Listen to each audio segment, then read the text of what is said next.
Good morning. All right. Good morning, everybody. Morning, Judge. All right. Are we ready for the jury, or do we have any preliminary Judge, matters? I have a matter that I Yes. wanted to take up relating to some of the evidentiary stuff we did yesterday. May we approach? Okay, sure.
All right. Are we ready for the jury then? Yes, ma'am. Okay.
Thank you. All right, good morning, ladies and gentlemen. It's my understanding from Deputy Johnson that all of you are available for tomorrow. Is that correct for testimony? All right, perfect. All right, your next witness, Officer Casanova. Officer Casanova. Are you making this argument about the Juliana? Your Honor, can the main screen be released if it isn't already? It is. There's nobody. Okay, thank you. It's fine. Now I feel like I have to. Do you swear or affirm to testify truthfully in this case under penalty of law? Thank you.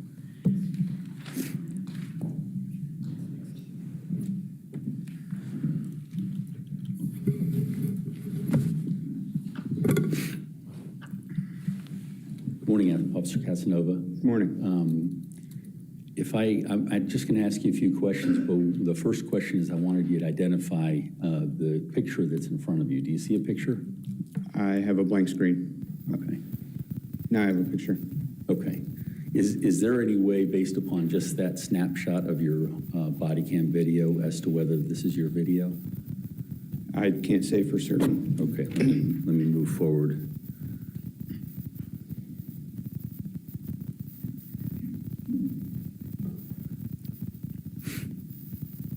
And just stop me if you see anything that makes it clear it's you.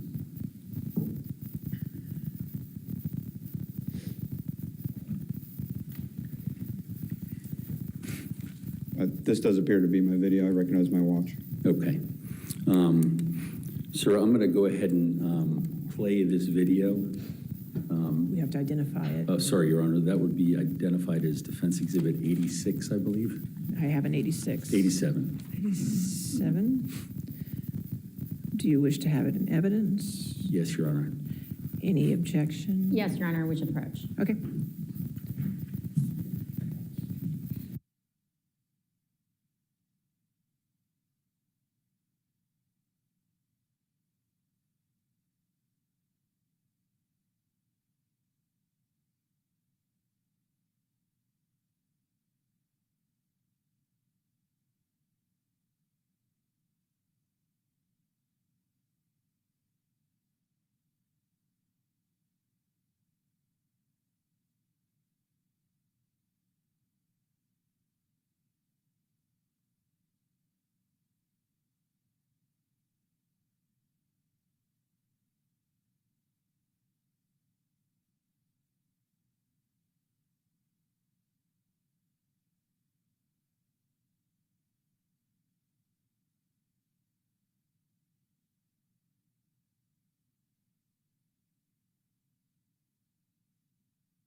So 87 will be introduced into evidence without audio.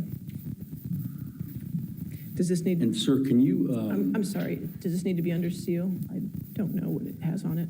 I don't believe it does, Judge. He does not go upstairs. Correct. Judge, I hate taking the risk, but I do not believe that Officer Casanova goes upstairs in the house. I believe that he remains on the first level. Is that correct, Officer Casanova? I never entered the house. Never entered the house. Perfect. Okay, so. Judge, maybe so- we just approach about one other thing that I might see on there.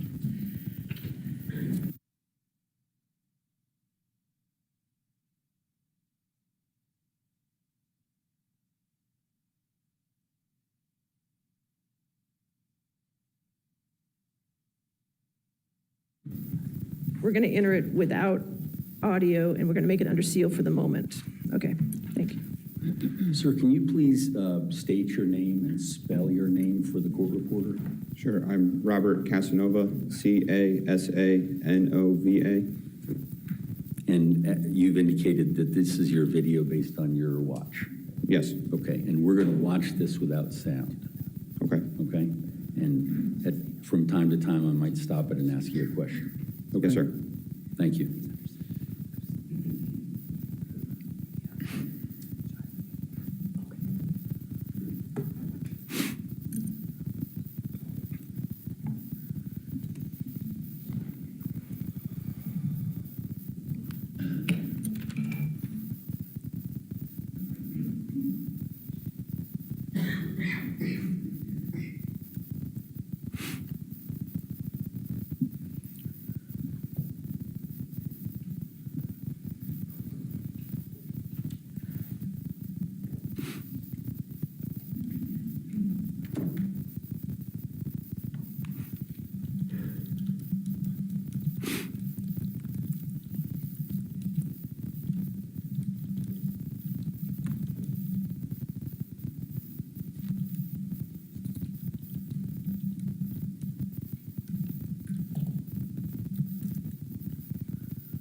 Sir, we pause for a second there. Is that you arriving at the house? Yes, sir. Okay. At 8:56?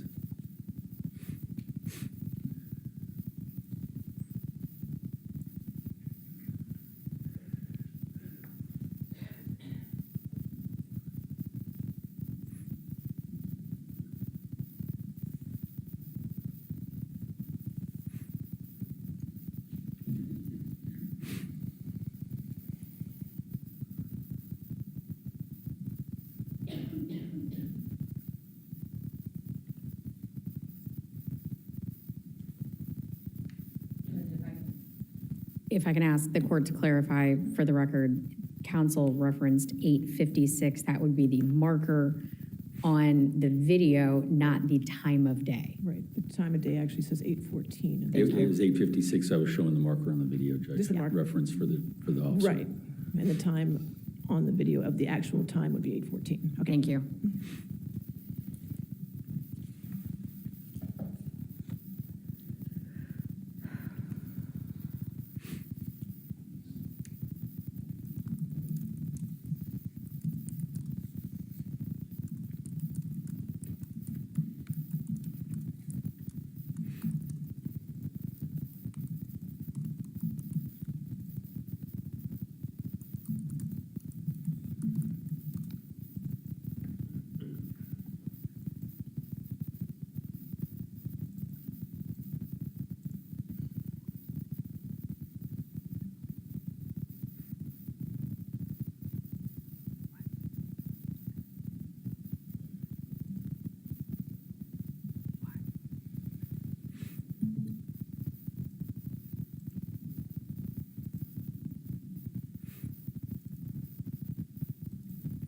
Officer, at this point, as you're walking toward the house, were you given any direction as to what your duties were going to be at the scene? Not at this point. I just asked Officer Batani, sitting on the sidewalk there, if he needed any help. And then I think that's Officer Hernandez, I asked him if he had crime scene tape, and he advised he was going to get it. Okay.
At this point, had you been given any instruction as to what you should do? Yes, my supervisor had asked me to take over from, at the time, Sergeant in Training Bell. Okay.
Sir, is this the end of your contact with Juliana Peres Magalhaes? I believe I check on her a couple times, but for the most part, yes. Okay, in the car? Yes.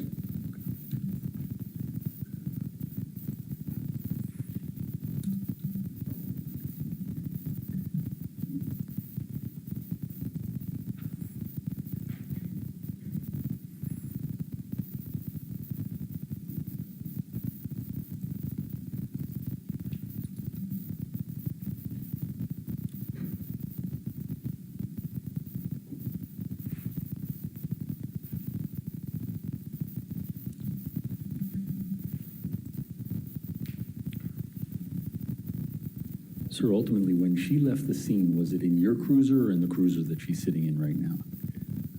I'm not sure which cruiser she was in, but it was not mine. Okay, you know that it wasn't you. Yes. What, other than checking on her, were you given any other duties while there? I'm sorry, can you repeat the question? Other than checking on her, which you've testified to, were there any other duties that you began after she was in the car? Yes, after a short while, I took over traffic control duties, restricting vehicle access to the roadway.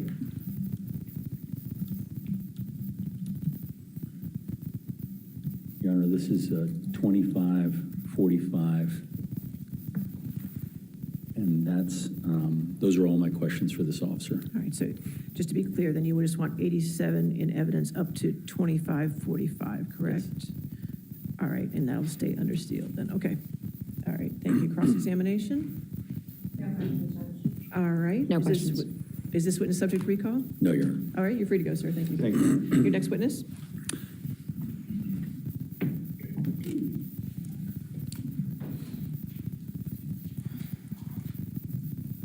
Your Honor, may I just check with Detective Sure. Byerson?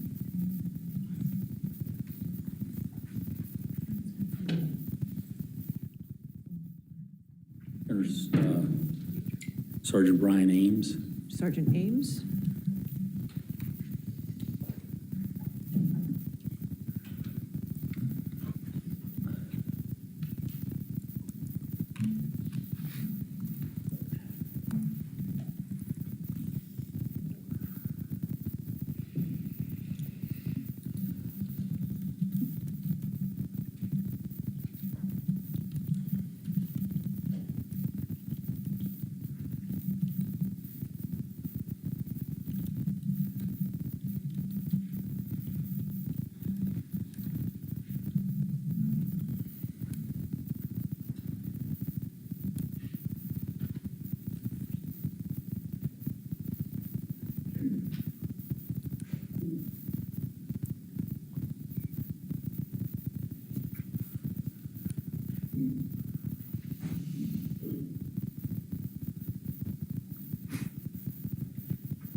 Do you swear or affirm to testify truthfully in this case under penalty of law?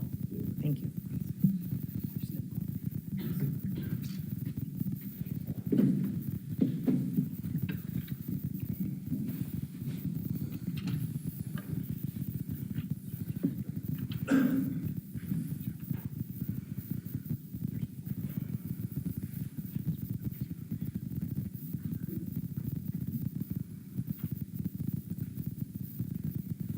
Good morning, Sergeant Ames. Good morning, sir. And are you a sergeant? I am. Okay.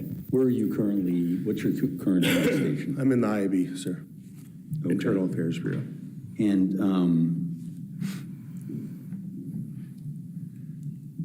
during the period of time, February 24th, 2023, through the end of 2024, where were you assigned? I was assigned to DFS in November 2024 to February 2025. Before that, I was a street supervisor. Okay. Sir, I'm going to have you take a look at some exhibits.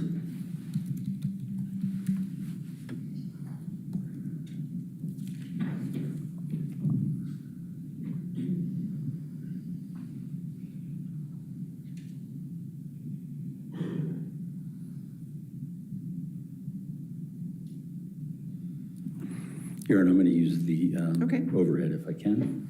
It's fine, we'll switch over to that. You just have to hit the button on the top. Okay.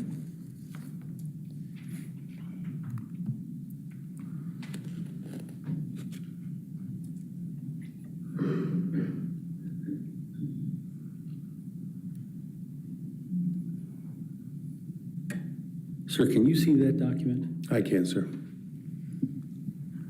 Let me just straighten it out. Are you familiar with that document? Sure, yes, sir. Okay. I'm specifically looking at, and I'll just put my pen in there, at this particular area. Is that something that you authored? I did, sir. And so the sign out is Ames. That's you? That is me. And this is your title here. Yes, sir. Now, what is it that you're doing here with regard to this communication? Your Honor, I'm going to object to the witness reading from the item. It hasn't been identified or offered in evidence. I don't think the question was to read it. No, it was not to Okay, read it. all right, I'll overrule the objection at this point. What were you doing? This appears to be an email thread. What were you doing? Looking at the email, it looks like I received something from Lieutenant Joshua, and I was sending it out amongst the people who work for me. It looks like I CC'd my captain. Judge, I am going to object. He's reading from the letter. If his recollection of this email is such that he can testify to its contents, then certainly. So it'd be a foundation objection. Yes, Sustain that objection. And sir, this is an email that you authored and you sent on to your colleagues. Is that correct? That is correct. Okay. Your Honor, I'd move this in as a Commonwealth's Exhibit number 88. Any objection to that? No. Okay, 88 in evidence, and we can Now, I would publish just it like to the to jury. ask you another question. The people that you were saying you were writing to were people that were within your section. Is that correct? It looks like I CC'd my commanders and two of the detectives that work for me. Okay, and the two detectives are both named Brendan Miller? Yes, sir. And is one of those detectives the digital forensics analyst for this case? Yes, sir. Okay, and he's obviously in your section. And is this officer in your chain of command? No, sir. Okay, what? Your Honor, counsel's making reference. He said this officer. I'm not sure who he's speaking If you about. could, just I for the was records. just pointing, yes. I won't point, sir. David Giacchio, it says Lieutenant David Giacchio. He was not in my division. Okay, and yet he's communicating you regarding, what is it he's communicating about?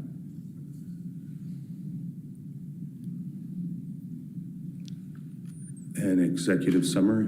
Okay, is that Brendan Miller's executive summary? Do you recall? I don't recall, but looking at this, I would have to say. Judge, I'm going to object to any further answer. He does not recall. No, overruled. You can finish answering. That's fine. You can finish answering, you were saying, but looking at this. It appears to be an executive summary. Okay, now, was there a particular executive summary that Brendan Miller completed that was at issue while you were there in cyber security? There was no executive summary issued while I was there. I was only there for 4 months, sir. Okay. Was there, were you aware of any disputes with the executive summary, either within your division or another division?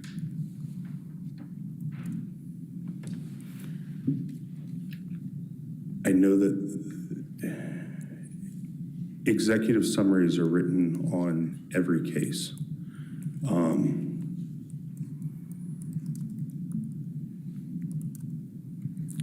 How about this case? How much contact did you have with this case during your time there? With this case, not very much contact at all, sir. Okay, and so what we're seeing is this extent of your contact? Pretty much, sir. Okay. Sir, I'm going to take 87 off, and I'm going to have you look at, Judge, I believe that was 88. I'm sorry? Is that correct? He referenced 87. Oh, I believe. sorry. That was Did I 88. say- You just did 88, yes. okay, then that was 88 that I took off. Right. I'm going to identify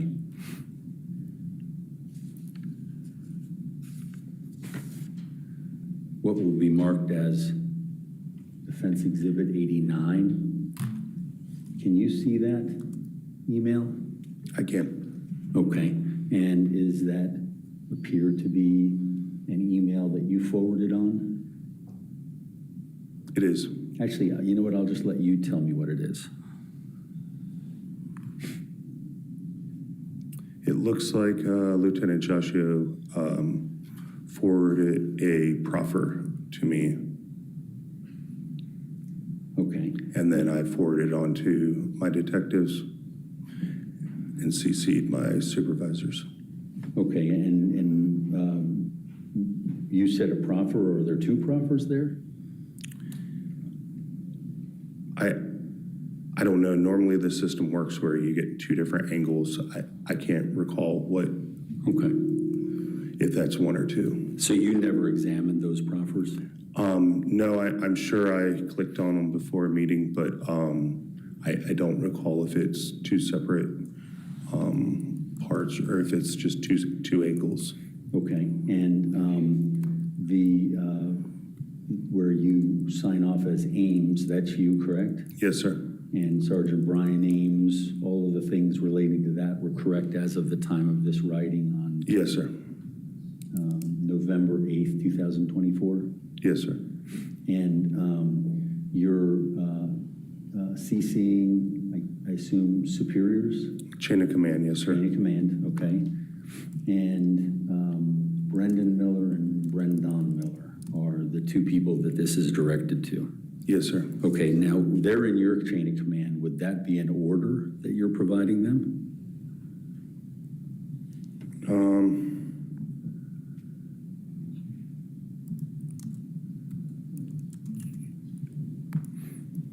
Or I move this in as Commonwealth's Exhibit 89, Any objection? No. All right, 89 evidence? if we can have that published. I mean, yes, I guess since I'm their supervisor, if I send them that, I guess it could be perceived as a command, but that's not really the way it works. It's their detectives looking at a case. Okay, so let me ask you a question about that. By saying their detectives looking at a case, you're saying you leave the detectives alone to do their thing?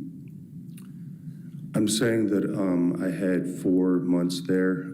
I wasn't really caught up to speed on digital forensics. That's not my specialty. Like I haven't been trained in that. Okay, so you're a supervisor for the people that are trained and as experts. Okay, and as a sergeant in your chain of command, are you being ordered to do something by the lieutenant from homicide? I think I'm being asked to look at this. Like this is the way information sharing would happen. Is we're not homicide detectives over in that squad. We're kind of we're a support unit over there. So that's how the information would come in. Okay. So if I understand you correctly, Criminal Investigation, Cyber and Forensics Bureau is a support bureau for homicide?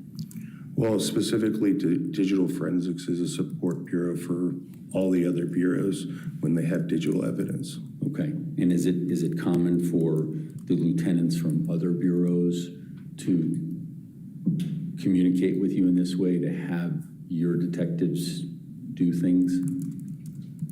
No, there's a lot of back and forth.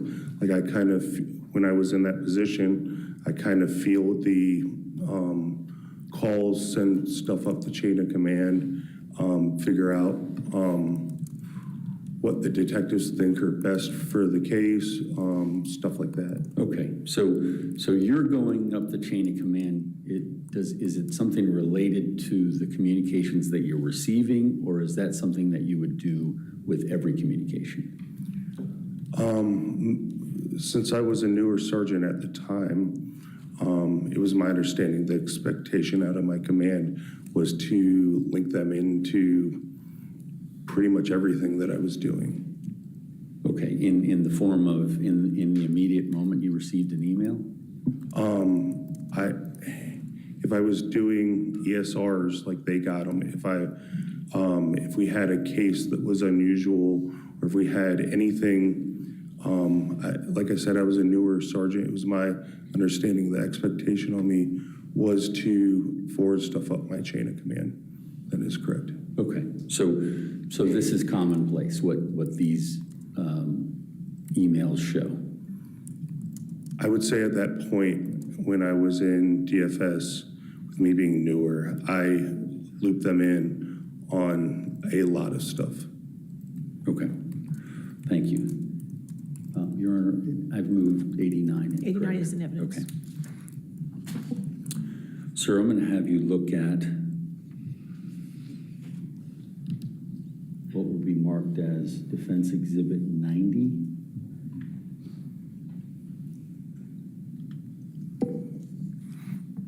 Do you recognize that?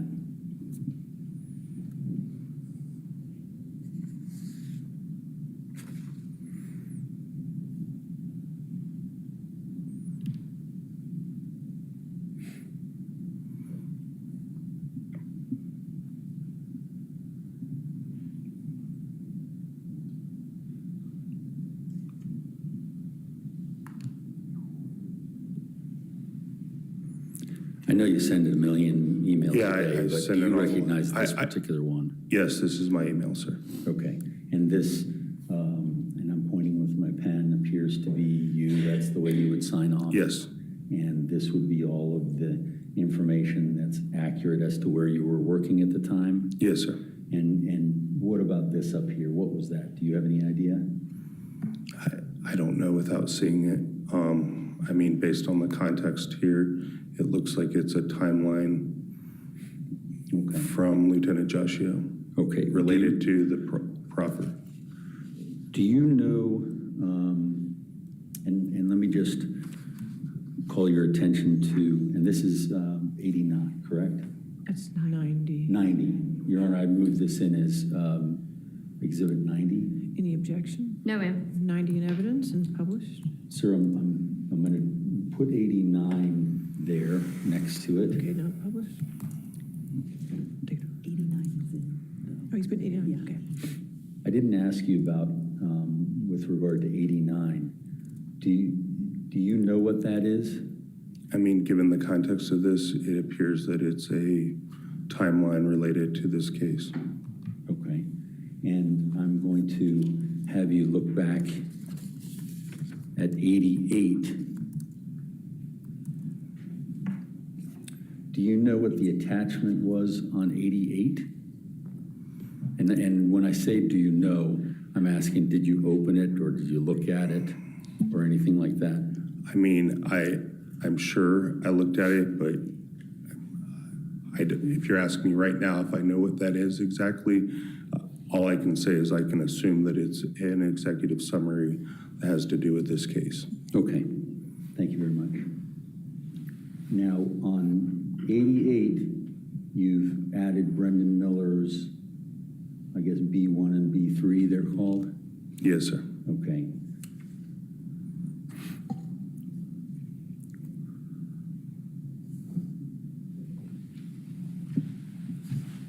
On 89, you added Brendan Miller, and then CC'd your command staff? Yes.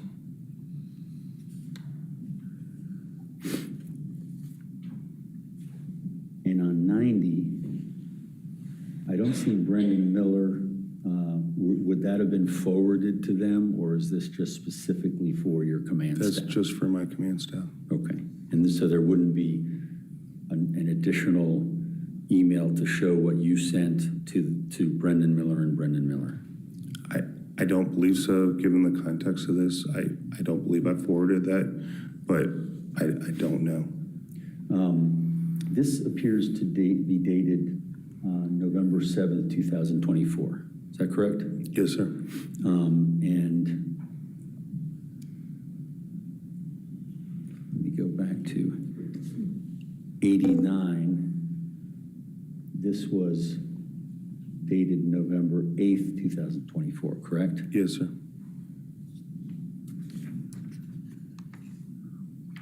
And number 88 is dated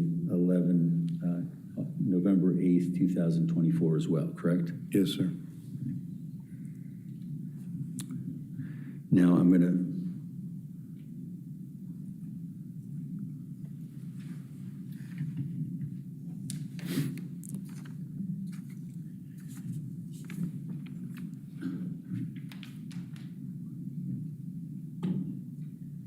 Sir,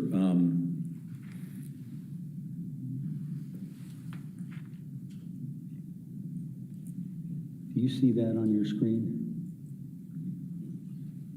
Yes, sir.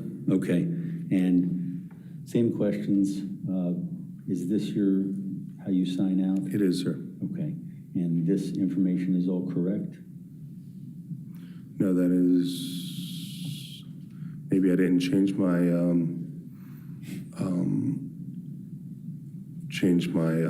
signature line at that point. Okay. I don't know exactly when my first day was up there, Okay. but that was my previous position. Okay, and that's your email, correct? You authored that email? It is. Okay. And in this, just to point out a few things, November 8th, 2024, and it's to your command staff, not to the Brendan Miller and Brendan Miller. And there's an attachment, and that's the same, appears to be the same attachment as number 88. Is that I can show you 88 again if you'd like. I mean, it appears the same, but I couldn't tell you what it is.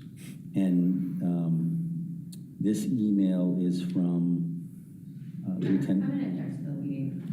Who's this email from? I object to leading, and I object to the continued characterization of the items in the email that the witness has indicated he does not recognize and cannot tell the court or the jury what they are. I understand. As to leading, I'll sustain the leading. Who's this email from?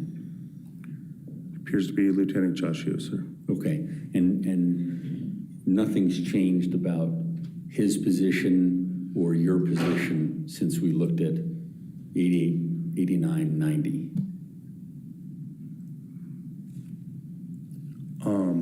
I'm not sure why my title line is like that.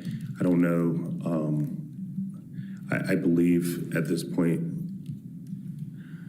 I'm in DFS, given the fact that I'm writing emails to that chain of command. I don't know why my subject line is different. That's fine. As long as you can identify that as your email, that's fine. That is my email. Your Honor, I'd move this in as Defendant's Exhibit 91. Any objection? Yes, Judge, I'd object. It contains statements made by a party not testifying. It would be hearsay. All right. Your I Honor, assume that's a hearsay objection? Yes. Okay. Your Honor, I would just identify that for now. You just identify, you don't want to put it in evidence? I won't put it into evidence. I'll put it into evidence when I call the next Okay, witness. so 91 is not in evidence. Okay, next question.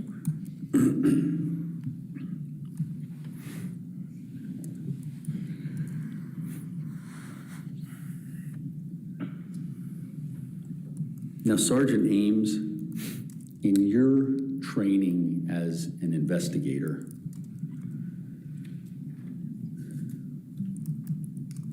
are you the type of investigator that follows the evidence, you the type of investigator that follows a theory before the evidence is developed?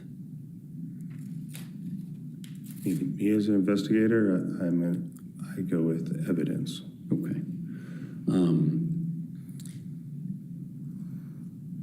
As an investigator, when you question individuals that may be suspected of a crime, do you let them just tell you the story without challenge? Objection is to leading. All right, stay as the leading if you want. What, if anything, do you do when you question a suspect in terms of their story? I mean, I have a conversation with them, sir. Okay. And if the conversation isn't consistent with the evidence that you have, how do you handle that? I mean, if I have the opportunity, I clarify it. Okay. And in clarifying, what is it exactly that you're doing when you have a dispute with, or a conflict with what you know versus what the person's saying? Can you ask that again, sir? When you have a situation as an investigator that you're trained to be, and the facts as you know them are different than what the person is saying to you in the story or whatever conversation you're having, how do you handle that? I mean, if I have the opportunity, I follow up and ask questions that I need to know the answers to. Okay. And would there be any reason that you wouldn't have the opportunity if you're talking to them? No, I mean, defendants,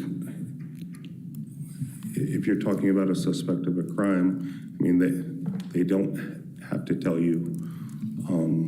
You can ask the questions, they don't have to tell you if that's what you're asking. Well, I'm just asking, say, let's assume that nobody's claiming the Fifth Amendment. There's just a statement based upon what the evidence you know. What I'm trying to get at is how do you get to the evidence to determine if what you know is correct through the person that you suspect is the criminal? If you're asking what I do, I generally ask questions till I understand. Okay. And in terms of the types of questions, how do you do that, or how were you trained to do that? Judge, I'd object as to relevance. At this point, I'm not sure where we're going with this witness. I think it's relevant to the investigations that would go on in any case, in any criminal case. I'll sustain the objection as to relevance to this case. In that situation that we were just talking about,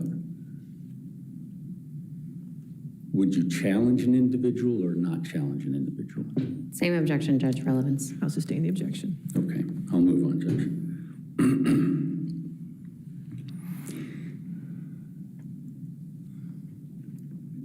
You've seen Defense Exhibit 88, 89, 90 have been moved into evidence. Yes. 91 has been identified by you, sir. Were there any other additional communications, either telephone or meetings relating to the subject matter of these three exhibits that you know of?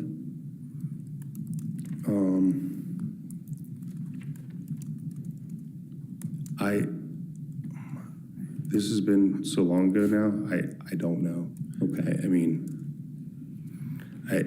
there quite possibly could be another email or text. I don't know. Okay, I'm just asking if you know of something. I'm not asking for you to speculate. I don't know. During the time frame you were there, I think you said February 25 was when you left? I believe it was February 25. Okay. Had Brendan Miller, the digital forensics detective in this case, had he been transferred at that point?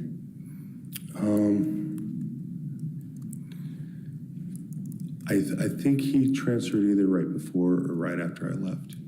Okay. Did you have any role in his transfer, whether administrative or making the decision? No, not making the decision. I think my role was figure out where Miller wanted to go initially and just be a first-line supervisor for him. Okay. And would that include, would that first-line supervisor role, would you have a lot of contact with him? I mean, I had contact with him every day. Okay. And would the contact that you had with him be related to the Banfield case?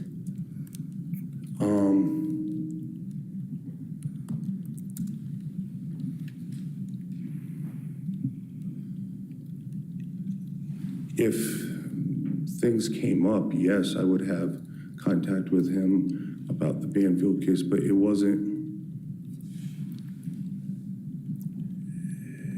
It's not like I'm doing forensics or anything. If questions come up, I generally shoot an email at my chain of command or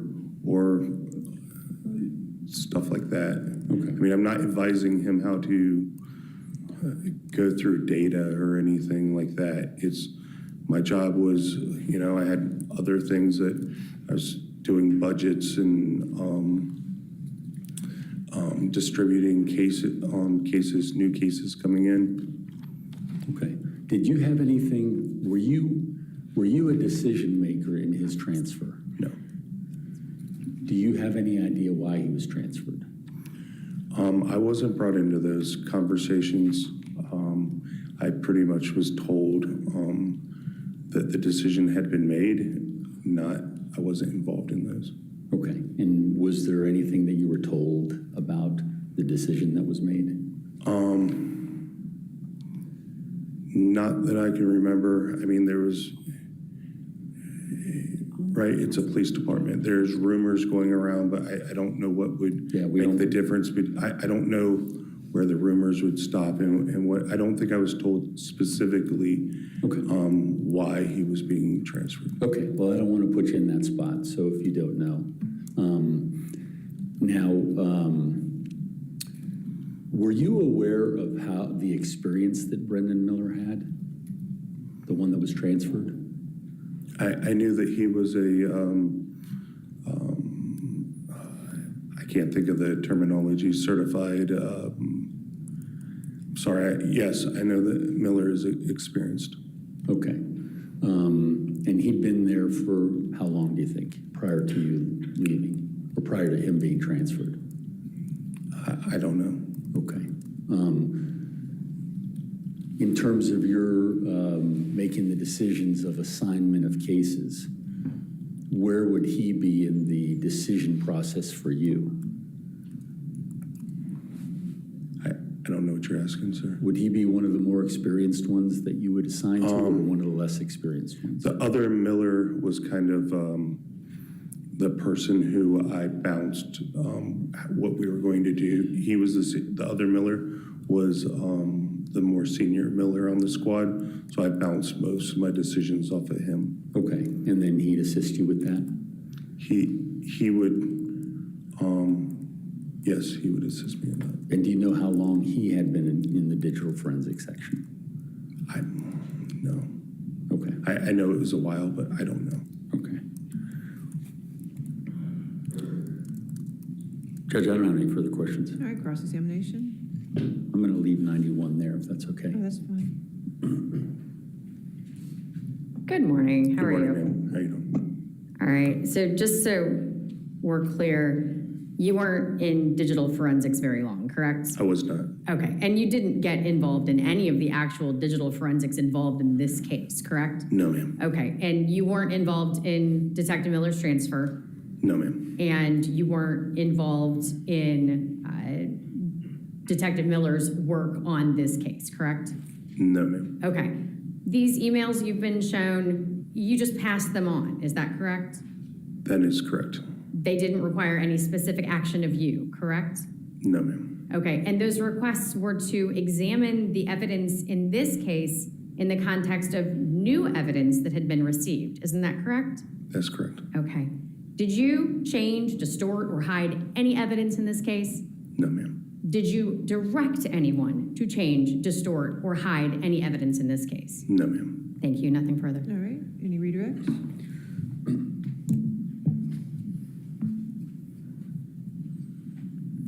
Sir, I appreciate your answers. Did you feel as though anyone was suggesting that you distorted, changed, or did anything to evidence based upon these emails?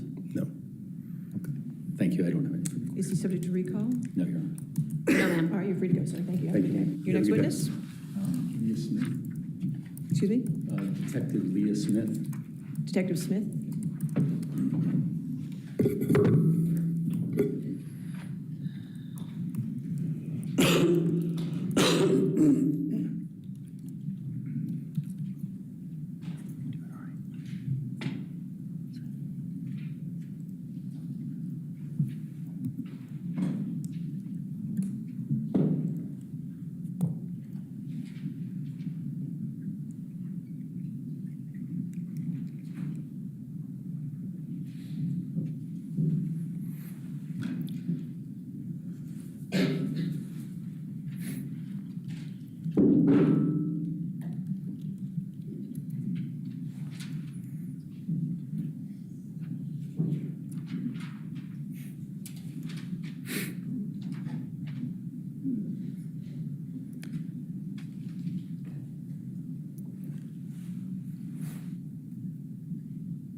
Do you swear or affirm to testify truthfully in this case under penalty of law? Thank you.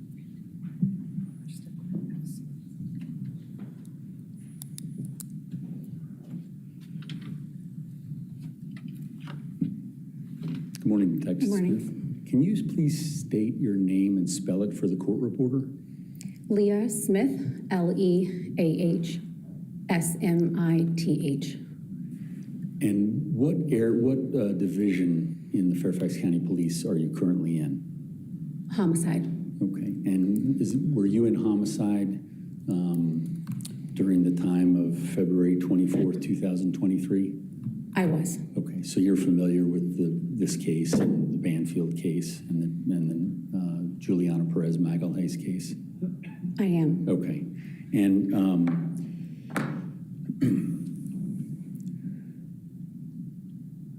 as a homicide detective, you're trained in certain investigatory techniques, correct? Yes. What are those, if you could just tell the ladies and gentlemen of the jury? So we are gatherers of facts. We will respond to scenes, talk with patrol officers who have already arrived. They'll give us a briefing of the case. We'll identify people that we need to talk to, places we need to go, and gather other information and track down what information we have gotten, and if we need surveillance video or go to stores and track back movements, identify people to talk to. We'll canvass a neighborhood. We'll talk with crime scene to figure out what needs to be done in their capacity and how that will work in our capacity. We will just gather all the information that we can and put together to the best of our ability what happened in a particular incident. And how do the theories of cases emanate from an investigation? So the best course of action when you're investigating a case is to collect facts and information. You don't have theories to begin with. You have an open mind going into it because you don't know what happened. And then you try to gather all of the information so that it gives you a clearer picture as to what happened. And in terms of gathering the information in order to get a clearer picture for, I guess, the entire squad, what mechanisms do you utilize in order to make sure everybody's on the same page? We discuss what we've done, who we've talked to, what information we have gathered or captured. If we crime scene will let us know what they have. We usually have a detective who is with crime scene as they're doing their work, and they'll pass on information. If we have other entities doing work on our behalf or assisting us in any way, they'll provide information, and then that will be discussed amongst the squad so that we all have a full picture of what we know. So beginning with February 24th, 2023, had you developed any theories on that day based upon what you saw at the crime scene? No. Okay. Give the ladies and gentlemen of the jury as to kind of what the timeline is for any theories that you may have had. Personally? Yes, as an investigator. So I did not, and don't have or don't create theories as I'm investigating a case until I have all of the evidence that we can collect. And even then, a theory of the case and how it's going to be presented in court is really something the Commonwealth's attorney is going to do. They're the ones who are going to present it. So we will give them all of the facts and all of the information that we have, and whatever theory that's going to come from that is something that they're going to present to it. We do make a determination if there is probable cause to get warrants for somebody in a case. So in this particular case, I did not have a conclusion until we had all of the evidence in the room, Okay. the blood evidence and all of that stuff, that was really understood. Okay. What was the time frame on it, acquiring all of that information in order to potentially have theories? If you were gonna Those recall. pieces came in toward the very end of the investigation. Okay. A full understanding of the sequence of events that we could tell and understand in the room that came toward the very end. Okay. But in terms of the hard evidence that's done, like DNA, fingerprints, digital forensics, when is the evidence available in order to arrive at conclusions or rule things out or any of those sorts of things? That's a sliding situation. So things are submitted to the lab, and you might get information in lab sheets back in different times. It's not all given to us at once. And so having that portion of the investigation, you might submit something and then realize that you need to submit more things, or the lab will only take a certain number of things, and then you do a second submission. So then your lab sheets will come in as they come in, kind of in a longer time period. And the decision process amongst the homicide investigators, is that just within the room of homicide? The actual investigators? Let Let me see if I can articulate that a little better. You've just described the gathering of evidence and the discussions. Would that be with the homicide detectives? Or who else would be included in that? It could be anybody who's involved in the investigation. We do briefings with all the entities that are part of it. So it could be computer forensics, it could be crime scene. Our supervisors are there. If we're having, so it could be different meetings over the time period of the investigations. There might be different people who are present during those discussions. And is it, would you describe the homicide group as being the investigators and the supervisors in another way? The homicide detectives are the investigators, yes. Okay. And just so it's clear for the jury, the chain of command going up, the supervisors, they're not investigators, correct? They are not investigators, they are supervisors. Okay. Did there come a time when supervisors were suggesting theories to the homicide investigators in this case? So we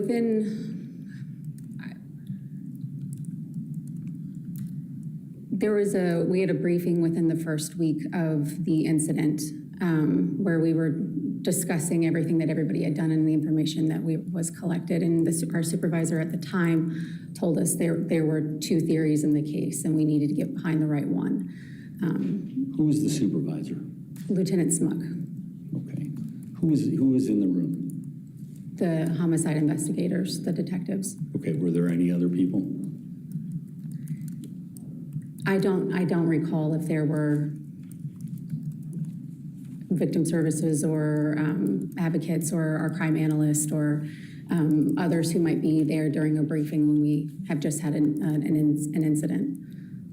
Was one of those theories catfishing? It wasn't stated what the theory was. It just said there were two theories and you need to get behind the right one. Okay, at some point, in order to get behind it, you had to know what it was. When did you find out? I'm not sure who said exactly that it was catfishing, that was what it was. That's just what I had begun to understand and hear from other people. Now, did you or any of your, well, actually, I can only ask you, what, if anything, did you do, given what you just testified to the ladies and gentlemen of the jury about your methodology, what, if anything, did you do or say after hearing that? I told Lieutenant Smuck in the room full of investigators that at this point in time, nobody should have a theory in the case, that we are still at the very beginning and we should only be investigating and gathering facts and information. And how was that received? There was no response. And did this meeting end? Did the conflict between your statement and the theory that was sitting out there continue in conflict after this meeting? Like in future meetings? I would say that the investigators on this case knew to investigate with an open mind, even though that might not be along the lines of what the supervisors might have wanted us to look at, how the case to investigate a particular line. Okay. And did there ever come a time, I know you said at the end of the case that the catfish theory went away. Objection leading, objection, facts not in evidence. As to leading, I'll sustain. As to leading. When, if at all, did the theory of catfishing go away from this case? I don't know. Was that then, well, did it ever go away? I don't know. Okay. And would that be for you to know, or would that be someone else within homicide? Judge, I'm going to object to the form of the question. I don't think go away is clear enough. I mean, obviously, we're here on a catfish What's theory. your legal objection? Judge, a form that is an unclear question. Overruled. Go ahead. You can answer. Remember the question. Are you right? Would you just mind repeating the question? So what I'm trying to determine over the lifetime of the case, was the catfishing theory ever disregarded or put to the side? No. Was there, during the life of the case, was there periods of time where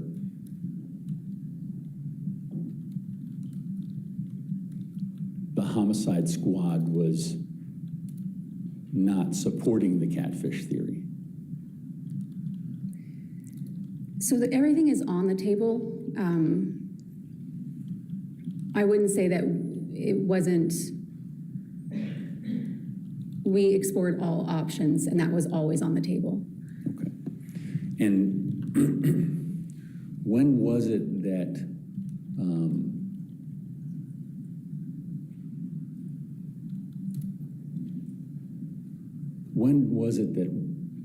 in your mind, catfishing was confirmed or negated?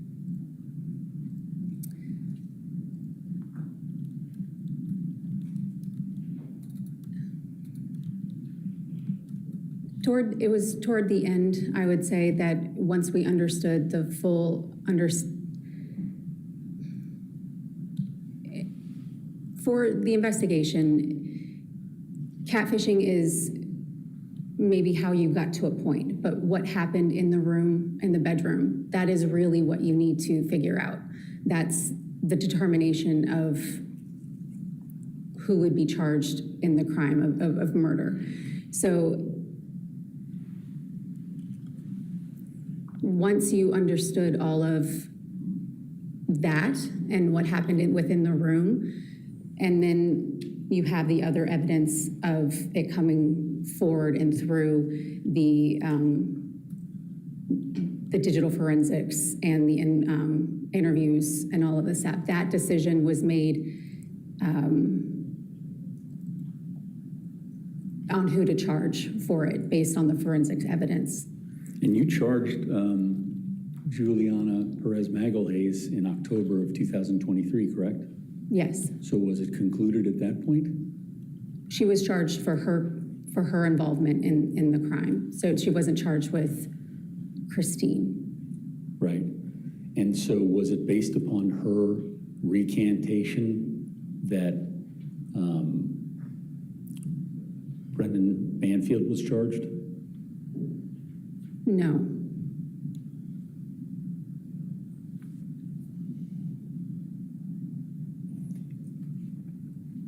In terms of the catfish theory,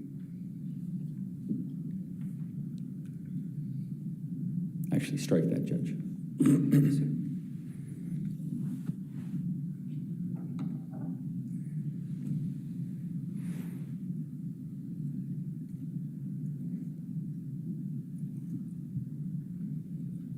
I don't have any further questions, Your All Honor. right, cross-examination.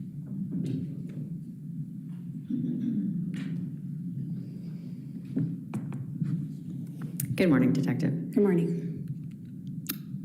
So you've told us that you conducted your investigation in a manner consistent with following the evidence. Is that correct? That's correct. Okay. You explained to us that theories were certainly discussed, but that they did not drive how this investigation was conducted, correct? Ultimately, no. All right. Counsel asked you about this meeting where you were told and detectives were told that there were two theories and you needed to get behind the right one. You challenged that, correct? Correct. Okay. Did that statement impact how you investigated the case? No. Did you see that statement impact how your coworkers investigated the case? No. Your investigation was focused on who killed Joseph Ryan and Christine Banfield, correct? That's correct. And you followed the evidence in your investigation, and that evidence led you to charging decisions, correct? That's correct. Okay. Juliana Peres Magalhaes was charged because you were able to prove that she shot Joe Ryan. The evidence supported that, correct? Correct. Okay. And Mr. Banfield was charged when? What was the turning point in your recollection of when Mr. Banfield was charged? When we got the blood evidence back. Thank you. Nothing further. All right, redirect. Detective Smith, were you ever feeling pressure to follow a theory instead of evidence in this case? I did not. You spoke out about it, correct? Yes.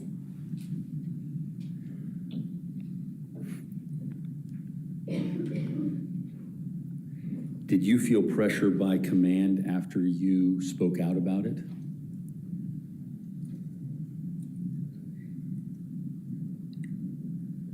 No, I did not feel pressure. I know what I have to do as an investigator. I know how to investigate, and no matter what they thought or the theories they wanted to put forward, that was not how I was going to investigate or provide mentorship or counsel to other investigators on the squad. Did you raise that with other investigators, the appropriateness of command staff suggesting theories? Yes, And did you address that with the group? individually as a group, yes. And who was it that was applying the pressure to you?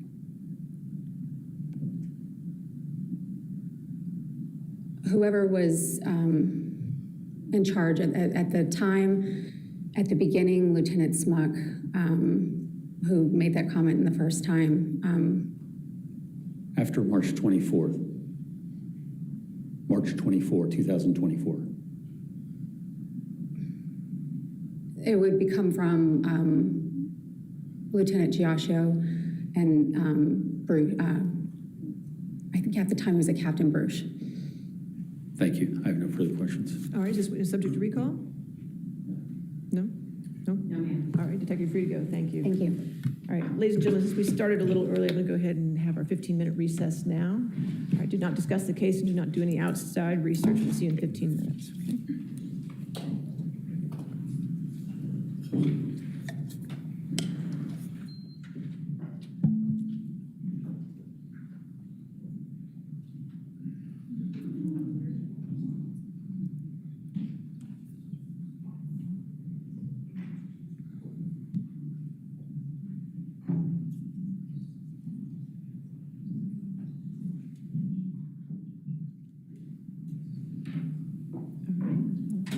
Come back at 11:22 then? Thank you, Judge. All rise.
ready for the jury? Are you working? Ready for the jury? Oh, yes. Okay.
All right, your next witness, Matt Nielsen. Matt Nielsen.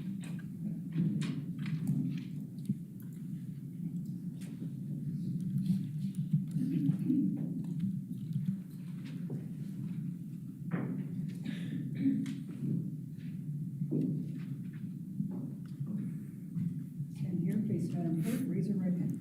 Do you swear or affirm to testify truthfully in this case under penalty of law? I do. Thank you.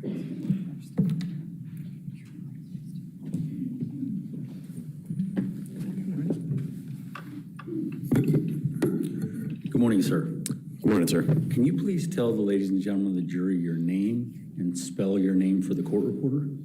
Matthew Nilsson, Nilssen. And where are you currently employed?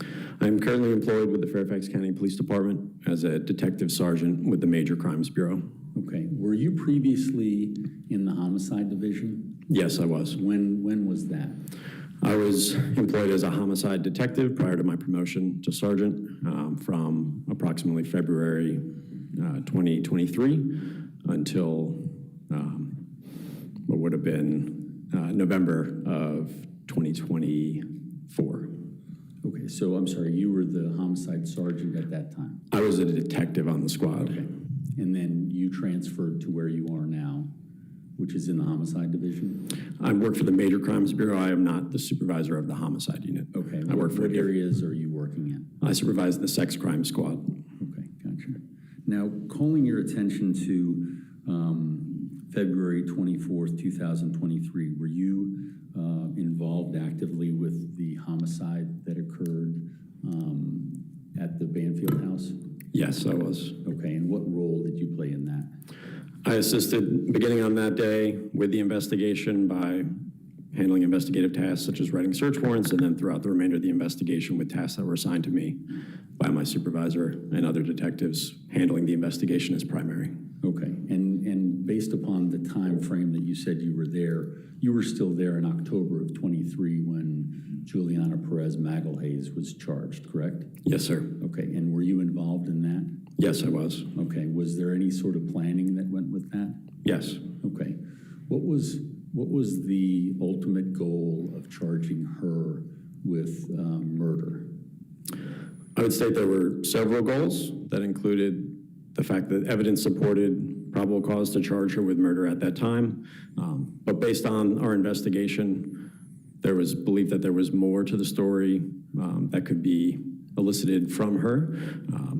And the effect of charging her with a crime was effectively a way to introduce a change in circumstances between her and Brendan Banfield that could lead to the elicitation of more information about what happened. Okay, so charging her, keeping her in jail, the pressure that would be caused, was that part of the plan?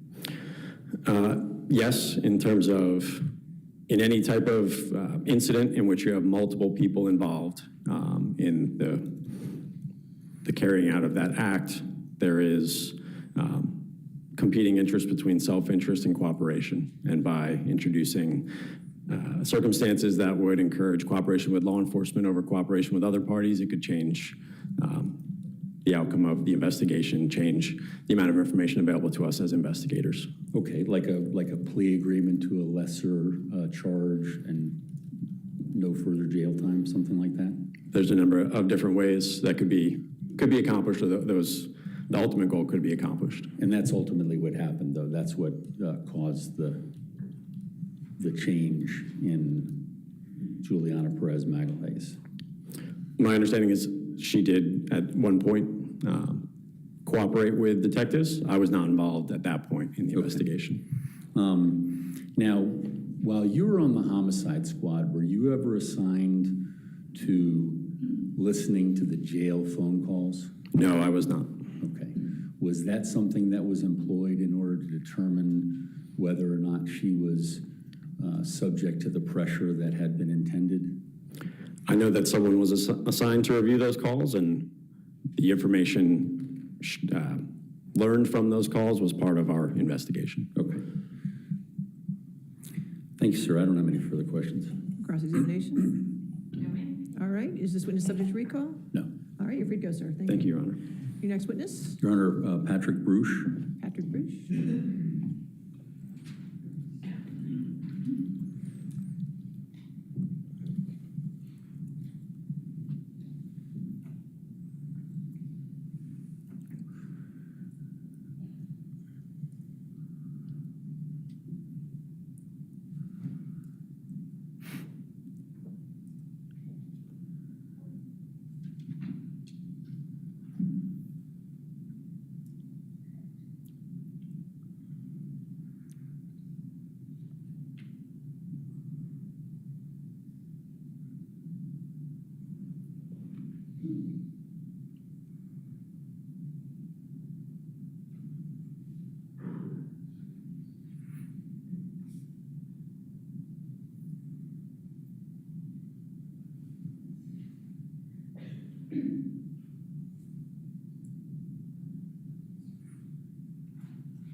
Do you swear or affirm to testify truthfully in this case under penalty of law? I do. Thank you.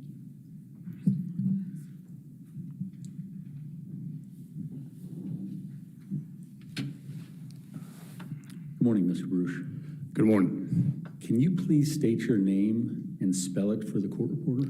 John Patrick Bruce, Brusch. And you previously were with the Fairfax County Police Department? That's correct. Okay. And in what capacity was your final position? I was the deputy chief Okay. of the Administrative Support Bureau. I'm sorry. Yes. At some point prior to going to the administrator, were you transferred from another department to go to the Administrative Support Bureau? Just for clarification, are you asking my previous assignment before Yes. that? Yes. Yes, sir. I was the deputy chief of the Major Crimes Bureau. Okay. And you were transferred from there? Yes, sir. Okay. And was that of your own volition? Yes, sir. Okay. You wanted that transfer to the Administrative Support Bureau? Yes, sir. Okay. Now, during your time as deputy chief of the Major Crimes Division, you were overseeing or supervising the homicide squad at that time, correct? It was one of several squads under the Major Crimes Bureau. Okay, I'm just asking about the homicide squad. You were supervising the homicide squad. Could I have permission to clarify? Yeah, sure. So I was the head of the entire Major Crimes Bureau, which encompassed the Domestic Violence Unit, the Sex Crime Squad, Child Abuse Squad, Robbery, Cold Case, as well as Homicide. Okay. And were you involved, or were you in that position at the time of February 24, 2023?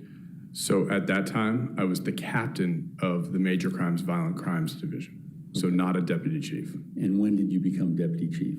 I became a deputy chief in January of 2024. Okay. And did you have contact or involvement in the case that we're here for today? Yes, sir. Okay. And how would you describe your role in that case among all the other ones that you were handling? Overall, my responsibilities are similar for all the cases in the Major Crimes Bureau, to include this one. So it's oversight, it's providing advice as needed, support, guidance, and then also raising concerns in the investigative process if those arise. Okay. Were there concerns in the investigative process by you in this case? I think that's fair to say, yes. Okay. And did it relate to digital forensics? Yes, sir. Okay. And just to get to it, were you involved in the transfer of Detective Miller from digital forensics to child sex? Yes, sir. Okay. In fact, you at one point spoke to... Objection leading. All right, I'll sustain as to lead. What, if anything, did you say to Deputy Chief Freed about Brendan Miller to have him transferred? I had indicated that as far as I was concerned, Detective Miller was not to work another digital forensic case that pertained to the Major Crimes Bureau. And were you aware of his history prior to you making that, I guess, happen? Could you please clarify? His work history there in digital forensics? Was I aware that he was a detective within the division, the bureau? I guess I'm looking for... Well, I'm assuming you were aware of him being a detective in the bureau. Were you aware of his background in digital forensics? I guess I would have to say no at that point. Okay. Was that anything you took into account with regard to Detective Miller? No, sir. And so is it fair to say, or what if anything, or what if any case was the reason that you asked for him to be transferred? It would be this case that we're here for. Okay. And what item of this case was it that caused you such concern? Could I actually go back for 1 second? I didn't say that he needed to be transferred. I indicated that he wouldn't work a case for the Major Crimes Bureau. Okay. That was Deputy Chief Freed's decision whether or not he ultimately would be transferred. Okay, so you as the head of you're the deputy chief of the homicide or the Major Crimes Bureau. By saying that, you essentially caused the transfer. Judge, I'm going to object to his characterization of the evidence. Objection is to form. The witness has testified that at this point in time, he was the captain of Major Crimes when the decision was made, not the deputy chief. All right. Is that correct? I was the Deputy Chief of Major Crimes when I made that All right. statement. Okay, and when you're the deputy chief, you make that kind of statement, especially with major crimes, that gets things moving, correct? I certainly acknowledge that had influence on his transfer. Okay, and his transfer was classified as performance management. Do you know that term? I didn't know that that's what his transfer was classified as. Okay, have you ever heard that term? We have a performance management document. Okay, but not a doctrine that allows transfer without documenting discipline? I couldn't comment on that. Was there discipline associated with this decision? Not that I'm aware of. Were you disciplining him by moving him out of your area? Absolutely not. I actually retained him in the child exploitation unit. Okay, so where he is right now. Yes, sir. Now, calling your attention to immediately after the killing of Christine Banfield, were you in meetings at that time when you were a captain? Yes, sir. Okay, and were you involved with any theories relating to the case after the killing? I'm sure at some point. Okay. Do you know what catfishing is? Yes, sir. Okay. Was that something that you were pushing with your homicide detectives at any point? I wouldn't characterize that as pushing. Okay. Would you tell them that this is the theory? Is that not pushing? So I had a specific meeting with then Lieutenant Harrington. I believe it was in November of 2023. I was asked by the two commanders, Lieutenant Matthew Lewick, as well as Lieutenant Aaron Weeks, to meet with Lieutenant Harrington. During that time, I actually proposed 3 separate theories to Lieutenant Harrington, and we discussed those theories at that time. So there was not only one theory I was pushing, or presenting, I should say. Ultimately, I was looking for an objective and comprehensive analysis of all the facts and evidence in this case. When the catfish theory came up, had there been a collection of all of the evidence, all the digital forensics, fingerprints, DNA, all those things? Just like with any investigation, it was fluid. Okay. Had that theory of catfishing come out before any of that was finalized? I'm sorry, could you go back to the things you had listed? DNA, digital forensics, and fingerprints. The digital forensics, for the most part, had been back at that point. What time frame was that? That would probably be the spring of 2023 Okay, so to fall of 2023. So my question is, within weeks of the killing of Christine Banfield, did you suggest the catfish theory in a meeting of the homicide detectives? I don't recall ever being in a meeting with homicide detectives. I do recall talking to my command team about that possibility. And who was your command team? Lieutenant Weeks as well as Lieutenant Lewick. Okay, and where was Lieutenant Joshua there at that point? He was not. Okay, but you brought him in, correct? That's correct. Okay, and that was March of 2024? That's correct. And it was at that point that you had decided that catfish theory was? Objection, leading. All right, I'll sustain as the leading. What, if anything, had you concluded about the catfish theory at the time that Lieutenant Giacia was brought in? I hadn't made any conclusions at that point. Did I have a strong working theory that this was a catfish? Absolutely. Okay, and was that something that you told Lieutenant, I guess, Giacia when he came on with you? That, I don't ever recall explicitly having that conversation. I think he probably came to that conclusion on his own. Okay, but the two of you were pretty close in terms of the investigative issues, correct? Yes, we were. You were both in narcotics together at one point? Yes, we were. And you brought him in to major crimes, correct? I did. That was a collective decision amongst my command team. Okay.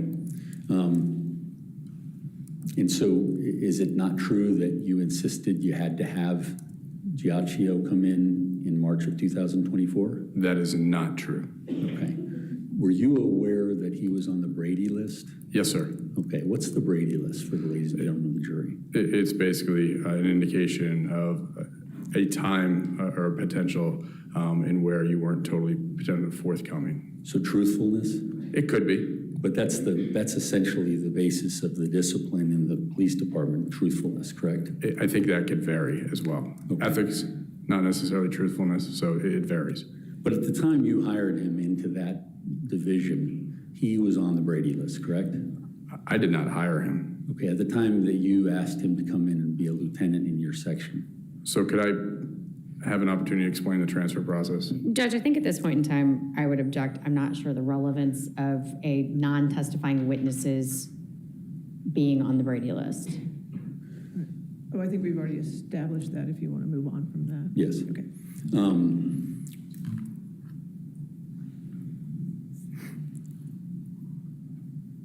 At the time that he was hired, he was on the Brady list, correct? When he was hired by the police department? No, by you as a lieutenant within major crimes. Again, I'd have to explain the transfer process and the selection process. March 24, was he on the Brady's list? Yes. Okay. And this is 2024, March of 2024. Correct. And has he been put on the Brady list again during this time? Objection as to relevance. What's the relevance as to this time? Judge, it goes to truthfulness, which will ultimately come in to the decisions to have him involved, the decisions why. But at this time, I'll sustain as to at this time. Okay.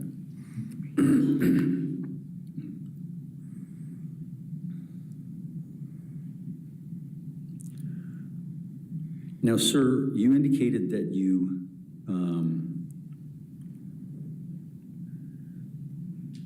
so you decided that Detective Miller was not going to be, I think as you said, involved in any other major crimes while you were there. Any of the digital forensics for the major crimes cases, correct. And then he was transferred. Within weeks, I would say, yes, sir. Okay. And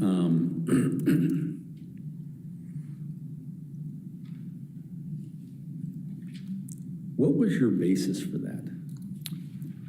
So there were a few factors.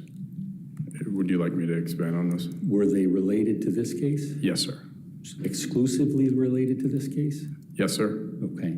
Was it related to his work product? Yes, sir. And are you talking about the executive summary work product? That was part of it. Okay. And so his conclusions were not agreeable to you? I wouldn't word that way. How would you word it? I would word it that his analysis was incorrect. Okay. And at that time when you determined his analysis wasn't correct, had you had any training in digital forensics? I have my master's in computer forensics. Okay, so did you look at some of the items of evidence in order to arrive at that informed decision? So he had provided me a zip file of a Cellbrite, but that wasn't able to be downloaded. Okay, so you didn't really review anything in order coming to that conclusion? Well, I can get into the specifics if you'd like me to. Well, I'm asking some questions right now, and perhaps we'll get there. Okay. You didn't actually check the source of his findings. With Objection leading. What, if anything, did you do to check the source of his findings, the digital forensics? I didn't conduct my own digital forensic analysis, if that's what you're asking. Okay, and I think you said you couldn't get into the portable case when you were given to The zip file of the Cellbrite, correct. Okay. And so what would be the reason that you would differ from your expert's opinion? Because of some of the unsubstantiated deductions that he made. Okay, so it's based upon his decisions relating to his digital forensics expertise. So the deductions in the wrongful analysis. Okay, so the decisions. I wouldn't use that word. I'd say deductions and wrongful analysis. Okay, and the wrongful analysis relating to the actual digital forensics that were downloaded? Some of them, yes. Okay, and did you ever go over those with him in detail? I would ask clarifying questions. Did you tell him exactly what it was that you disagreed with in terms of his deductions and his analysis? I think a couple of them, yes. Okay, how many were there in total? Off the top of my head, I could probably list at least 4. Okay, and so it was based on that, based on your reading of his executive summary, that you decided that it had gotten to the point where he's no longer doing any more major crimes under your tutelage. Digital forensics for major crimes cases. I retained him as a detective within the Major Crimes Bureau Child Exploitation Unit. I understand that. The digital forensics section. He was not going to do digital forensic analysis for any other major crimes case. Okay. And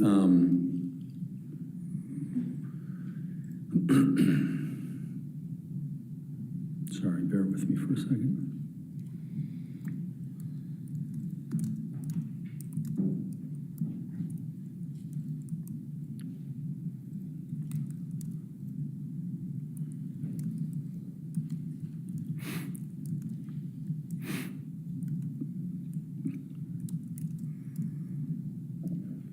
Were you aware that his work was peer-reviewed outside of the police department?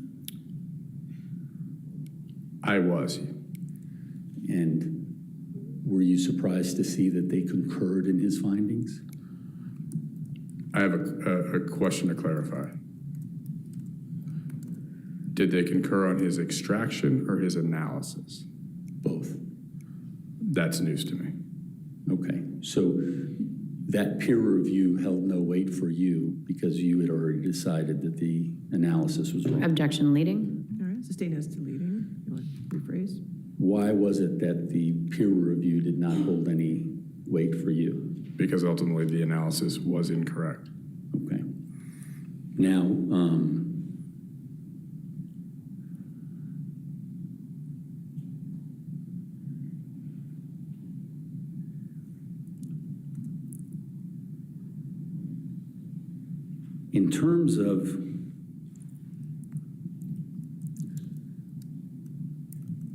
in terms of the Cellbrite messages that you say you reviewed, what was it that was the problem with those? The Cellbrite messages that he had provided, Yes. I wasn't able to open the zip file. Okay, so we don't know anything about the Cellbrite messages as to your decisions on his analysis. Were you privy to a printout of his communications on FetLife? Yes. Okay. Were you privy to the communications from Telegram? Yes. And do you understand how those were obtained? Through the digital forensics. Do you know how that's done? It's essentially tied to software that then downloads both from a cell phone and or laptop or any digital device. And did you review that data? I didn't review all the data, no. What data did you review? I reviewed the correspondence. I'm sorry, the what? The correspondence on Telegraph, the correspondence on Okay. FetLife. There's a significant amount of data when they download these items. Okay.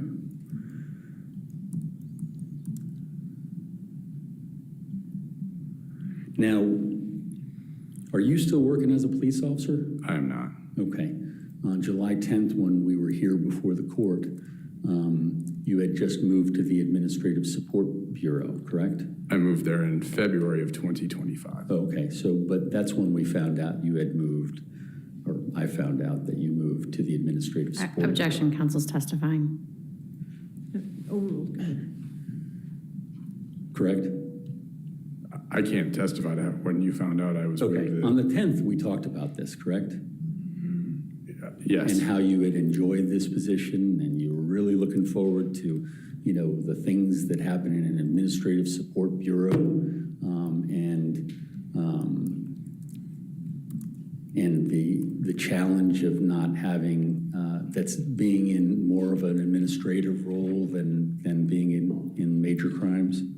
I would agree that it was a completely different assignment than I'd had throughout my entire career. And that's something that you sought, correct? Correct. Isn't that what you said? Yes, sir. And it's something that you're really excited about, correct? I don't know if I'd say really excited, just Well, when you were here on the 10th, you said that you were very interested and excited about your new challenge. sure. Okay. And when did you retire? July 25th, 2025. When did you put in your retirement paperwork? July 11th, 2025. So the Friday after the Thursday that we were in court here? Correct. Okay. So what happened, if anything, about the excitement with the Administrative Support Bureau? Judge, I would object and ask to approach.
Officer, why did you retire one day or put in your retirement paperwork one day after the hearing that we had here on July 10th? For personal and professional reasons. Okay. And you're no longer a police officer? I am not.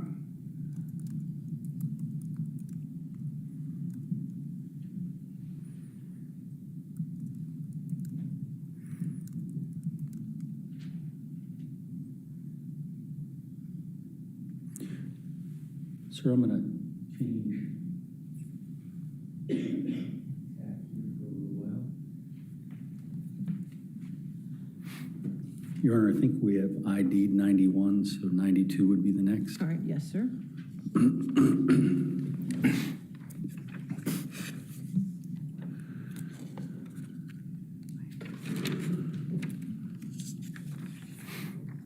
Sir, if you can look on the screen in front of you, are you able to see this communication? Yes. Okay, and who is that communication between? Director Fayez. Okay, and Director Fayez, who is that? She's the Director of Victim Services. Okay, and was she someone that was within your command structure? Yes, sir. Okay, exactly where does that fall in the Major Crimes Bureau command structure? She's part of the command team. Okay, so would she be involved with command staff meetings? Yes, sir. Is she supposed to be there? Yes, sir. Okay, so here we have, it looks like a, Counsel, if you could go back to the microphone, the jury won't be able to. sorry. Can you hear me? Yes, I can. Okay. Looking at the exhibit that's going to be identified as Exhibit 92, do you recognize that?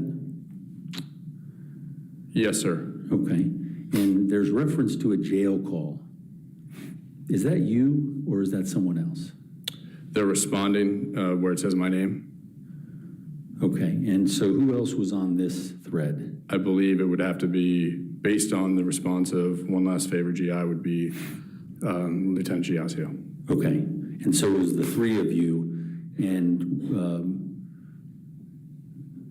you agree that's a communication that you had with all three? Yes, sir. Okay, Your Honor, I move that as Commonwealth's Defense Exhibit 92. Any objection? Judge, it contains hearsay statements. 2 of those individuals have not been called to testify. I'll identify ID it, it? Judge, Okay. and we'll get to it later, and All that's right, ID is 92. 92.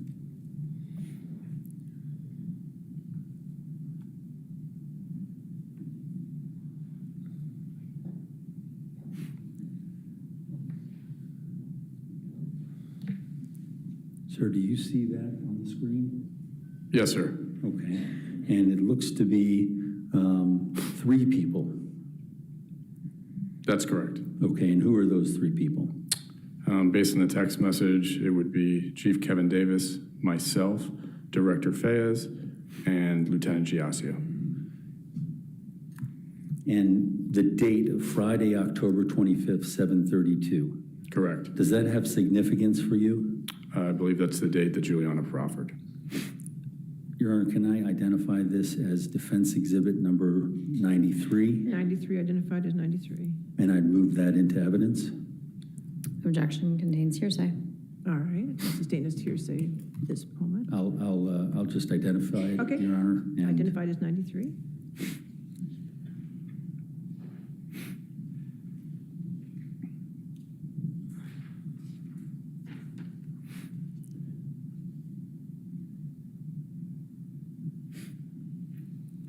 Sir, do you see what will be identified as Defense Exhibit number 94? I do.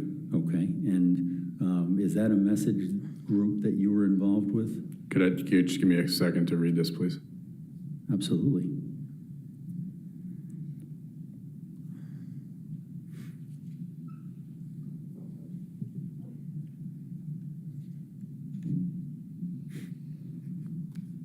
Yes, sir, it is. And this message that you sent, is on October 25th, 2024, correct? Correct. And the same significance as the previous message? Are you saying this day of the proffer? Yes. Yes, sir. Okay.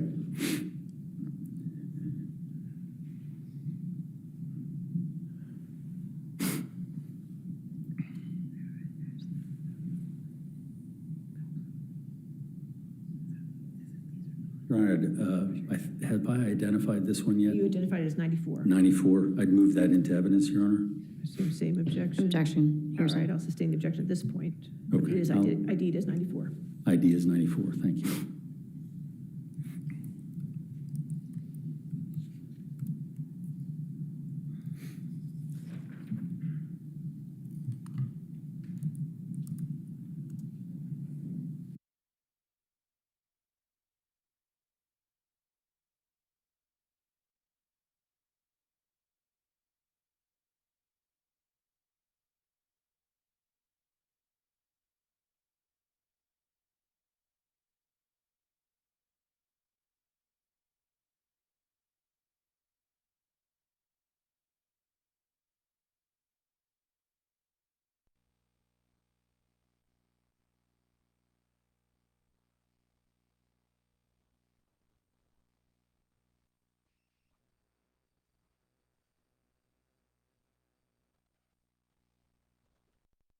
I'd identify this as Defense Exhibit 95. There are a number of people involved in this message, correct? It appears that way, yes, sir. And the names there, does that match up with your memory? Could I review this as well? Of course, of course.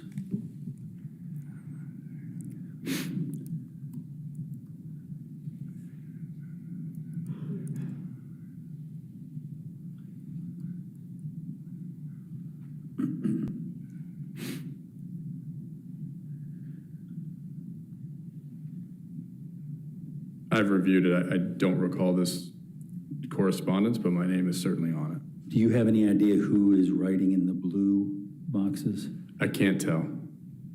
even by the discussion? Well, my issue with being able to tell is that the banner, it's very small initials. Okay. Your Honor, I think I've identified this as 95. That's correct. Okay. I'll ID this and Okay. come back to it. Yes, sir.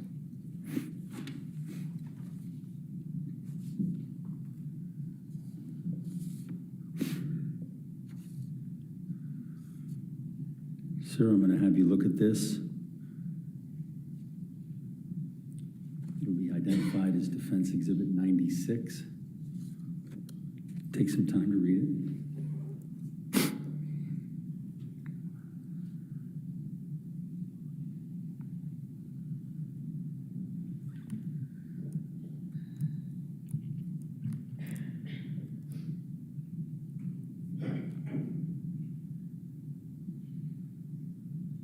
I can see my first name up at the top. I don't recall this correspondence. Okay, and is that with Lieutenant Giasio? I couldn't say. I see my first name up at the top. Okay. Your Honor, I'd move to admit that as Exhibit 96. Judge, two objections, hearsay, and it has not been recognized by the witness as having been his All right, statement. I'll sustain the objection. It's just ID'd as 96 at this point.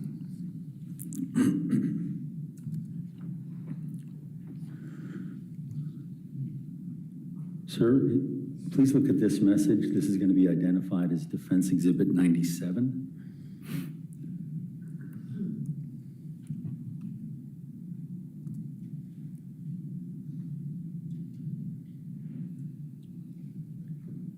Again, I see my name at the top. I just couldn't verify if that's me as Patrick and or who this correspondence is with. Okay. Let's talk about that. PB, Patrick, that doesn't show up on your text messages? Well, it appears that this is with somebody else, so it's what appears on their text messages. Okay, so do you have any idea, based on the content of it, who that person would be? Are you asking me to take a guess? Do you know? I want you to conclude who that person is. Can you do that? I can't definitively say who that's with. Okay. Your Honor, I would move that in as Counsel's Exhibit or Defense Exhibit 97. Same objection. All right, I'll sustain the objection, but ID is 97. 97, Your Honor, is that right? That was 97. Okay, thank you.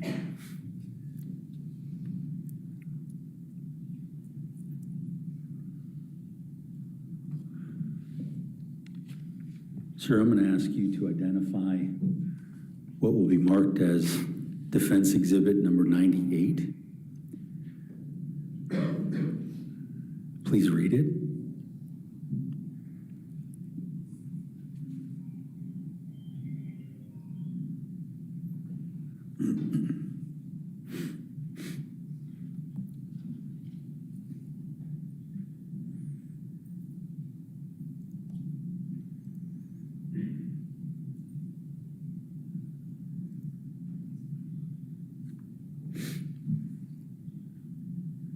Again, that's my name at the top, or my first name at the top with the initials PB.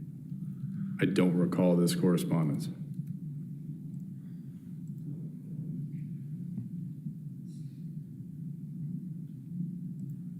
Your Honor, I move into evidence Exhibit 97. 98. 98, same sorry. objection, Judge. All right, I'll sustain the objection. ID is 98.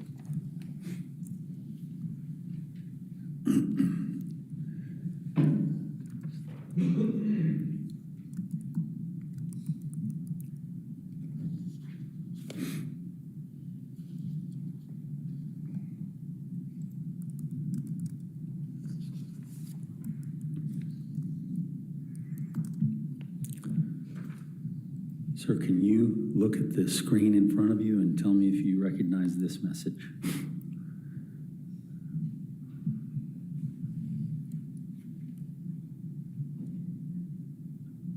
Your Honor, I'd identify this as Defense Exhibit 99. All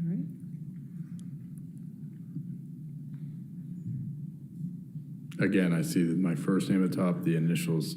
I just don't recall this correspondence. Your Honor, I'd move in Defense Exhibit 98. 99. 99, objection, Your Honor. 99, sorry. Sustained, and just ID'd as 99.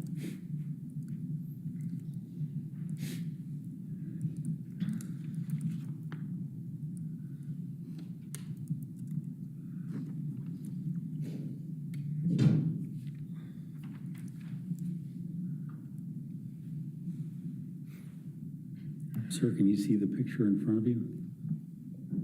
Yes. And do you have any recollection, based upon your review of the content of these messages, as to whether or not that's yours? This I do recall, yes, sir. Okay. And were you the one who wrote about Klingon and Kelsey and not holding off on bringing Klingon and Kelsey? into the Objection room? is to counsel's reading the documented evidence, but it's not being admitted. All right. Just trying to identify which message. All right. Well, you can have, just point to it and Which, sustain the objection. I'm pointing to that one right there. Is that you, or is that the person you're talking to? Based on how this is presented, that would be me. Okay. And in that message, you're talking about Eric Klingon, the prosecutor, correct? Yes. And Kelsey Gill, the prosecutor. Yes. Okay. And whomever you're speaking to, you're saying, hold off on. Objection. It has not been admitted into evidence. Counsel cannot read what is written. I'll sustain that objection. Okay, Your Honor. I'd move this into evidence as Exhibit 100. And again, Judge, Commonwealth would object. It contains hearsay. All right, I'll sustain the objection, but ID'd is 100. Okay.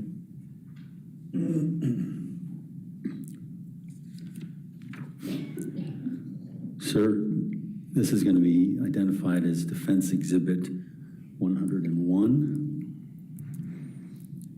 Do you recognize that message?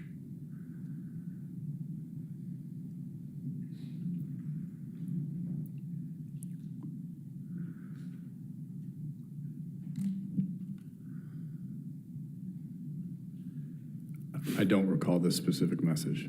Okay.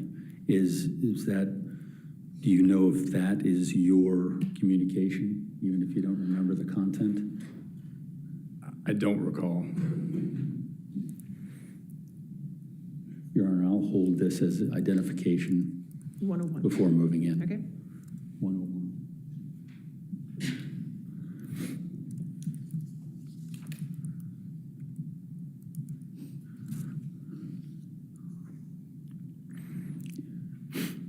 Sir, do you recall this conversation?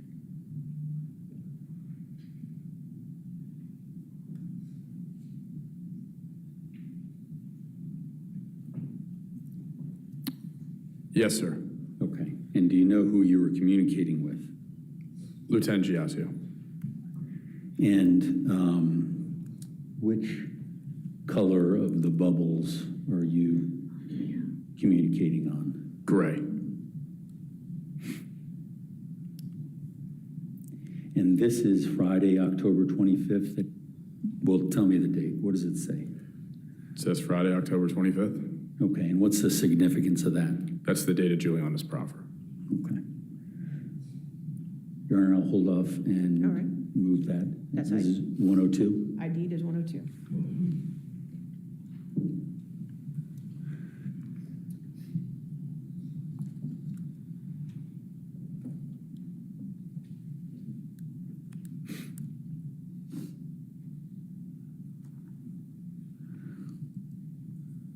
So do you, sir, do you recall this message that's before you? Yes, sir. And was that a message that you participated in? Yes, sir. Okay, and are you in the gray? Yes, sir. Okay. Your Honor, this would be identified as Defense Exhibit 103. All right. 103, identified. Now, sir, in your communication, you reference someone else in the fourth gray communication down. Who is that person? That's Director Fayez. And Director Sally Fayez? Correct. Okay.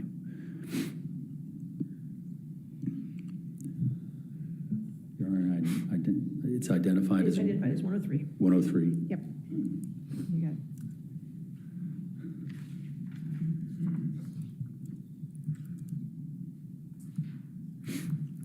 Sir, can you see the message before you?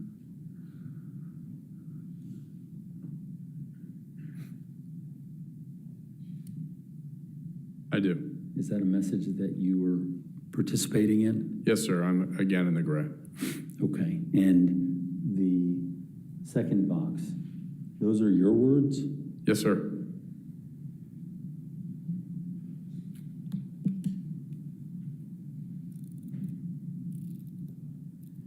And these are your words? Yes, sir. And do you know who you were speaking with? Lieutenant Giasio. Okay. Your Honor, I identify that as 104, and Yes. we'll move in for. All right, identified as 104.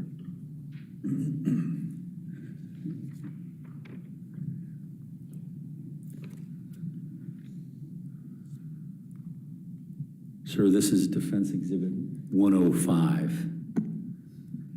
Do you recognize that? Yes, sir. And are those your words? Yes, sir. And who are you speaking with? Lieutenant Giasio. Your Honor, I'd identify and move to be admitted at a later time. Okay, it was just right now it's identified as 105.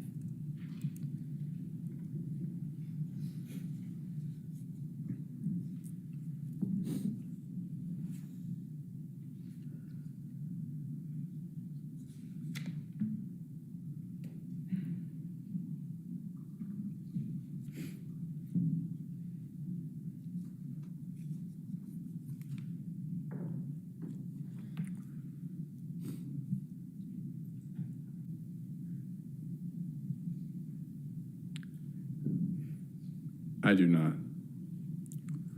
Are you not a participant in this? I don't know if I am. I can't tell. Okay. Your Honor, identified as 106. Identified as 106.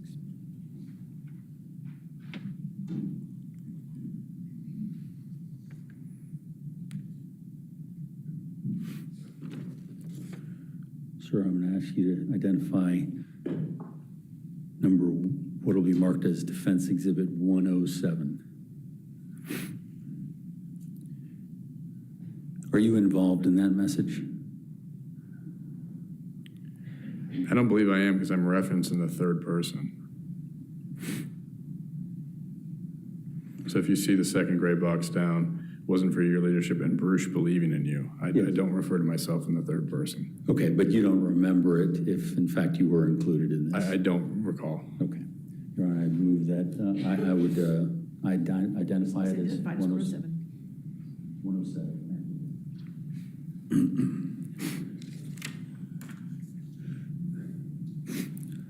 Sir, those messages appear to be quite frequent and with the same group of people. Is that correct? I guess. I mean, would that be your, a group that you rely on for discussion about the case? Certainly people I was in text communications with. Okay. And the text communications that we know from what we just saw were what you told us, Lieutenant Giasio and Sally Fayez, Director of Victim Services, correct? Well, there was definitely other ones where you had group people on there as well. Right, but we didn't identify them. I think there was one line that said Dan Spital in there as well. Okay, was he part of your command staff? Yes, he was. Okay, and were there anybody else that you saw on there? I believe Tom Harrington was on one of those threads. Was he part of your command staff? Yes, sir. Okay, and anybody else that you saw there? I don't recall. I have to go through those again. Okay.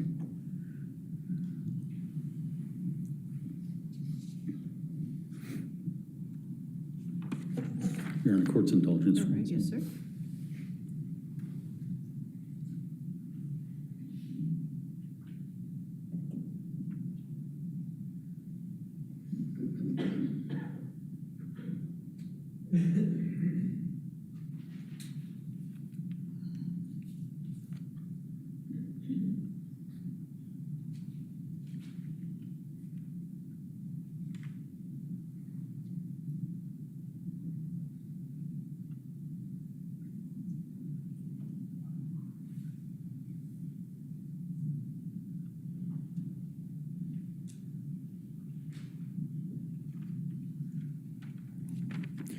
Sir, in terms of your command structure, who was below you As in, how would it within appear? homicide? Yes. My command structure would have been myself to Major Spital. Then underneath him would have been Captain Harrington, Captain Bobel. Let me clarify. I assume you're talking in this 2024 timeframe. Yes. Yes. And then the direct report to Major Spital, I think by the way the diagram was, or as I best can recall, would have been Director Fayez. And so Director Fayez had a direct report. Major Spital had a direct report. Yes, I was his direct report. And is that something that's put into the structure that was set up? Could you clarify what you're asking? Well, are you the one who's asking for the direct reports, or is it just based upon their position that they're? It's based upon their position. Okay. Was Lieutenant Giasio ever a direct report? He would have then been underneath, at the way it was structured, Captain Bobel. Okay. Was there ever any concern by the people in your command staff regarding Lieutenant Giasio directly reporting to you? Yes, sir. Okay. Was that an issue that you had to deal with? It wasn't an issue for me. Okay. Well, in a command structure such as yours, who would Lieutenant Giasio have to go to if he wasn't a direct report? I think I'd like to be careful about the word have to. It's a command structure, so there is a hierarchy, and I would be at the top of that hierarchy. Okay, and would you be the person who would give him permission to bypass the others to get to you? I could. Okay, in this case, specifically this case, did you tell him to come directly to you and bypass the others? I did not tell him to bypass the others, but it was known that he would be reporting directly to me. Okay, so you gave him that assignment and then he just took it from there without talking to the others? I actually spoke to the others. They were part of my command team. Okay, so you then disseminated whatever he said to you directly? Yes. Okay. Now,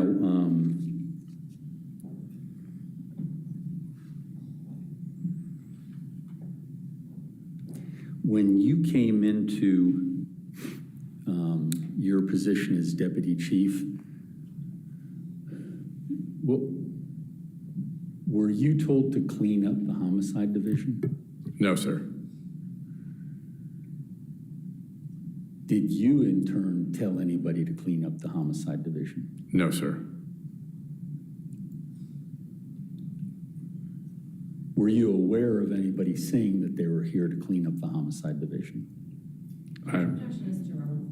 Objection as to relevance. Overruled, if you can answer. That's fine. No, sir.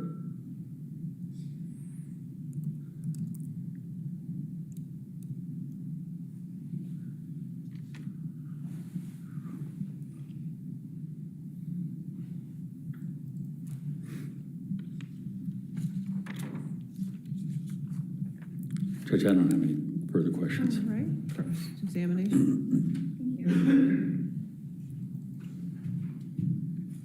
Good afternoon. So are we to understand that your involvement in the Banfield investigation was as a supervisor only? As a commander, yes, ma'am. Okay. And you did not collect any evidence in this case? That's correct. I did not collect any evidence in this case. Did you direct that any evidence be ignored? No, ma'am.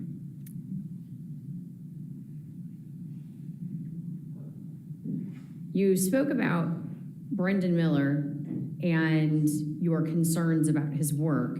You specifically made the statement that he had unsubstantiated deductions. Is that correct? That's correct.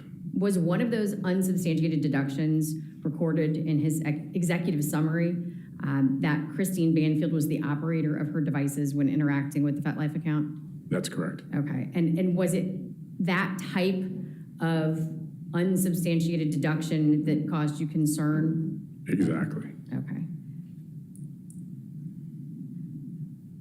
Did you do anything to change his report? Never.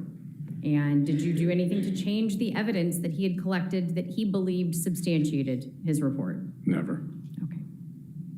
Judge, I don't have any further questions of this witness. Redirect. I'm sorry, could you?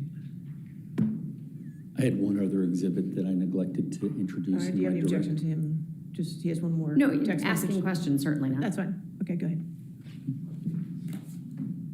It would be 108, Mr. Carroll. 108, yes. Let me just, I'll do my cross and then, or my rebuttal. Redirect.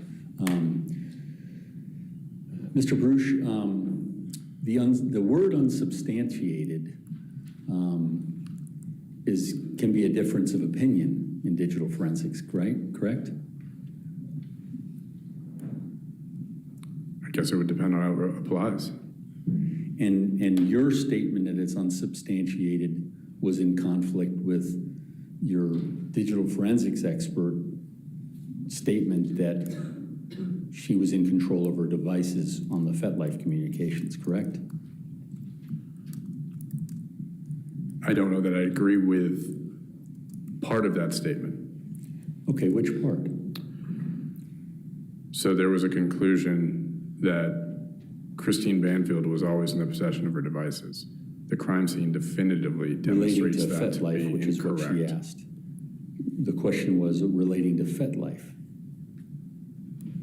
Do you? So could you repeat the question? So you want me to go all the way back to the difference between unsubstantiated and what? No, the part where you're bridging of unsubstantiated with the FetLife. Yeah, that was the question that you were asked by Ms. Sands. And so what I'm asking is, you've indicated that it was unsubstantiated.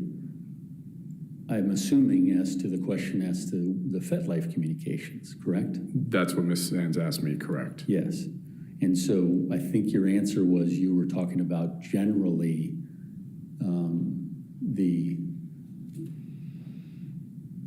the statement in his executive summary that she had not relinquished any of her devices. Is that what you were talking about?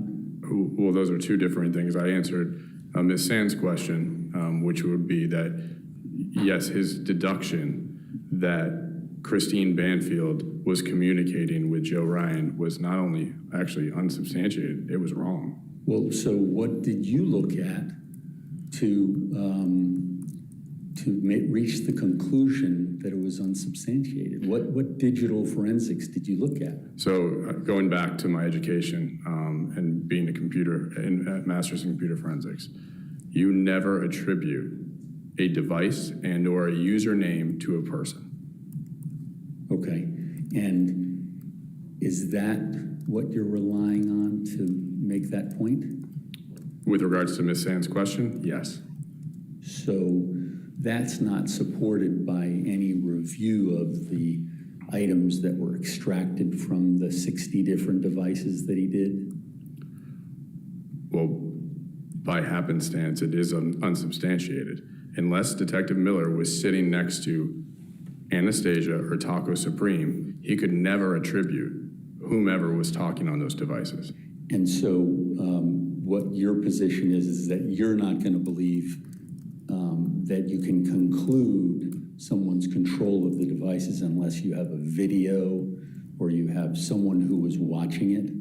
It just would be forensically incorrect to make that conclusion. But digital forensics makes that conclusion. Objection, counsel's arguing. I'll sustain that objection. Sir, I'm going to show you what will be marked as Defense Exhibit 108.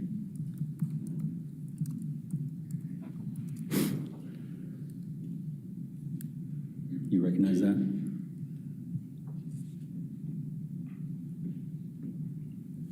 Yes, I do. And do you recall the date? I believe that's going to be October 25th. Is that correct? Yes. It doesn't say, but if you recall it that way, that's what. That's consistent with my communication with Lieutenant Giasio on the date of the proffer. Okay. And is it your understanding that he was in a separate room outside of the proffer? And you were communicating with him? I wasn't on site. I don't feel comfortable answering that question. You don't know personally? I don't. Okay. But it was while it was going on, correct? Correct. Okay. And is this the communication with Lieutenant Giasio? This was my communication as I recall it with Lieutenant Giasio. Okay. Your Honor, Defense Exhibit 108, we'll ID it. It's identified as 108.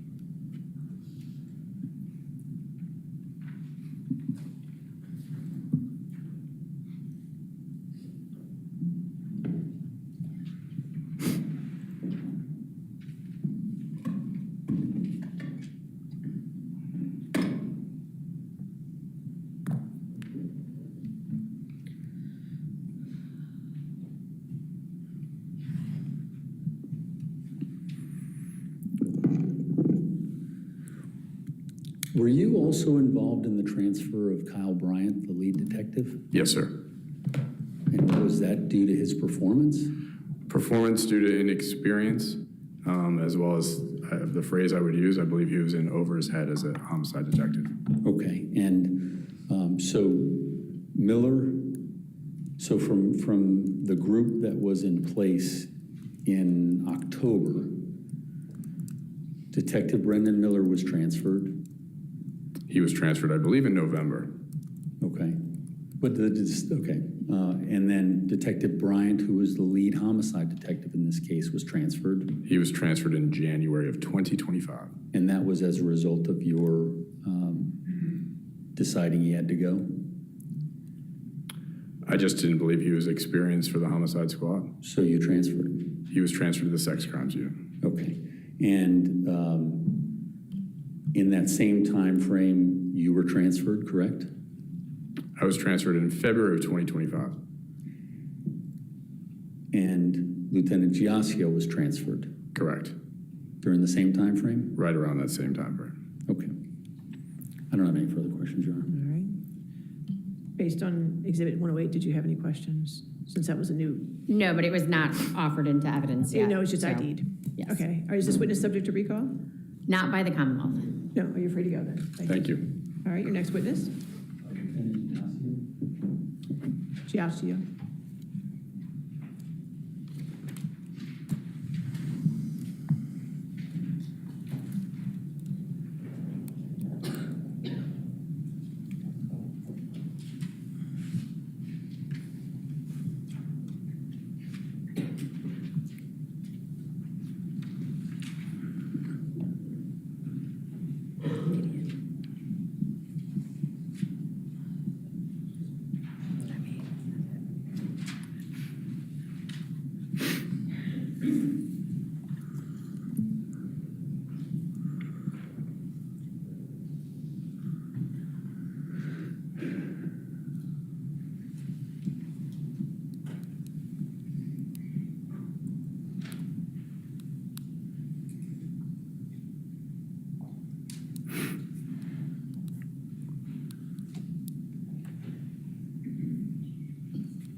Do you swear or affirm to testify truthfully in this case under penalty of law?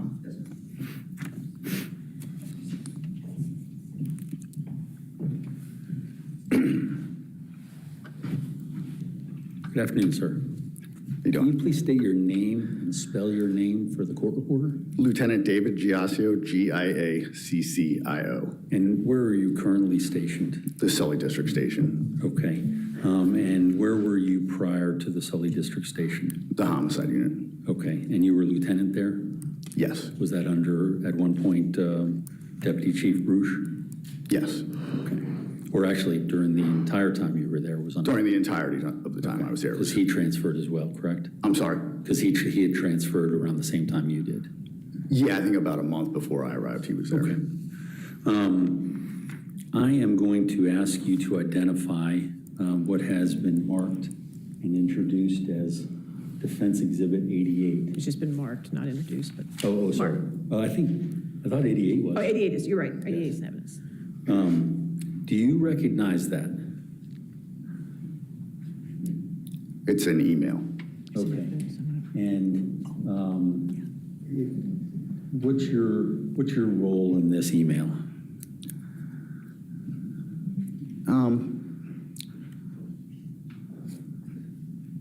Without context, it's hard to say. I think it has to do with an executive summary that I was having Detective Miller review. Okay, so is that the executive summary right there? Was that the attachment? I believe so. Okay.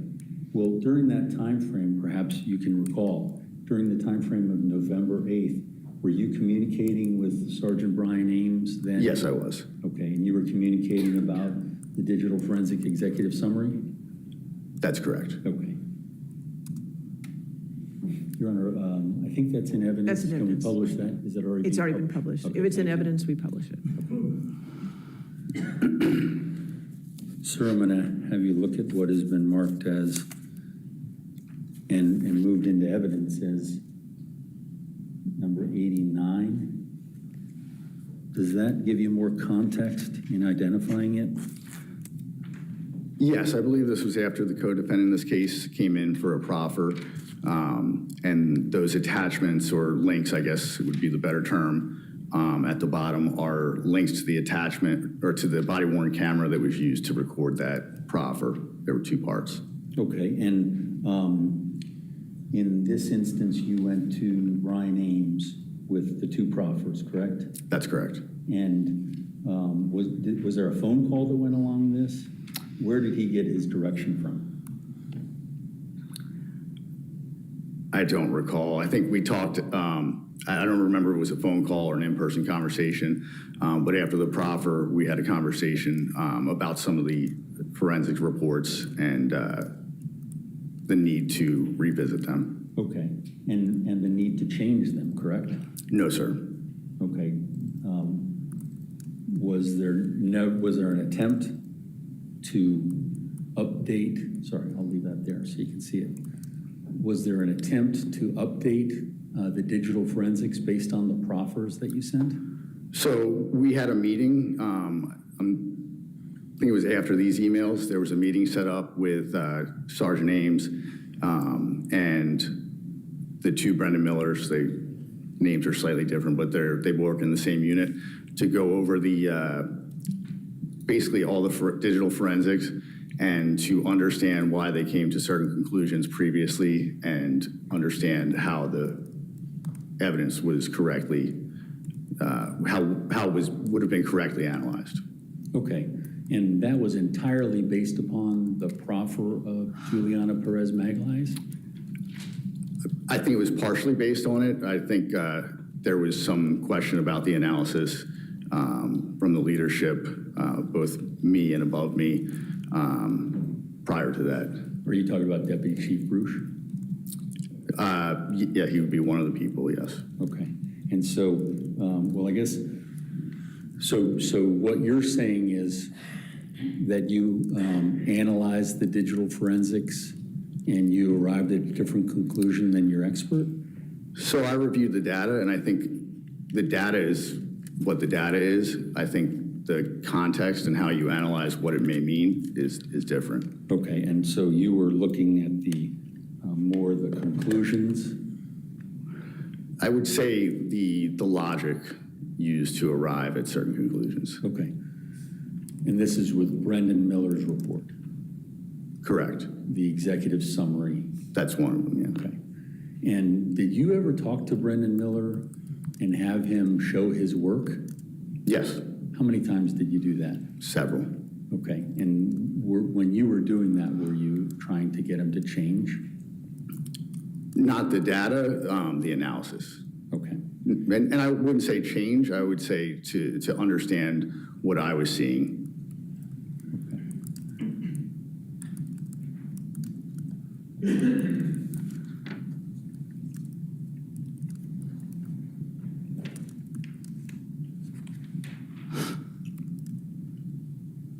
Are you aware of this email? What number is this? This is actually, sorry, 90. 90, And so it's it is been evidence. introduced, yes. Okay. Thank you. I'm not aware of this email, no. Okay. I think it might have been the day before. Well, yeah, some of it, obviously, the one I sent, I'm aware of. The one at the top, I assumed is what you were speaking about. I'm not aware of that one. Okay. And is it accurate in terms of how he characterizes it? Judge, the witness just indicated he's not aware of the document. He's aware of the bottom part, I think is what he said. So if you want to direct your questions to that. Well, I think I can ask him questions, Judge, about whether the body of it is accurate, whether it's being communicated properly. What, if he recognizes it. He said he didn't recognize it, so I'll sustain that objection. Okay. Do you recognize the content of what's being sent? I'm not sure what you're asking. The body of. I mean, I can read it. Sergeant If that's what Ames? you're, I can read it and Does understand that it. sound yes. like what you said to him?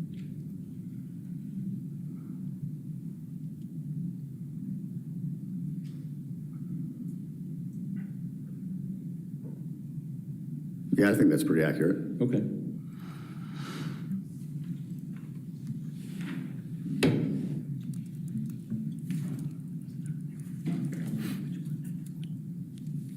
Sir, I'm going to ask you to identify what has been, or look at what has been identified as Defense Exhibit 90. No, Nope. Oh, sorry, 91. This is 91, which is Yes, not in 91, evidence. Sorry. So I'd be most interested in you looking at this area down here. Is that something that you created? I wrote that email, yes. Okay. And you want to move this in as Defense 91. Exhibit 91? Any objection? I can have the court's indulgence for one Yes, second. ma'am.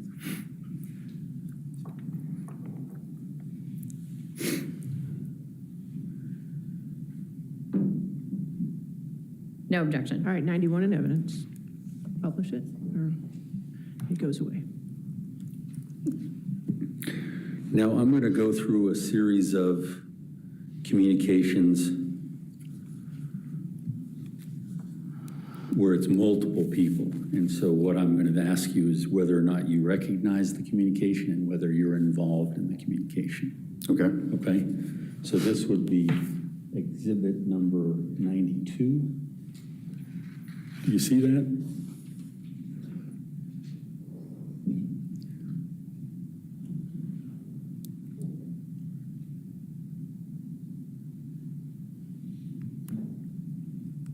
Yes. And does that look like the communication that you were involved with? Yes, I believe the blue bubbles are mine. Okay. We still don't have the third person, so I'm just going to identify that, Judge. That's still 92. 92.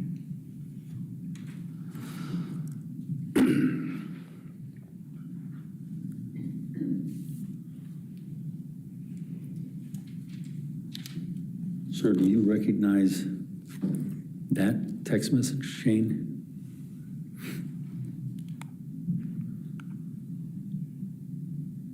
I do. And are you involved in that? That's my, in blue as well. I'm sorry, in the blue? The blue is my Okay. text, yes. Thank you.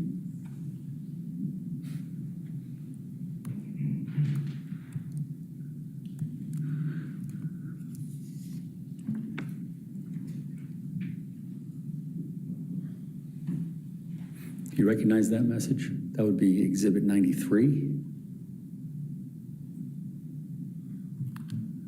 It's exhibit 94. This is 94. 94. I apologize, Judge. 94. Yes, Okay, and that's a communication that you remember? I do. And it looks as though it's Patrick Bruch is one, and who's the other one? Sally Fayez? Okay, and Sally Fayez is, what's her position within? She's the director of the Victim Services Department or Okay. unit. Is she are you a direct report for her? Or, I'm not sure what you're, Am I speaking in, is she or do you directly report to her? no, I never have. Okay. Who did you directly report to while you were in homicide? Well, I had, I guess, Captain John Bobel, Major Dan Spital, and Deputy Chief Patrick Bruch. Okay. Did you have any privilege to report directly to Patrick Bruch when he was deputy chief? For the purpose of this case, he was my primary report. Okay, so it would just be the two of you communicating, much like these messages? I mean, the other commanders were part of it, but he was the primary person that I reported to.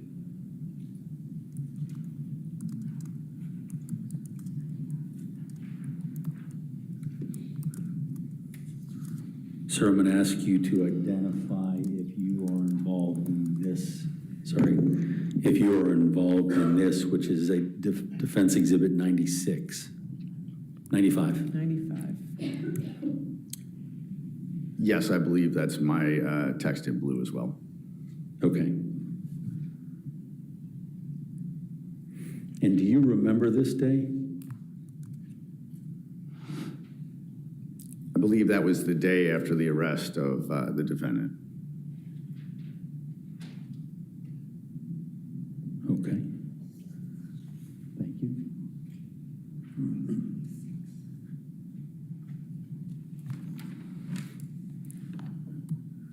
Sir, do you recognize this has been identified as Defense Exhibit 96? 97? We're on 96. No, we're just on 95. 96, right? 96, Yes. Do you recognize that? I do.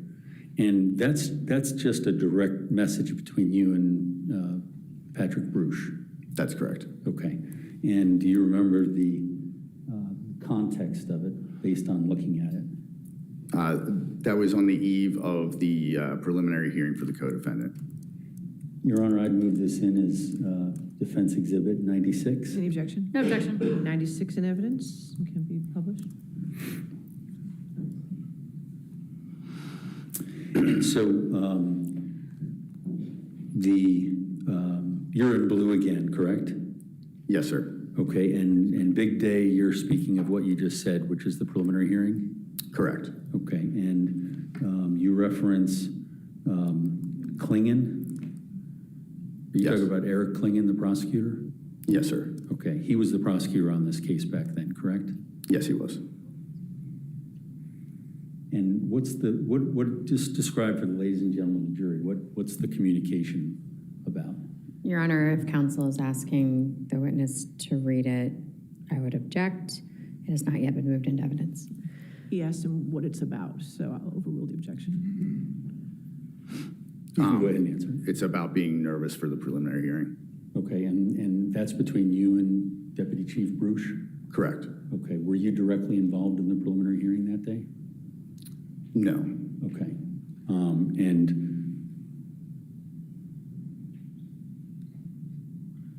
was that the day of the hearing? I believe it's the evening before, the evening before. Okay, the preliminary hearing was on April 1st? Yes, sir. Okay. And were you involved in the preparation? Is that why you're privy to that? Well, I was the supervisor. I'm sorry. Oh, closer. Sorry, it sounds loud to me. I'm sorry, can you repeat the questions? Were you directly involved with the preparation for the preliminary hearing? Yeah, I mean, I was the supervisor of the homicide unit. Okay, but you didn't have any investigatory role in this? No, in this case, I wasn't involved in any interviews. I didn't collect any evidence. I simply oversaw the investigation starting in, I think, early March 2024, so about 13 months after the murder. Okay. Is it customary for lieutenants not to be involved in any of those things? At the time, I was a sergeant, but yeah, I think that's fairly normal. The detectives do the investigating, the supervisor oversees it. Would there be any other reasons why you couldn't prepare for the hearing? No. Were you on the Brady list at that time? Objection is to relevance. Overruled. I'm not aware that anybody keeps a Brady list, but the Commonwealth has told me that they make certain disclosures about an investigation where I allowed an employee who had a brain tumor to stay home on light duty at the direction of a commander. Okay. And so that was one instance when you were put on the Brady list. Have you been put on the Brady list on other occasions? No. Objection is to relevance. Overruled, he answered no. And the Brady list essentially, well, you tell me, what is the Brady list? Well, like I said, I don't think there's a Brady list, but the Commonwealth makes disclosures based on opinions that they form about a case. And the underlying finding is truthfulness, correct? No. Okay.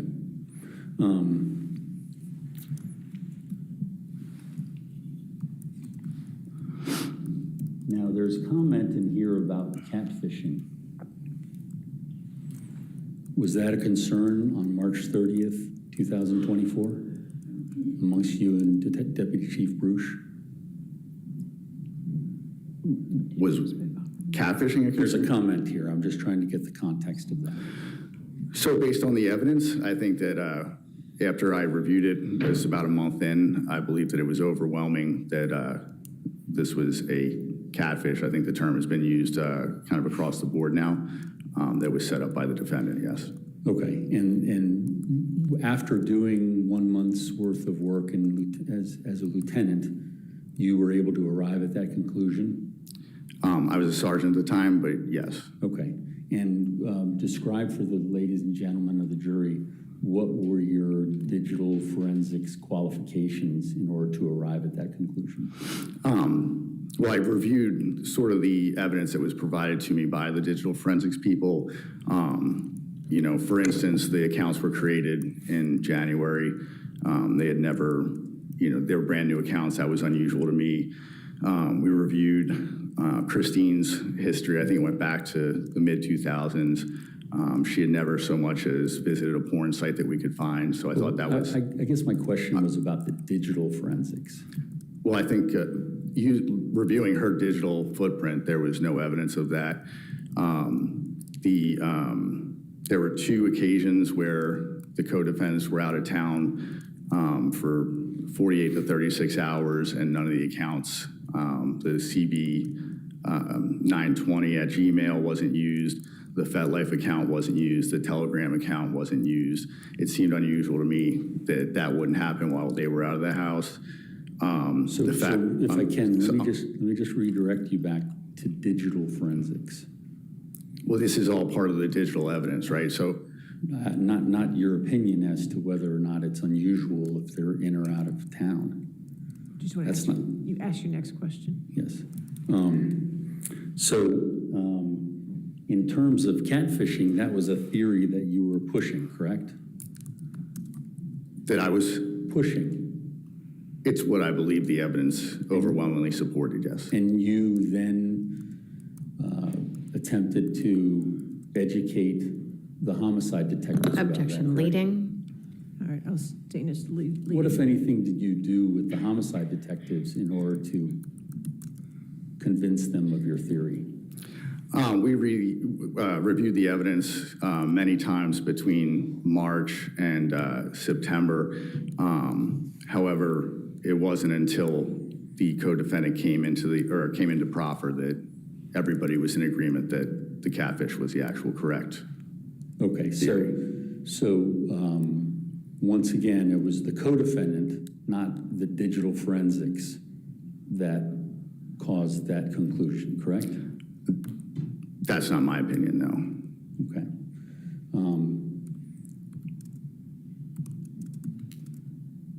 Okay. I don't have any further questions on that.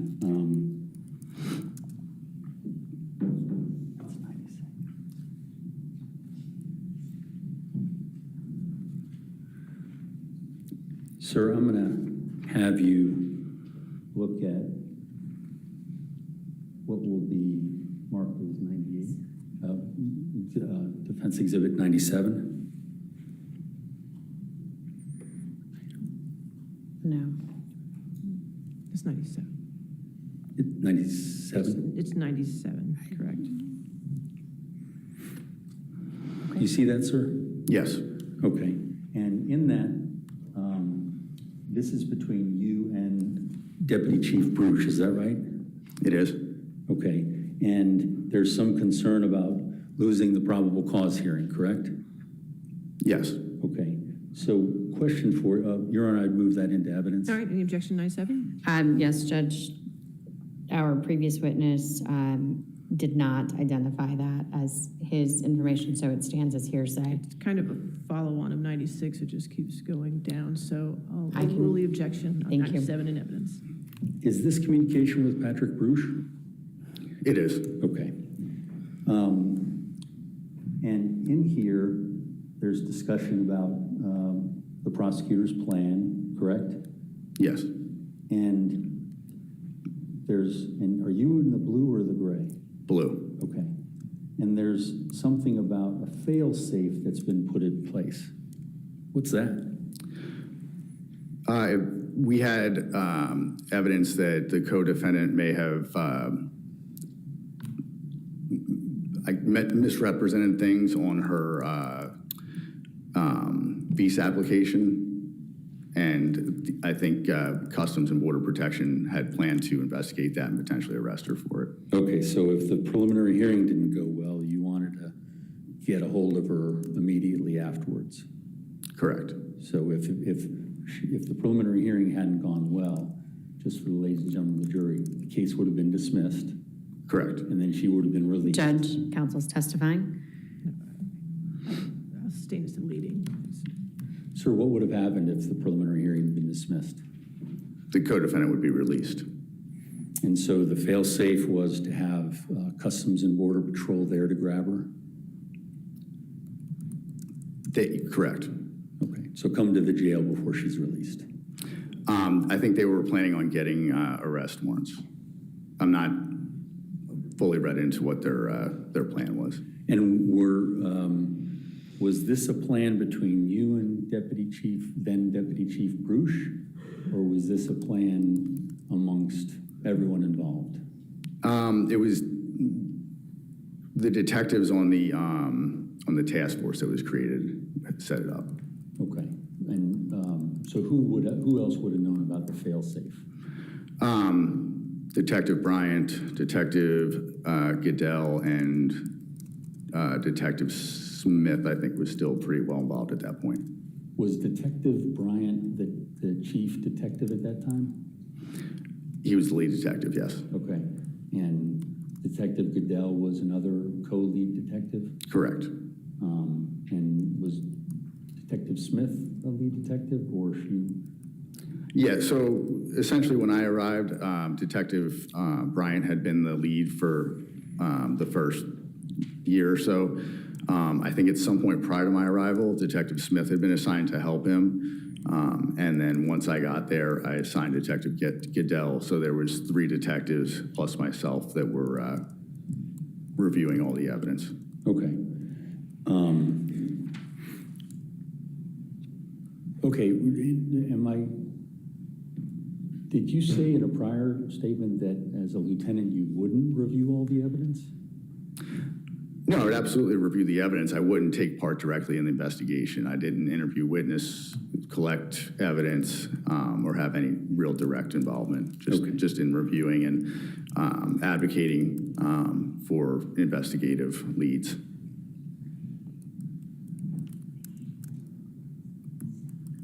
And Your Honor, I'm sorry, 97 was moved into evidence? 97 is in Okay, evidence. and that's, the jury has, it's been published. Okay, thank you.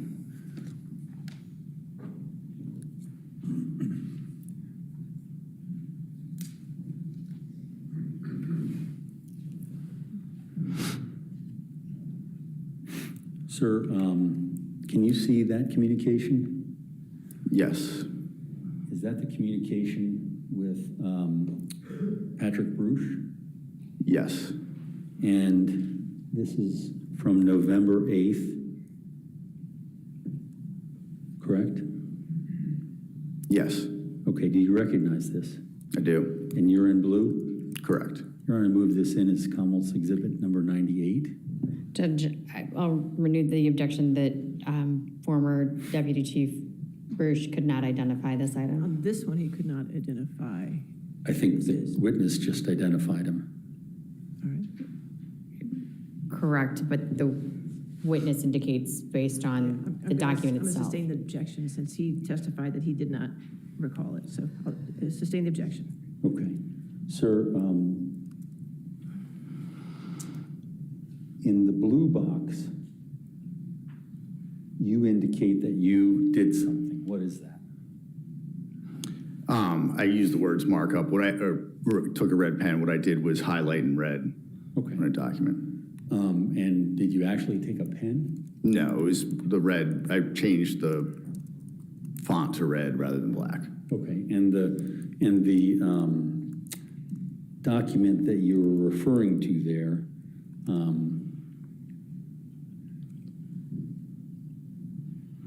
what document was that? It was the executive summary prepared by Detective Miller. Okay.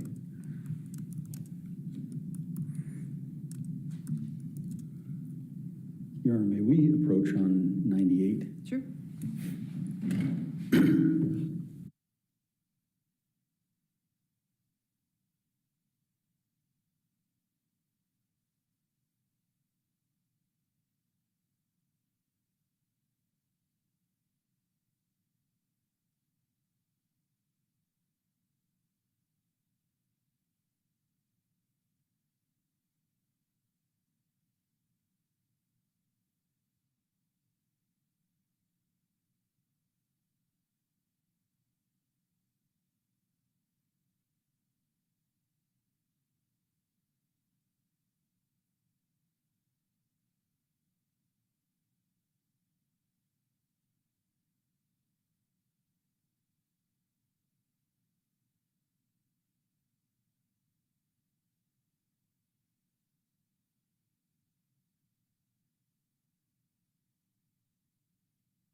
Honor, if I may, I also had 106.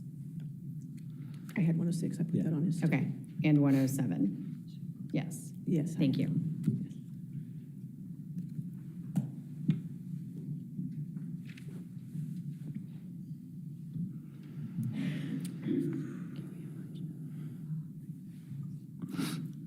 Sir,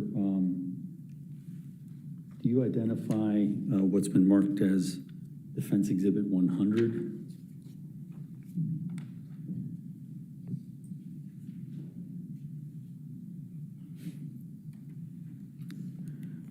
Yes, it's a text message. And that's between you and Patrick Bruce? It is. Are you in the blue box or the gray box? Blue.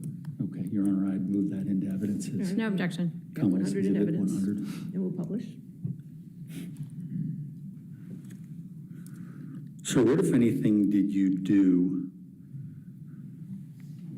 when you were told to hold off on bringing Klingon and Kelsey into the loop? I don't remember specifically, but I would imagine I held off on giving them a call. Okay. And who, for the ladies and gentlemen of the jury, who's Klingon and who's Kelsey? They were the prosecutors assigned at the time. Okay. And do you recall when it was that you put them in the loop after this statement? I'm sure within 24 hours. I don't recall But you exactly. don't have any recollection? No, I don't recall, but it was definitely not for any extended period of time. Okay, and this looks like it was something that might jog your memory. It was relating to Celebrite Task Force. Do you have any recollection when it was that you would have told the prosecutors in this case, whatever the conclusion was? Judge, I think that's a mischaracterization of the evidence. If you want to rephrase your question. Was the information that you're holding off on relating to the task force meeting at Celebrite?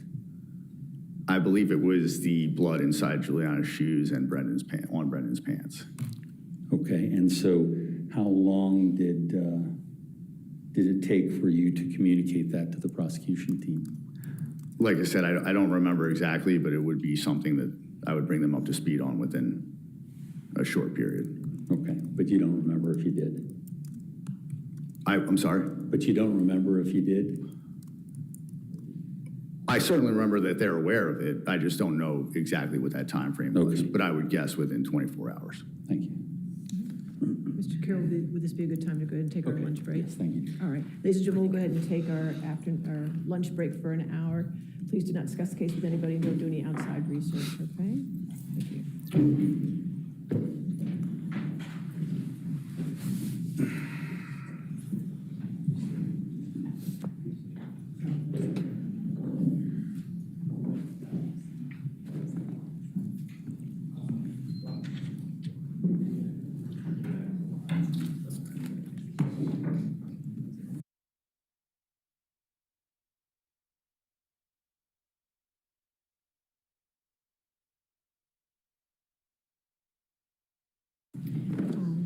We're gonna do Saka at 1:30. So I'm gonna.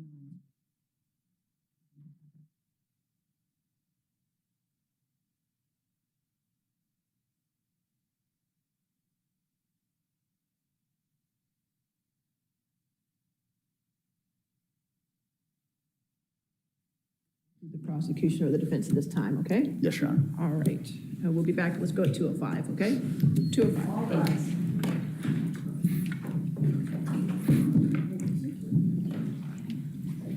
Court's recess until 2:05.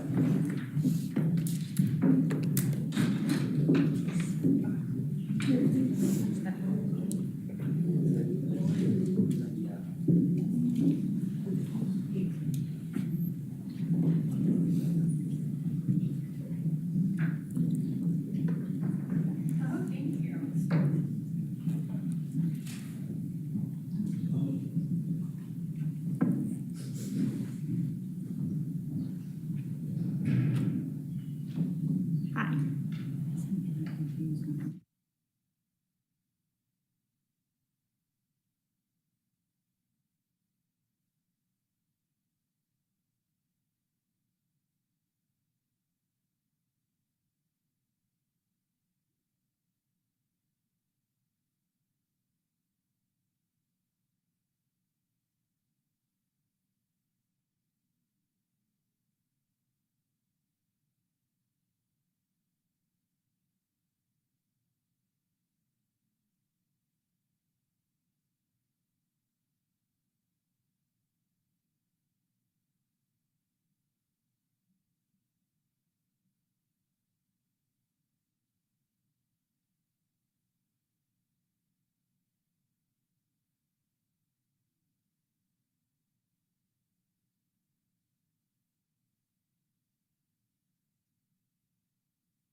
and come to order. So are we ready for the jury? President, we can approach. Sure. Sorry.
All right.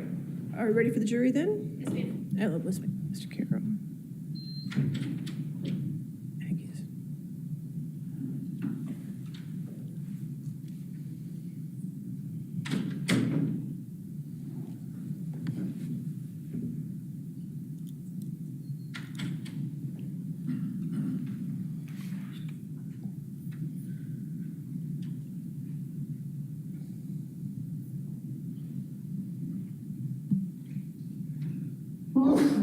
Bless you.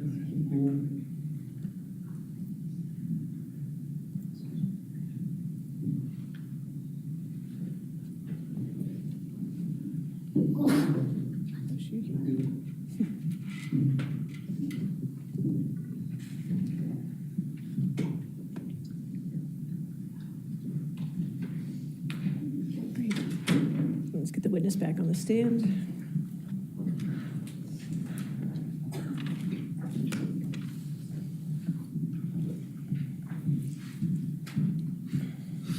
Sir, just a reminder, you're still under oath, okay? Yes, ma'am. Thank you. All right, your next question.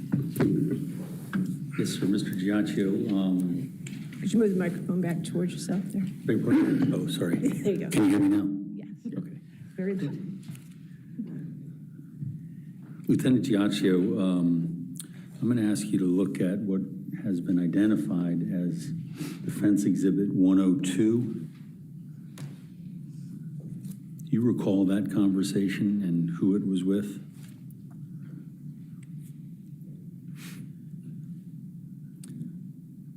Yes, and it was with Deputy Chief Bruce. Okay. And, Your Honor, if I'd move that into evidence? Oh, Thank you. Any objection? No, ma'am. All right, 102 in evidence. Now, the date is significant for what reason?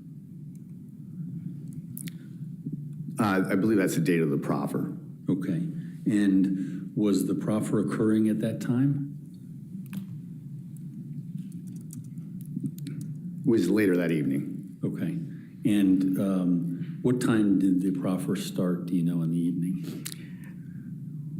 I believe somewhere around 4 or 5 is when we began. I don't recall exactly, Okay. though. It was in the evening hours, though. Were you in the room where the proffer was occurring or the room next door? Next door. Okay. And how were you linked up to the proffer? By phone. A phone was just left open and you could just listen to it? Correct. Okay.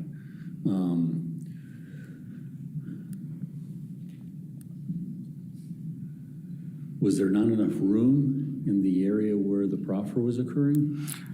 It's a relatively small conference room, but it was a decision of the Commonwealth Attorney who was in there. Okay, who was the Commonwealth Attorney? That was Mr. Klingon at the time. Okay, and was the decision that you would be out? Yes. Or there wasn't enough room? I can't speak to what his mindset was. I mean, He told you you're out? correct. Okay. Now,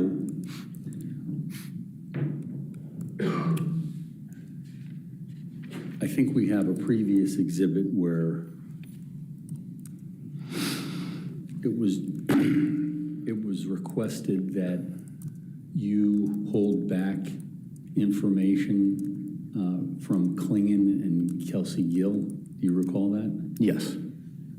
Was that around the same time frame as this? I don't know if you could show me the exhibit. I Let me can tell see you. if I can Yeah. get the exhibit for you.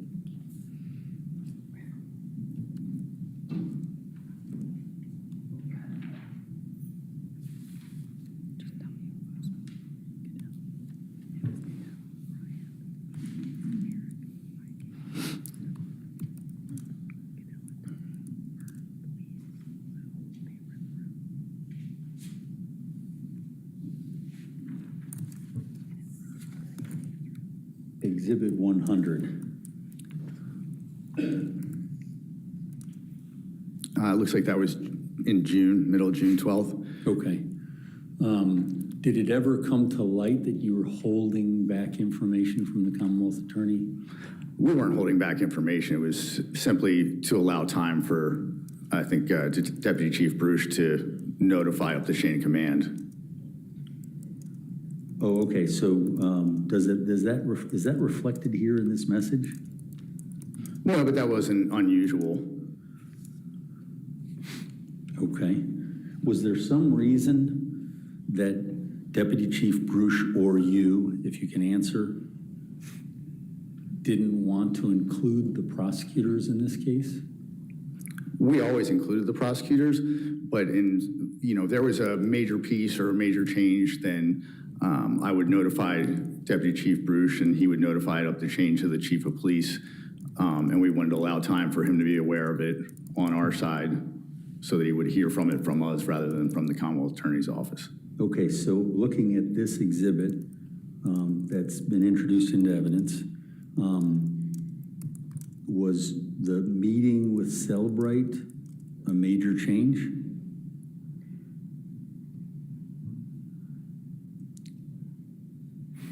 I think that what he's referring to is the blood evidence, not the meeting with Cellbrite.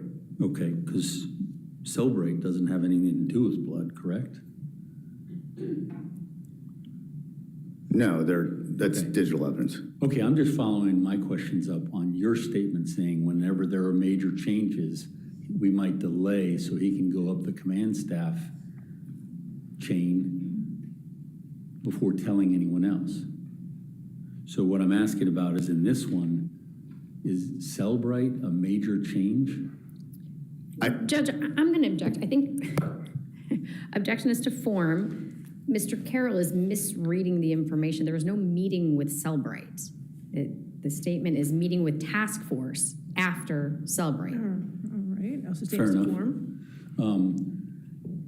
You testified that traditionally Deputy Chief Bruce would say, hold off so he could send it up the flagpole, essentially, correct? Correct. Okay. But I think you're confusing what information. The information is the blood information that he's asking me to hold off on is the way I understand it. Well, yeah, The that's. Cellbrite has nothing to do with the later statement. And where does it say that? Well, I'm saying that. Okay. And so that would be, what you've just testified to was that this would happen when there were major changes so that everyone and staff could know and be able to answer questions by the press and things like that. Is that correct?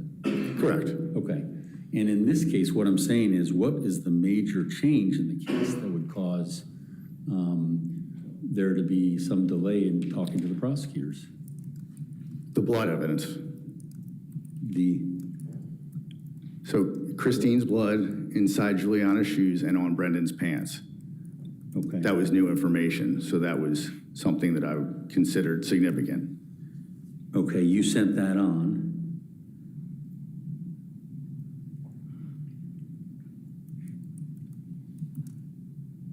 And then, so you remember that moment? Well, yeah, I mean, I remember sending the text, yes. But do you remember it as you're reading this text, you know, what the context of it was? Yes, we got a lab sheet back that contained new blood information, and I notified my chain of command. And so what about that would not directly relate to information the prosecutors need? I'm not really following what you're trying to ask. Okay, I'm trying to understand why there's any need to hold back evidence from the prosecutors. There was no holding back evidence. It was merely giving time for it to get up our chain before the notification was made to the prosecutor's office. Okay, and you don't know specifically what that time was? I think I testified earlier, it was no longer than 24 hours. It was either later that evening or the following day. Okay, but we're now talking about this major event of the blood evidence that's referenced here, and that doesn't tell you any different? Objection leading, counsel's testifying. Is leading. Now that we're identifying what it is that was the major evidence break, do you remember why you were holding back and when you ultimately gave them the information? Again, Judge Aston answered. He has testified that he does not recall specifically when he shared the information, but he knows that it would have been within 24 hours. I think that was previously, Judge, when we weren't talking about the major event, which is what he just testified to. All right, I'll overrule. Go ahead. I'm sorry, can you repeat them? So what was it about this major event with, I guess, a lab sheet coming back that caused you to hold it back from the prosecutors? And then my question is, if it's a major event, wouldn't you have an idea of how long you're holding it back from the prosecutors?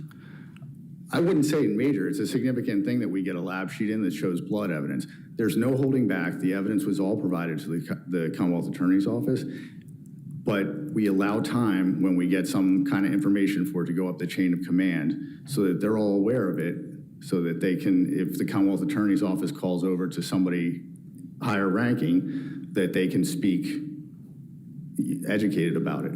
So is that a policy? I mean, it's just how we do business. There's not a policy. But I mean, somebody has to determine it's major, and somebody has to then make the decision whether it gets held up. I think it would go to my discretion whether it's something I'm going to notify my chain of command, and they're going to tell me sometimes they're not, it's not significant enough that they would hold it back. Or perhaps, if it was a phone call and the deputy chief was with the chief or the assistant chief, they could relay it immediately. In this case, I'm assuming that the deputy chief didn't have immediate access and was waiting for some reasonable amount of time so that he could make that notification prior to bringing the Commonwealth Attorney into the loop. How many times in this case did you find yourself speaking to Deputy Chief Bruce at the time about holding back evidence from the prosecutors? Again, we're not holding anything back. We're making notifications and then notifying the Commonwealth Attorney. Well, couldn't it also be done as telling them, hey, we haven't made notifications, keep this under your... Objection leading. Sustain. Weren't there other ways to do that with involving the Commonwealth Attorney's Office? Well, they were involved. Not if it was being held back. Objection argumentative. I'll sustain the objection. You just testified that they weren't involved because you were holding back. Objection leading. Sustain the objection. Okay. Let's go back to exhibit number 102.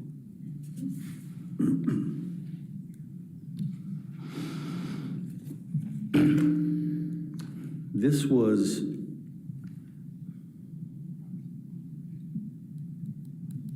like the entire chain was October 25th, which is I think you had previously said was the day that Juliana Peres Magalhaes recanted? Yes. Okay. And it looks as though, and Your Honor, I'm sorry, have I moved this into evidence yet? Yes, that's already been Okay, evidence. okay. And you're the blue bubbles there, correct? Correct. And I guess the offer hasn't been made yet, but you have the offer there, or has it already been accepted? I don't know. Okay. I'm aware of the offer. I don't know if it had been accepted yet, I guess is what I don't know the answer to And that. who would have been involved with that process? The Commonwealth Attorney's Office. And do you know who made the offer? I believe it was Mr. Klingon. Okay, did you talk to him before that I talked to about him. the offer? Yeah, there was discussions throughout the case about a potential offer. Okay, when was the first time that an offer was made in your recollection? I don't know. Could it have been around January 1st? Objection leading. How long were offers going on as far as you knew? I don't know. Were you privy to all offers that were made? I don't know. Do you know of any other offers other than this one being made to her? I believe there were others. I don't know the ins and outs of them. Okay. And would that be because of your capacity as a lieutenant in homicide? Well, the police department investigates and the prosecutor's office prosecutes, so they make those prosecutorial decisions, and I'm not always privy to them. Okay. How many offers were you privy to? I know that there were other offers made. I couldn't tell you if it was more than one. I just know that there was discussion that there were previous offers. Okay. And in the context of the calendar year and the big events of that calendar year of 24, were there offers made before Brendan was arrested?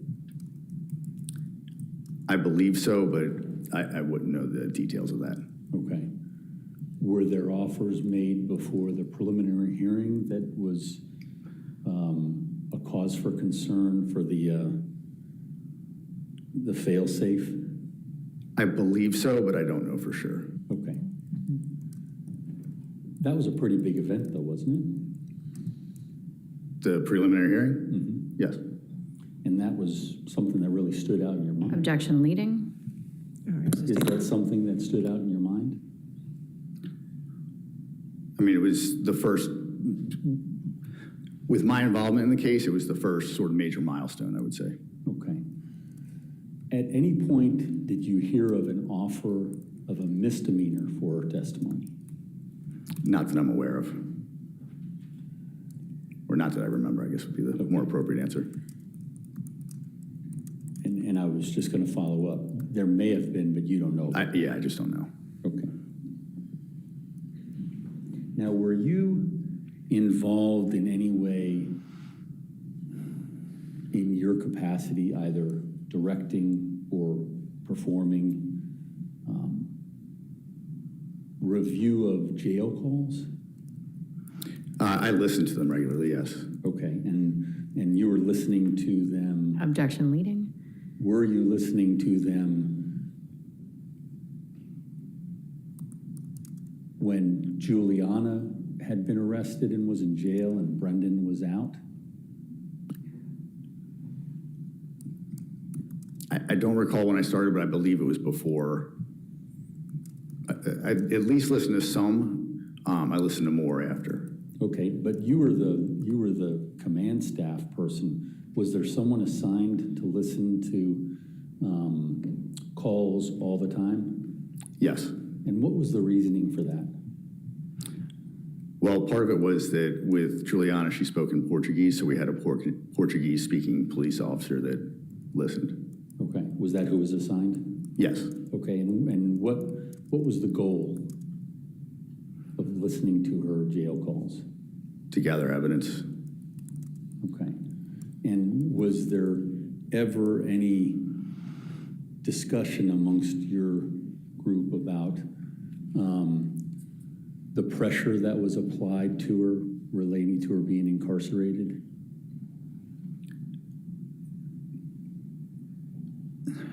Yes. Okay. And was that something that was favorable for what your goals were? That she had pressure because she was incarcerated? Yes. I mean, potentially. Okay. Were there, in listening to all those calls and having them translated, when you listened to the ones in English, were you concerned about her mental health?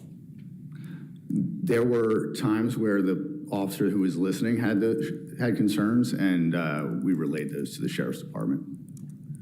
Okay. Were there times that you were concerned about her talking about the meetings that she had been with the police and the Commonwealth's office? I don't recall any concerns about that, no.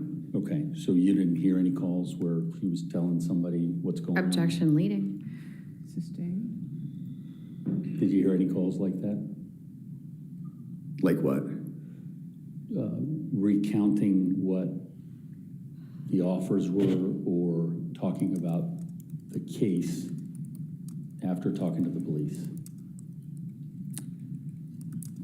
Not that I recall specifically.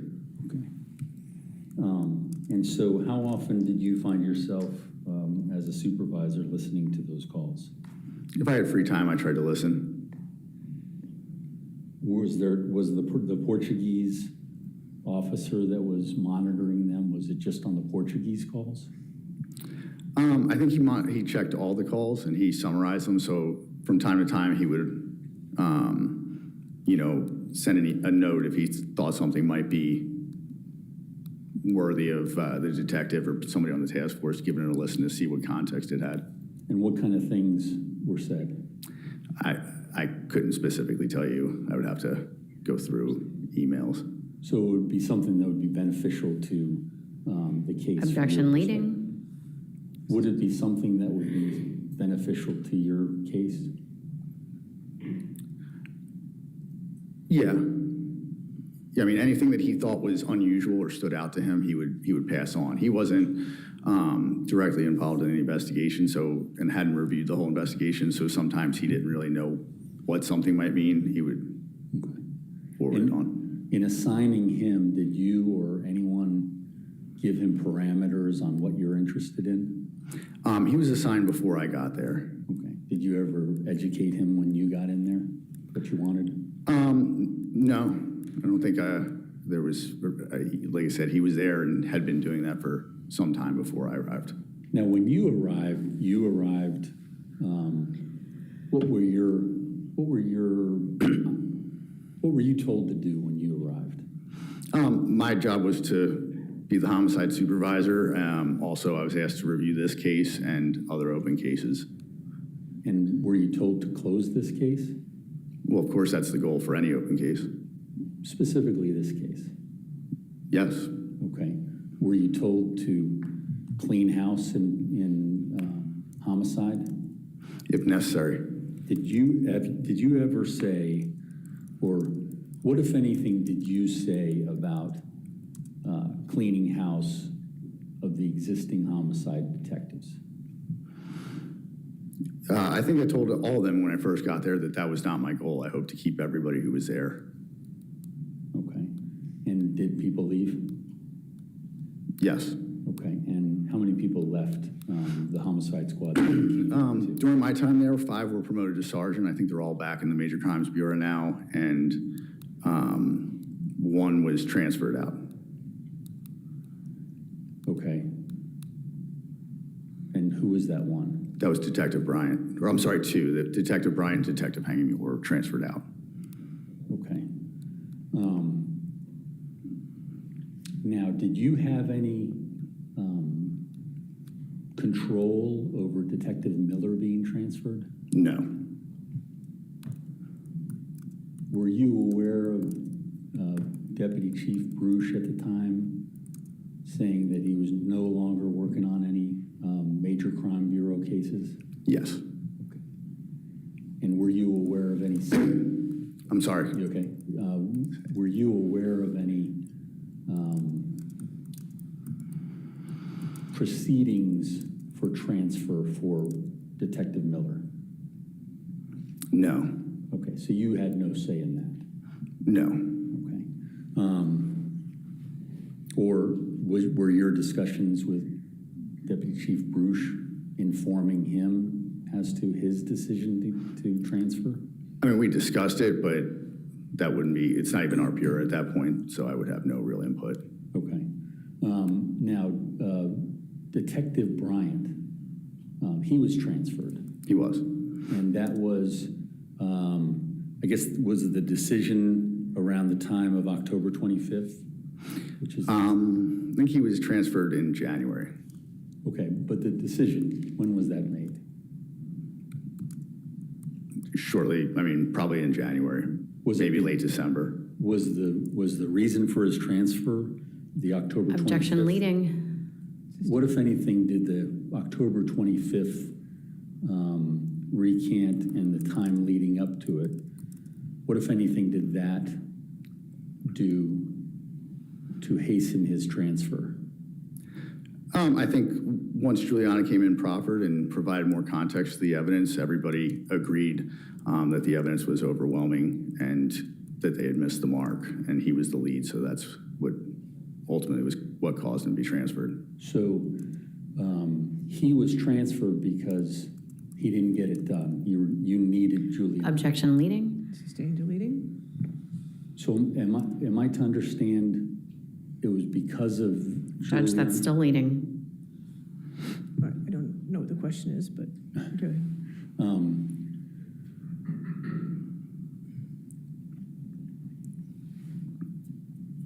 Were there any other factors that were considered other than what you just testified to as to Detective Bryant's transfer? When He became aware of the proffer. It was 5 days before he passed that information up the chain of command, so that also played in. Okay. And his leaving, was that, how was that characterized? It was a transfer. Okay.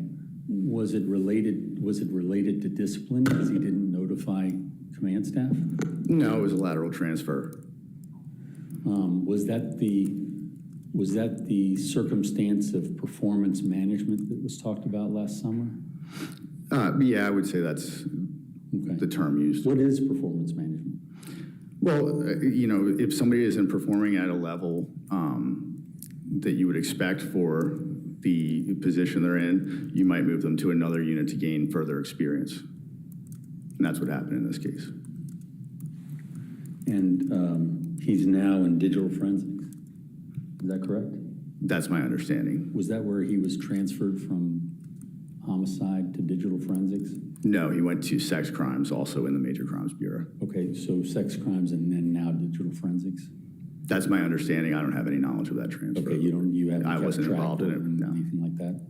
Now, he was the lead detective on this case from the beginning, correct? Yes, From that day on February 24th. that's my understanding, yes. And Brendan Miller was the lead digital forensics person from the beginning of the case, correct? Yes. And he was the only one that worked on extracting the 60 devices and things like that. Is that right? I believe so. There's two Brendan Millers. I think they may have helped each other out at points, but so I'm not 100% on that. But I believe the Brendan Miller you're speaking of was the lead. Is that the one that is sitting in the court right now? Yes. Okay. And so that we're talking about the same person. Yes. And he was also transferred during that time, correct? Within a month, couple months. I don't recall the exact time he was transferred. Okay, but it was soon after the proffer and Yes. and the back and forth in terms of the emails with Sergeant Ames. Correct. It was right around that time. So Okay. if you put that exhibit up, I could give you a better ballpark. If I said November 7th, November 8th, would you believe me? If you're representing that that's what it says, then I will accept that. Yes. That sounds about right. And so now I know you weren't in homicide for long, right? About 11 months. 11 months. And that was before you were transferred. Correct. And prior to that, were you ever in homicide as an investigator? I was not in homicide, but I've been an investigator for most of my career, Okay. or supervised investigations. And your career as an investigator was in narcotics, correct? Primarily, before I came to the police department, I did fraud investigations as well, Okay. With another police department? with a private insurance company or insurance agency. Oh, okay. But in terms of your experience, police experience, you hadn't had any homicide experience up until you got there on March 2024. Only peripherally. A lot of homicides relate to narcotics, so from time to time we would be involved in that aspect. But you're never the lead detective or anything like that. No. Now, in your experience, does it seem odd that the chief detective... Objection leading? I don't know what the question is, so if you want to continue your question. I can't rule it Does it yet. seem odd that the chief detective of this homicide case and the chief digital forensic examiner were transferred around the same time? No.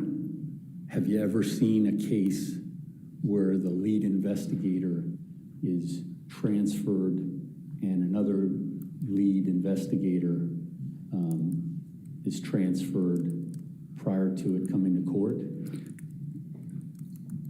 The lead investigator transfer, yeah, I mean, that happens all the time, I think. In homicide? In any case, I think there's plenty of homicide cases where they've come to trial and the homicide detective has moved on through promotion or to another unit prior to the trial. That's pretty normal. Well, there's a distinction in the way you said that. I'm talking. Objection, counsel's testifying. Let me ask you a different question.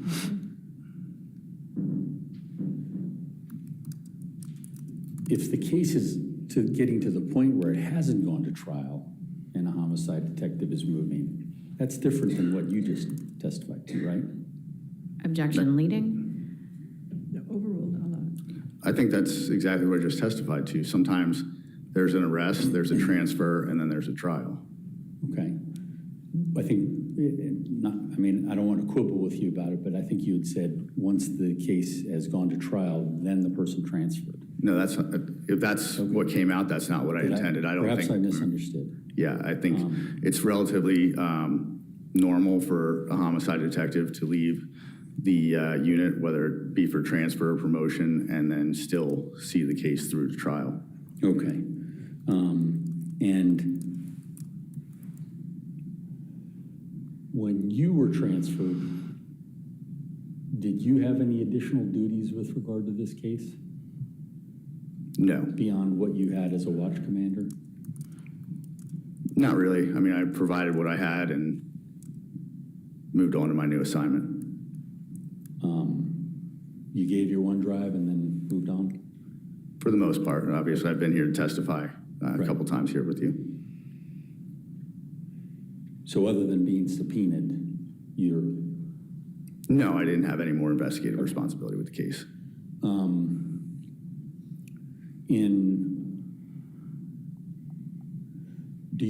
Are you aware of whether or not Deputy Chief Bruce, then Deputy Chief Bruce, now Mr. Bruce, has played any role in this investigation since he was transferred to the Administrative Support Bureau up until he left the... I'm not aware. Okay. Are you aware of any duties that Kyle Bryant, who was the chief homicide detective, what duties he's had since he was transferred? My understanding is he remains the lead. He remained the lead when I left, to put it that way. Okay, so he was actually still involved in certain things, is that correct? I believe so, yes. Was that while you were still there, or did that happen after you left?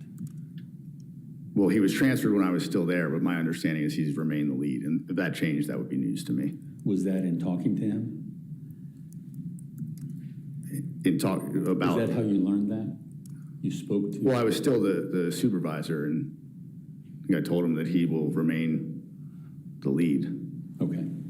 And he carried out his duties as he was supposed to, as far as you know? To the best of my knowledge, yes. Okay. And then with regard to Brendan Miller, do you know whether or not he had any responsibilities or obligations with this case? I don't know. After he was transferred? That I don't know. I would assume so since he was the lead, but I don't know the answer. Okay. And in any of the communications about transfer, you weren't privy to that? So right when he was transferred, there was a couple weeks where we talked about reviewing and he was going through the evidence. Beyond that, I don't know. Okay. You didn't keep track of it? No. There probably wasn't any reason to keep track of it, right? Right. I moved to a new command. Okay. I'm sorry, 102 has been moved into evidence? 102 is in evidence. Okay.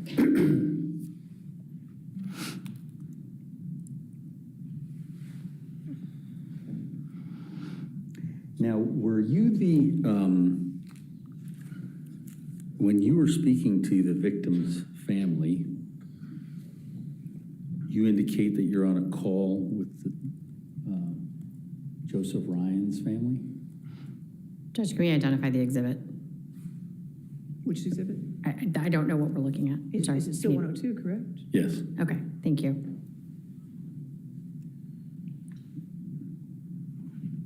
I think it's written on the bottom right corner. I can't do that. So were you the main contact for the Ryan family and the Banfield family? No. Okay. What was the phone call about? I think that was filling them in. Well, I don't know. It may have been to fill them in that the proffer was coming, but I don't recall. Looks like it was right before, so I would imagine, but it wasn't a phone call that I set up or led. Okay, would that be under your umbrella, I guess, or would that be victim services? I think that was in concert with victim services. Okay, and so in concert, meaning you were on the phone with someone from victim services? Yes, I wouldn't have made that call without victim services, but to the best of my recollection, I believe I was just a silent observer in that call. Who else was on there? I don't know. I believe that, I don't want to misspeak, I'm not sure. Okay, I mean, how many times did you talk to the victim's family with someone from victim services? At each of the hearings, I mean, if they were in town, we always tried to be in the room, or if there was an update, we would update them. Well, I understand that, but I mean, was this a phone call? I believe it's a phone call. Okay. And so would you oftentimes call the Ryan family or the Banfield family part of your? Primarily, it would be in-person meetings when they were in town. Okay. And this call would stand out as not being the usual contact? I don't remember specifically the call. Based on the date, I would imagine that it was to notify them of the proffer.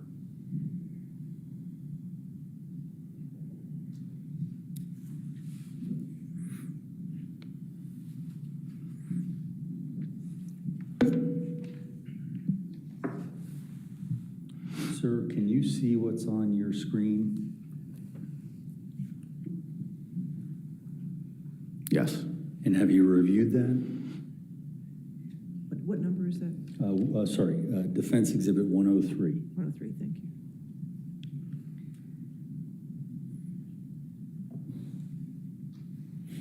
Yes. Do you know when that text occurred? I believe that was during the proffer. Okay, so you were in the adjacent room, Correct. and you were, well, you tell me, who are you texting with? Deputy Chief Bruce. Okay, and you're going to move that in as All right, any objection to 103? No, ma'am. Defense Exhibit 103? Publish. So let's go through this. It's tough to see what's under the banner there. Do you know what you wrote?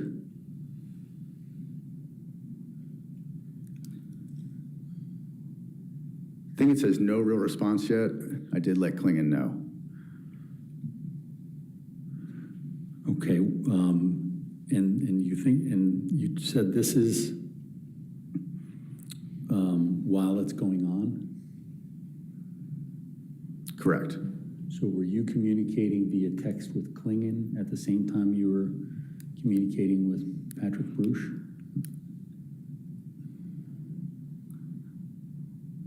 So we had a group thread for questions, and then I was communicating with Deputy Chief Bruce as well. Okay.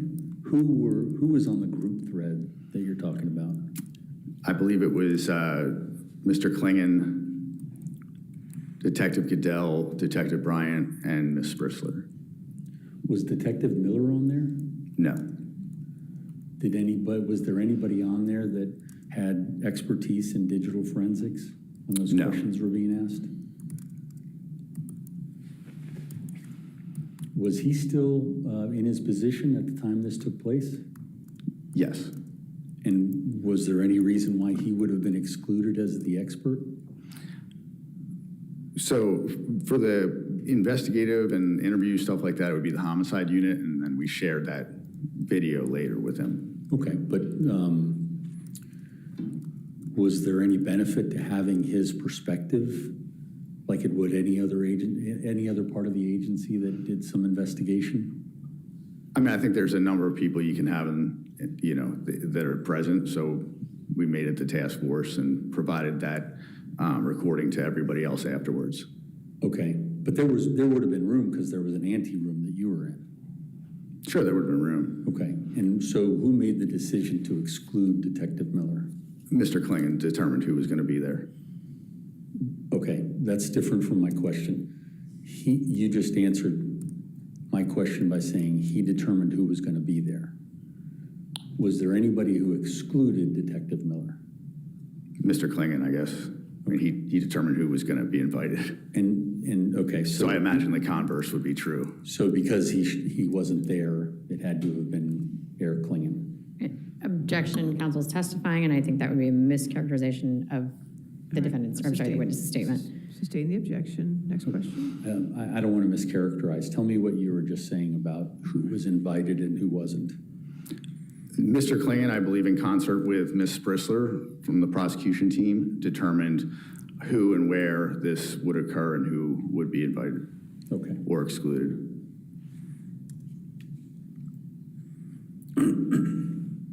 Now,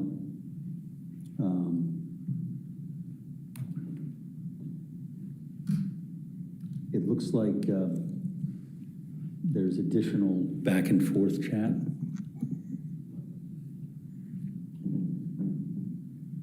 What's that about?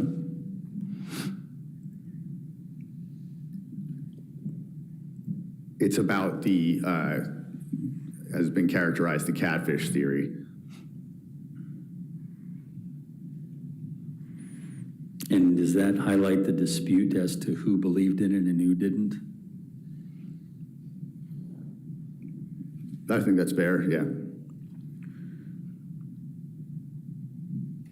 And is that why you said you were looking for an apology? Yes, I think we had back and forth. I advocated strongly that I didn't believe that Christine had set up or sent any of those messages. That wasn't the theory that went forward until Juliana came in and told the truth. So this is a celebration of you being right. I don't know if I would call it a celebration, but it's a realization.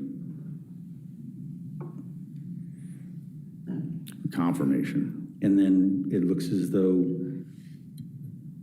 everybody's telling everybody how great they were. Is that Objection leading. Sustained deleting. What's the rest of it about? I think it's just acknowledging that we had gotten it right, and that now everybody was on the same page, and that nobody believed that we were not right. Okay. And so you arrived at the determination that you were right because Juliana Peres Magalhaes told the story. Yeah, I think she filled in the blanks, but by and large, what she said was consistent with what I believe the evidence showed pretty much within my first 30 days of being involved in the case. Okay, so were you aware that it was 2 weeks before trial when this proffer occurred? Yes. Okay. And was it your position that you needed her to testify against Brendan in this case? I thought it would be helpful, but I don't think it was necessary based on the evidence. And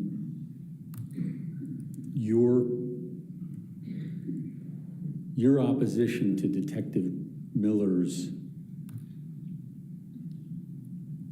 executive summary was based on her testimony, correct? No, I opposed it from pretty early on, but I think it was confirmation. It gave context to a lot of the things that were in there. Okay. And it was at that point that you worked through his chain of command, Sergeant Ames, to get him to change the executive summary, correct? I never asked him to change anything. I asked him to review it, be able to explain why he arrived at the conclusions that he had, and to be able to explain why he doesn't believe that to be the case anymore. And my understanding is that's what he did. Not with you? Not with me, no. Okay. Did you ever go and ask him what his original position was?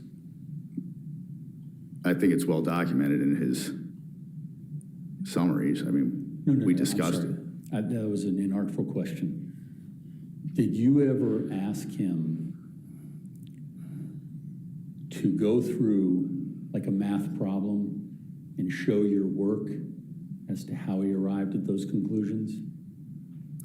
Yeah, we looked at it time and time again.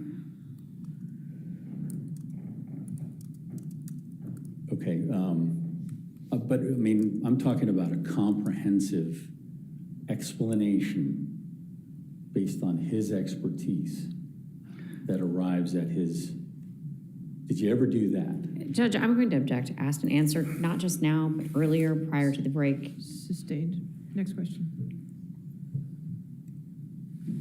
When you say you talked about it from time to time, is that a comprehensive review of his work? I mean, we spent a lot of hours in his lab, yes. Okay, and were you questioning him? I mean, we discussed all the things. There was something in the digital side that I didn't understand. I would ask him to explain to me what he felt that it meant. Okay, so at least one aspect of whatever you didn't understand, you would ask for his explanations. I guess what I'm asking is, did there ever come a time when you had him explain his entire report? Probably not all at once. Obviously, it was, there was extensive evidence, but we went through a significant chunk of it in his lab, yes. Now, just specifically with regard to the executive summary, when did you recall, when did he complete it and when did you see it? He completed it prior to my arrival, so I saw it, sometime probably in that first 30 days in March of 24.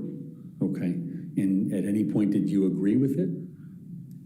I think in the first bit, I just took it all in. I tried to take in all the evidence. I spoke with a number of detectives and sort of got their impressions, and then I reviewed it, and then I had questions about the analysis. I think part of the issue is it was not the data that I had issue with, it was the interpretation. Okay. You mean the statements surrounding the data, the findings? For instance, he attributes things to people rather than devices. Okay. And is that something in your digital forensic experience that's not best practices? I think it's difficult to say who's holding a device if you don't have a lot of context. I think that's, I mean, isn't that why digital forensics is what it is? Well, they extract data and look and tell you what's going on, and I think probably some of his analysis went outside the bounds of what he would normally do. And did you ever directly address him about that statement you just made? Yeah, we discussed it, and I think he agrees You think he agrees? that it was beyond what he normally does, yes. Okay.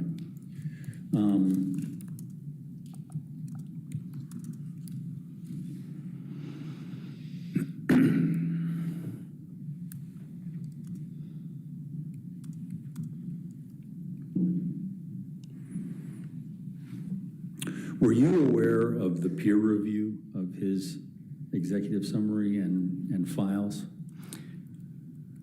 So there was stuff sent down to University of Alabama, I believe. My understanding was that they were trying to do a deeper dive into certain devices and see if they could pull more information than perhaps Fairfax County has the ability to pull. Were they able to do that? Do you know? I don't think they really got much further than he did. Were you aware that they concurred in his findings? My understanding is that they concurred that he extracted the things properly and that the data was correct. Did that peer review change anything in terms of your position as to the executive summary? I'm sorry, I lost you. Can you speak into the microphone? Sorry. It's hard to hear up here. I'm sorry. Did the peer review change your thought process as to the executive summary that he had created? I think it gave me confidence in the data, but it didn't affect the analysis part of it. Okay. And so perhaps I've asked you this. What was your experience in the analysis of digital forensics? Well, I'm not, you're looking at what the data is. I've been an investigator for almost 2 decades. So I've looked at lots of data and developed theories or trends, stuff like that. But can't anyone do that? Objection, argumentative. Sustained. Next question. Would that be difficult for anyone else to do? I don't think so. I mean, I've spent a lot of time in investigations and putting things together, and you look at, patterns of life and how people act and how humans behave, and this is just more data points to look into. Now, and that's what, is that what differentiates experts to investigators? Well, I think the expert... Objection, relevance, I'm not sure where we're going with this. He's not an expert. He's testifying as his recollection of the events. Well, I think the discussion is about Brendan Miller's work. I'm going to sustain the objection. Next question.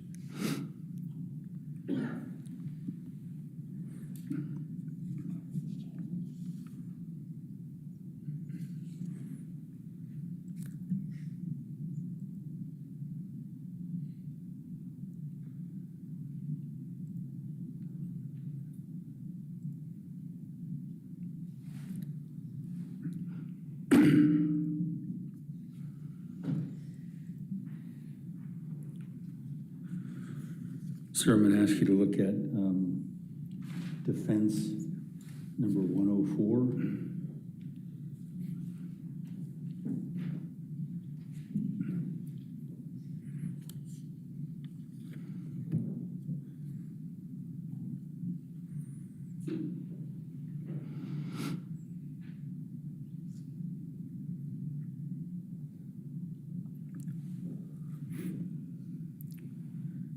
Is that yours?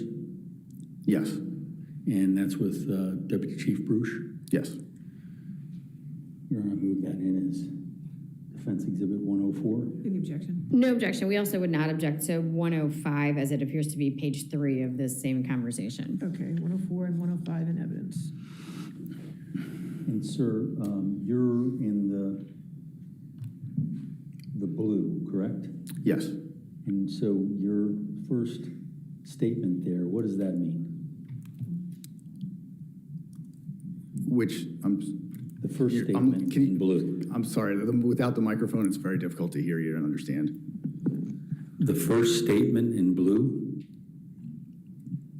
B guided her through B was Brendan. Oh, so you're recounting her story? Correct, this is during the proffer. And is this in the ancillary or Correct. the ante room of the? Yes. Okay, gotcha.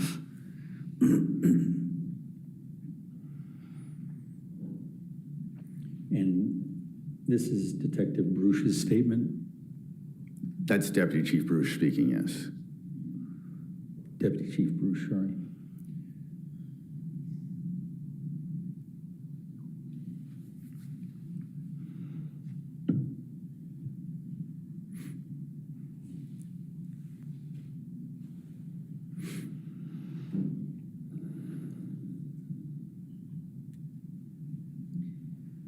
And did you have any,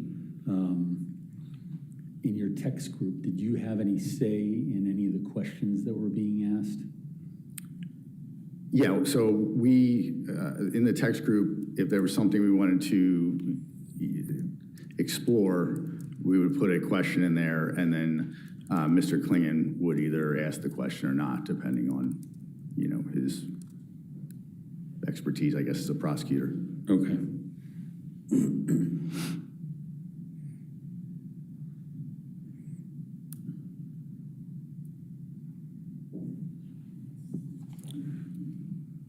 Sir, it looks as though 105 has been admitted to evidence. Yes, that's correct. Do you recognize that? Yes.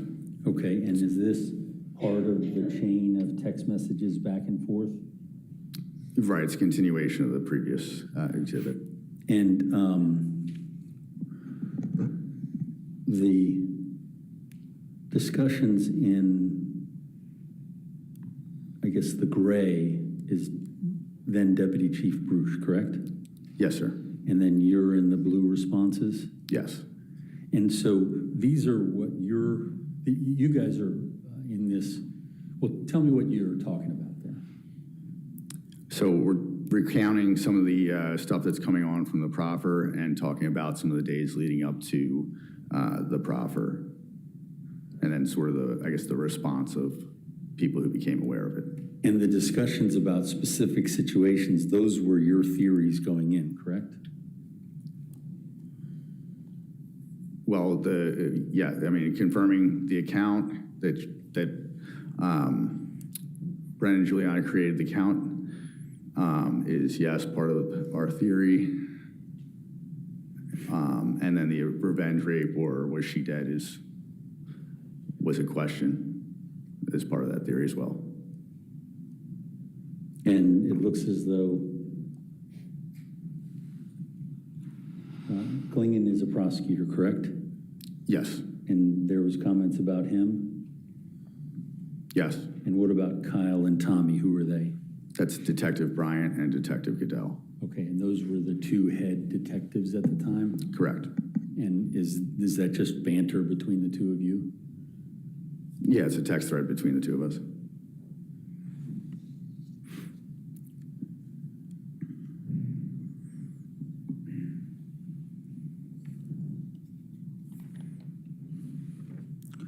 Sir, I'm going to ask you to look at defense number 108.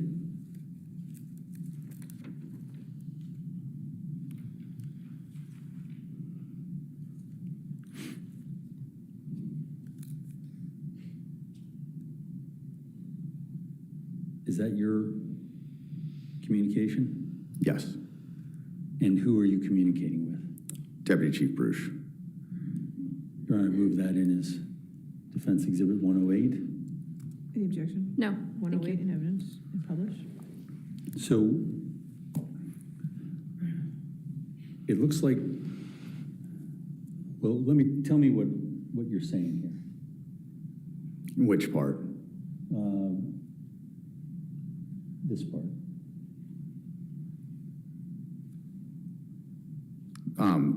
I think you just pointed at Deputy Chief Bruce's comment. Okay, were you part of that? Yes, I think what it's referring to is where I say this is good. She confirmed that he would send her home a little early from the gym so she could post when he was not in the house, which was confirmation of some of the digital forensics where you could see that Juliana's device and Brennan's device were at the Lifetime Fitness in Reston, and then Juliana would leave, and as her device would leave, as she arrived at the Stablebrook address. I don't think this is responsive to my question. Or you want to ask your question again? Yes. This area up here, does that indicate that you are still in the room? Yes. Okay, so this is while this is going on? Mm-hmm. And the things that you're reporting to Deputy Chief Bruce at the time, are those some of the questions that you were sending in or some of the things that you were trying to get the au pair to say? I wasn't trying to get her to say anything. We were trying to ask questions to get to the truth. Okay, And like were you asking questions regarding that particular incident you just started wanting to talk about? So that's something I think that came up. Juliana put that out there without being prompted. But like I said, we could confirm it with the digital evidence, and it was, corroborating what she was saying. Now, when she confirmed that she created the account, did she tell you what the email address was? I don't recall. Did she tell you what the password was? I don't think so, but I also don't think she specifically said that she created the account. I think that she said Brendan created the account. Okay. Did she say that she was there when Brendan created? Objection, calling for hearsay. All right, I'll sustain the objection. Was there anyone in the text group asking her or suggesting questions to Mr. Klingon regarding the account platform? I don't recall. Was there anybody suggesting questions in what you saw regarding the passwords? I don't recall. I do remember that Mr. Klingon had a list of, I think, over 100 questions that he hoped to get to. So a lot of that was covered in there. Do you know what the origin of those questions were? I think his review of the case, I don't know though. Okay. What, if anything, did you know about any meetings that Juliana Peres Magalhaes and her attorney had with Mr. Klingon prior to that? I'm not aware of any, but if it happened outside of my knowledge, I couldn't tell you. Okay, so it was your impression that she walked in there and Objection, counsel's testifying, leading. what was your impression of the interview? She appeared truthful, and we were able to corroborate a lot of what she said. Oh, okay, and is that the measure of the truthfulness for you? I think when you see interviews and conduct interviews over a course of a career, you start to kind of get a feel if somebody's being truthful or not. And one of the ways we do that is corroborate through other evidence. Okay. Now,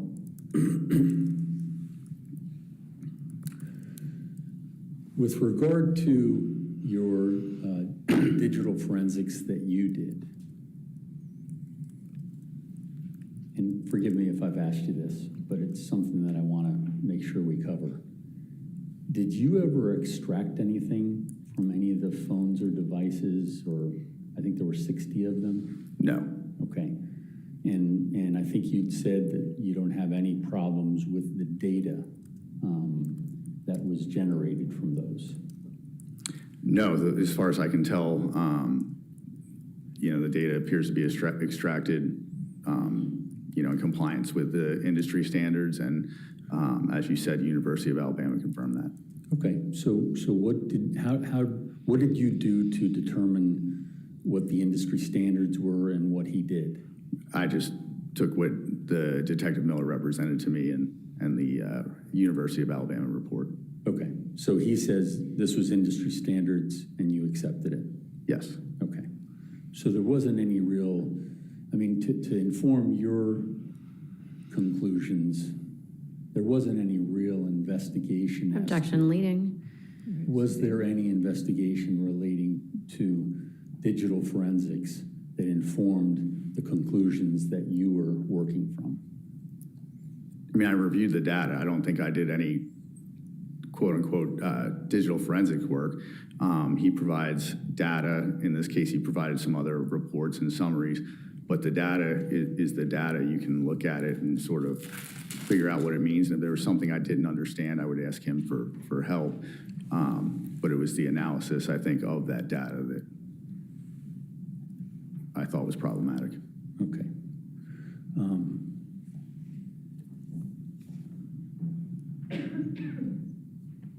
Court's indulgence. All right, yes, sir.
Sir,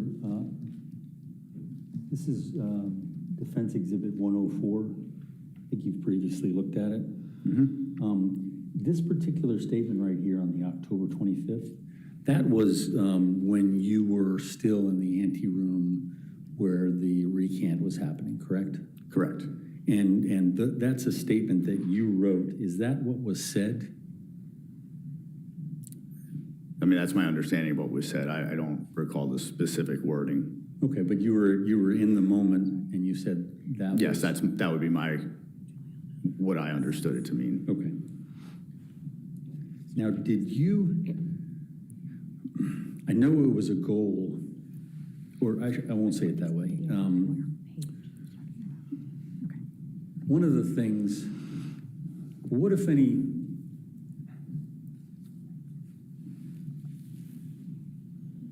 I'm sorry, Judge, strike that. That's right. I want to make sure.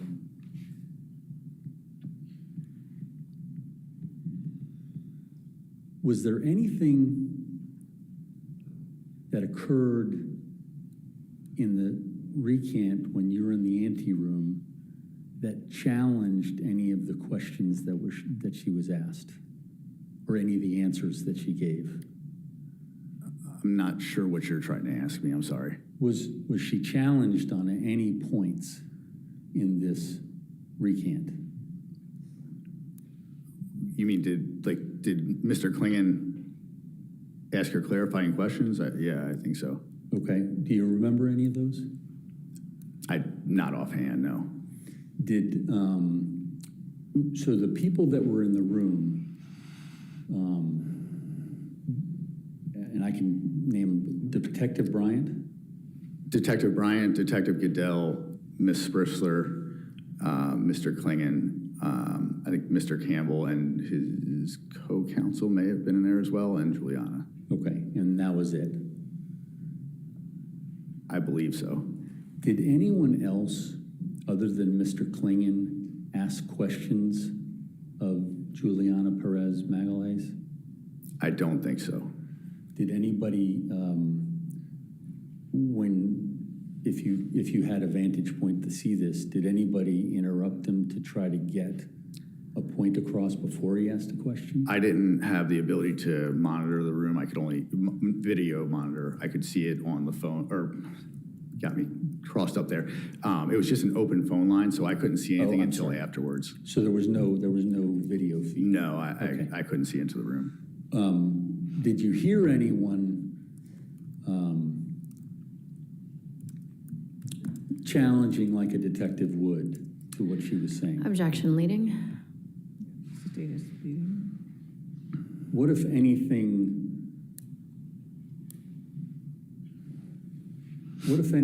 did any of the detectives or the prosecutor do relating to issues that came up in the questioning?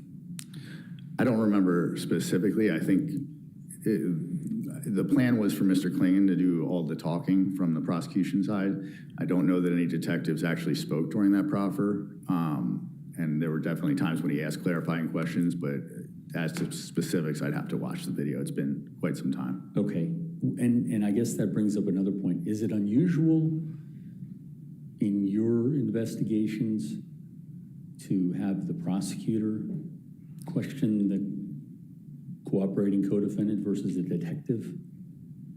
To me, it was a little unusual in a state case. In a federal case, that was standard. Right, but in federal cases, Objection, counsel's testifying. there's a little more. He's still The objection. testifying. Next question. And did you know whether those people in the room could say something, or were they told not to say something? My recollection is that the plan was for Mr. Klingon to do all the talking. I don't recall there was a, specific statement that nobody else should talk, but that was the plan going in. Were you involved in any sort of a breakout session between the groups, between the recants? I'm not sure what you're asking me. Well, there's, and I think it was on your email, there were two proffers. And so there was a break between 1 and 2. Do you recall that? Yeah, I wasn't present for the second one. I had been transferred by then. Well, no, sorry. There were 2 separate recorded proffers on October 25th. Were you aware of that? Yes. Okay. And then I think on February 7th, there was another proffer. That's probably what you're thinking of. Yeah, so in the first proffer, between the 2 sessions, we had food. We had taken Juliana out of the jail prior to her receiving a meal, so we provided her some pizza. Okay. And then were you there for the second portion? Yeah, I was in the room next door listening. and- Same through the whole time. There was just a break in between. Okay, so and the break occurred where everybody could join together? Yes. Okay, and in that, was there any sort of a discussion amongst the potential questioners that were in the room? Not that I recall. We kind of scarfed down some food and got back in there because it was starting to get late. And so it sounds to me like, so Eric Klingen basically controlled the whole process. Yes. Was he willing to take input from you? Yes. He did? Did he take input?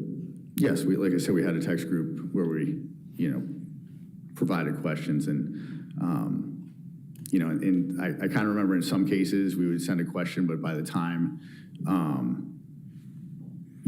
he kind of finished the thought, he already got to that question. And then there were some times where he asked the question. I don't remember the specifics. I just kind of remember that flow. Was it ever suggested that she take some sort of a lie detector or anything like that before she would be offered that plea? Judge, objection. It's not relevant. All right, I'll sustain the objection. Was there any discussion as to how to confirm her veracity by whatever means?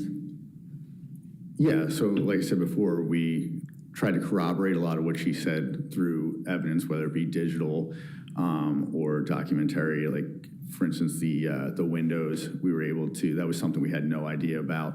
And then once the proffer had been completed, we were able to kind of run that down and confirm it. Now,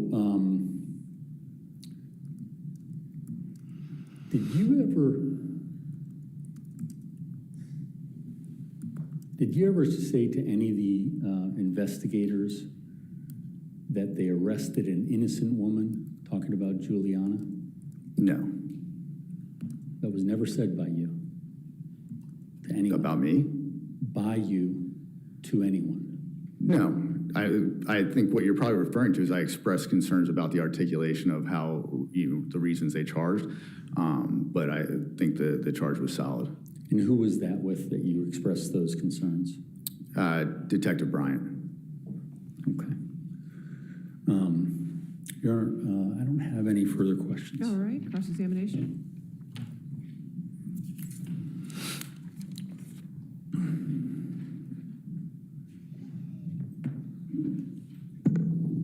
Good afternoon. How you doing?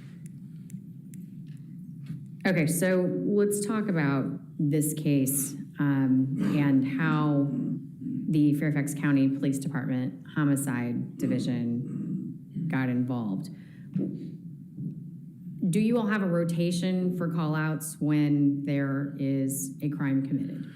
Yeah, so there's what we call a homicide list. And there's, generally about 12 detectives on the squad, give or take, and there's an order, and it kind of rotates through that list so that nobody's overwhelmed with work at any one time. Okay, so when the call came out for the murder at the Banfield's home, was Detective Bryant essentially on call? I believe he was up for murder. Again, that was prior to my time there. Okay.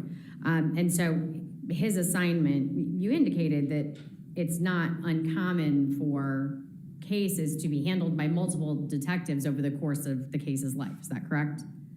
Yes. Okay, and in this situation, this case has been pending for 1 month shy of 3 years. Is that correct? Yes. Okay, so there's nothing really out of the ordinary about multiple detectives having been involved in this case? Not at all. Okay. Likewise, this was a really big case for Fairfax County homicide, correct? It created a lot of attention, media attention, so there was a lot of eyes on it. And there was a huge volume of evidence to go through, correct? Yes, Okay.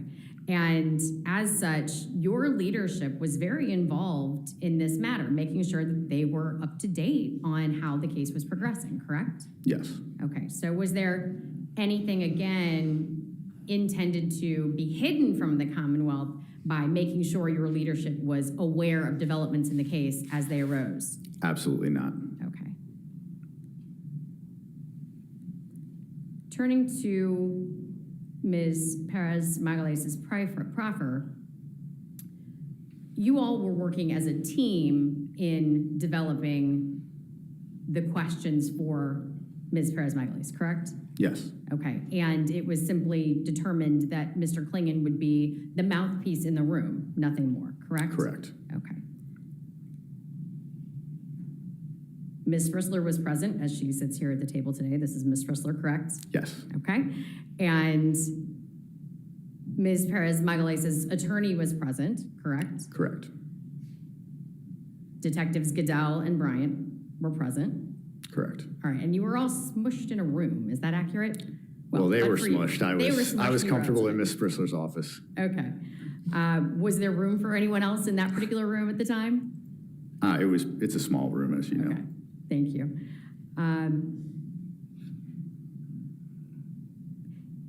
Her proffer was 2 weeks before her trial, is that correct, Ms. Yes. Peres Magalhaes?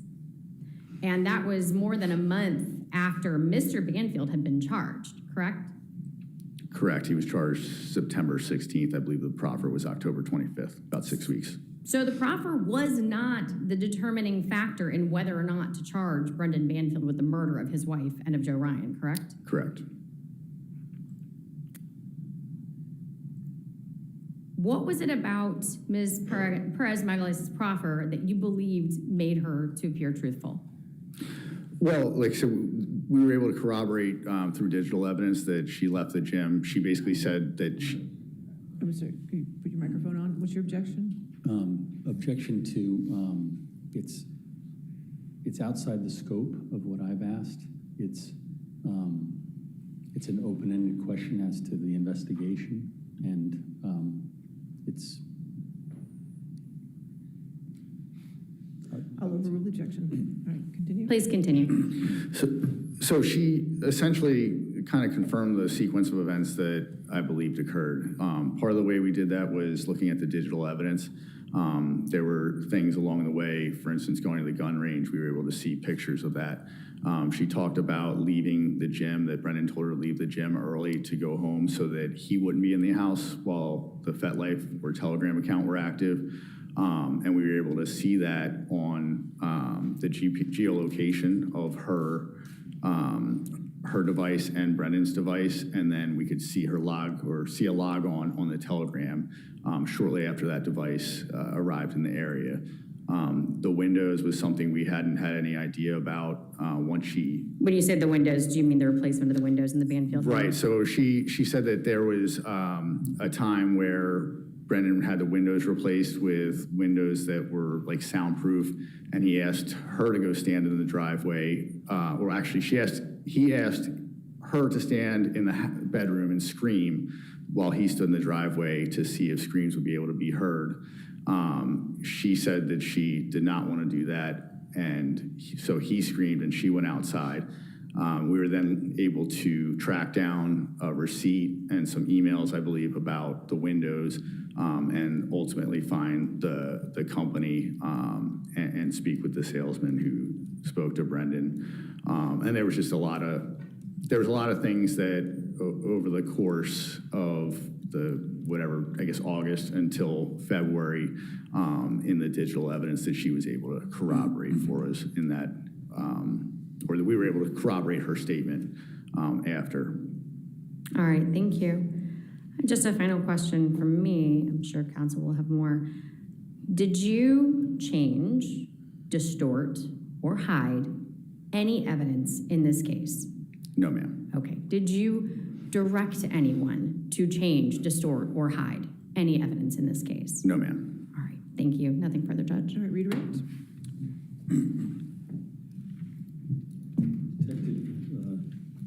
Lieutenant Giacchio, you were ordered by the court to turn over evidence that should have been turned over months before during the summer, isn't that correct? No, I gave everything that I had. The text messages and the emails that you were seeing here were turned over in July when we had a discovery order in November, isn't that true? Yes, and that's something that we have never turned over in any other case that I'm aware of. So as soon as the court ordered it, we complied. Okay, and when you say we, who are you talking about? Fairfax County Police. Okay, and so the issues relating to the conflict in the case were exculpatory evidence, wasn't that correct? Objection calls for legal conclusion. Sustained. Next question. Did that ever occur to you that that was something that should have been turned over? Objection is to the form. Sustained is the form. Did the emails and the text messages that you have just witnessed, did that ever occur to you that that was something that should have been turned over on the discovery order? An objection, Judge. I think we're still on the legal conclusion. He indicated that it was turned over once he received a court order. I'll sustain the objection. Next question. Who in your division is in charge of looking to see whether something's exculpatory? Objection is to relevance. How's it relevant? I think the question, this is in response to her question that. I'll sustain the objection. Next question.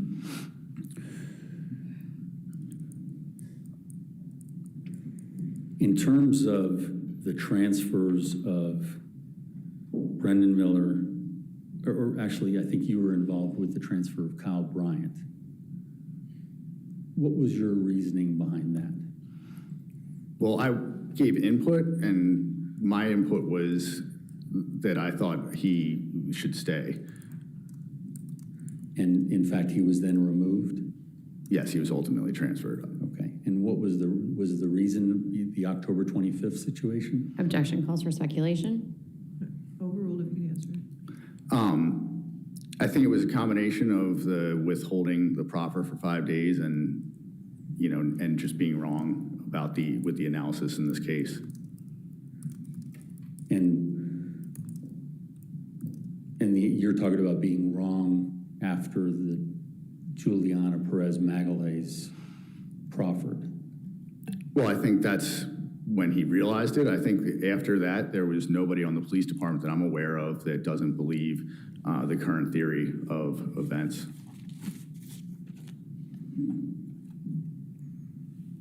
I have no further questions, Your Honor. All right. Is this witness subject to recall? No. Oh, no? No, ma'am. Thank Okay, you. you're free to go, sir. Thank you, Your Honor. All right, ladies and gentlemen, let's go ahead and take our afternoon recess of 15 minutes. Don't do any outside research and do not talk to anybody about the case. Thank you. And just a reminder, our next, we were going till 5:30, so keep that in mind on your break, okay?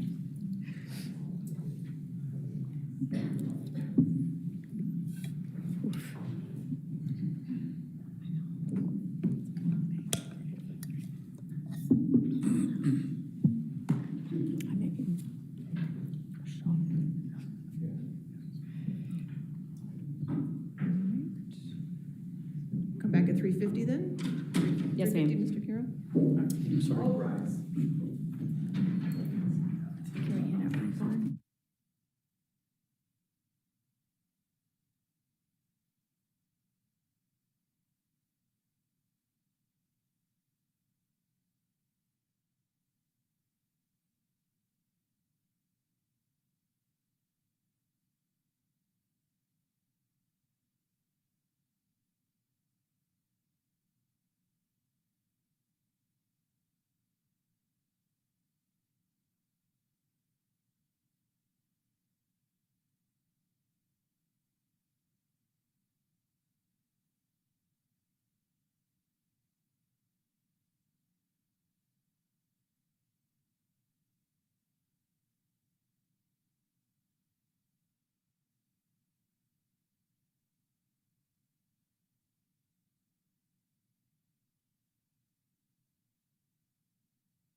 Are we ready for the jury?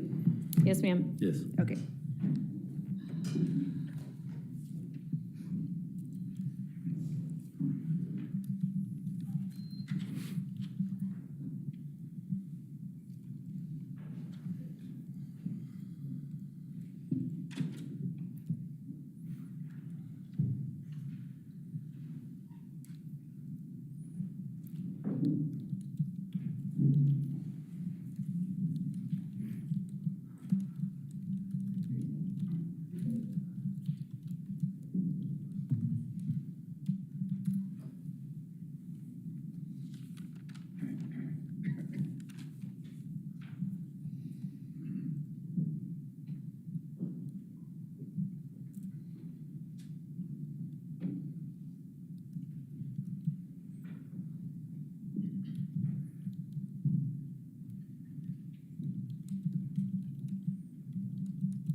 All right, your next witness, Sally Fayez. Sally Fayez.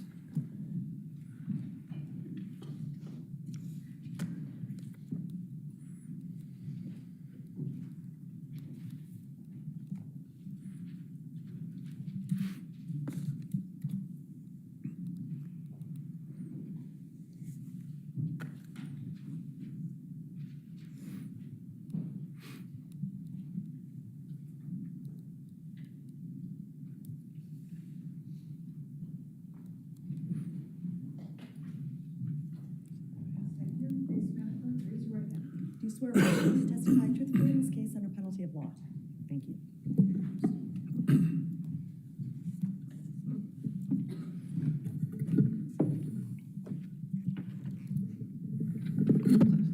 Got it, thank you. Hi. All right, Good afternoon, Ms. Fayez. Good afternoon. I'm going to show you some text messages. Judge, I would object. The witness has not yet been identified. could you just have her? Sorry. Thank you. Can you please say your name and spell it for the court reporter? Sure. Sally Fayez, SalyFayez.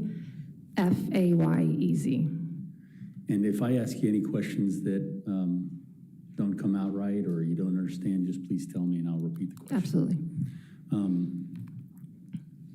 Now, you're the head of the Victim Services for Fairfax County, is that correct? Correct. For the Fairfax County Police Department. Okay, and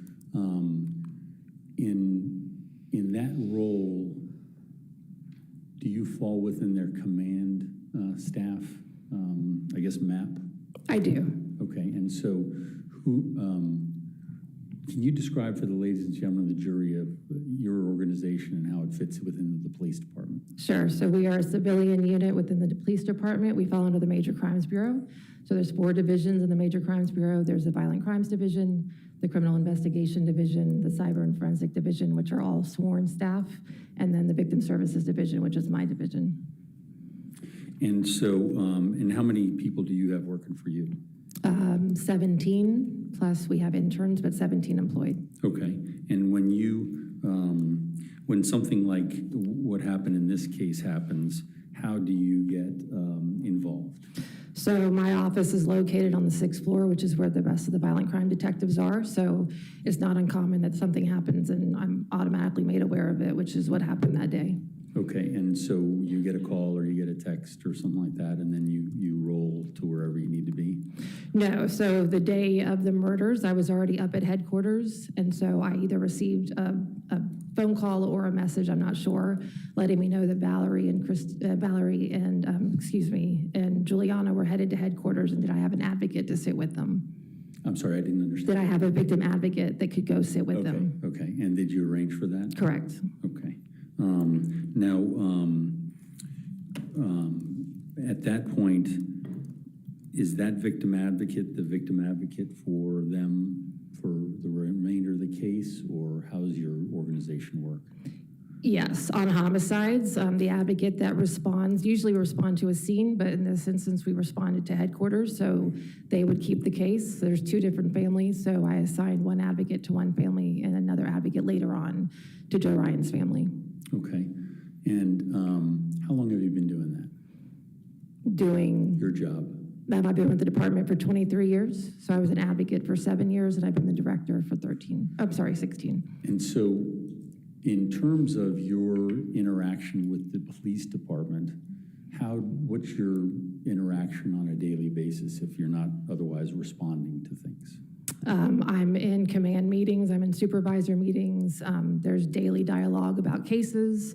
I'm obviously making sure that my unit is squared away and going where they need to go. If there's a call out, we have a text thread of who's going to respond to a call out. It's really just the day-to-day of supervising the division. And the command staff meetings you talked about, who's attending those? The command staff meetings are all majors and above, majors, deputy chiefs, assistant chiefs, and I believe captains. And are you on a level of a deputy chief or a major? Or? I would be considered the professional equivalent of a major. Okay. So I answer to a deputy chief. And who during this time frame would you answer to? To Deputy Chief Bruce at the time. Okay. Well, at the time of the murder, it would have been Deputy Chief Reef, Jeff Reef. Okay. And I think timing-wise, Deputy Chief Bruce came in just after this incident, or he was actually a captain? He was the captain Okay. during the incident, yes. So you had interaction with him when he The day wasn't of. the deputy chief? When he was the captain, yes. Okay. And then when he was deputy chief, you answered to him? Correct. Okay.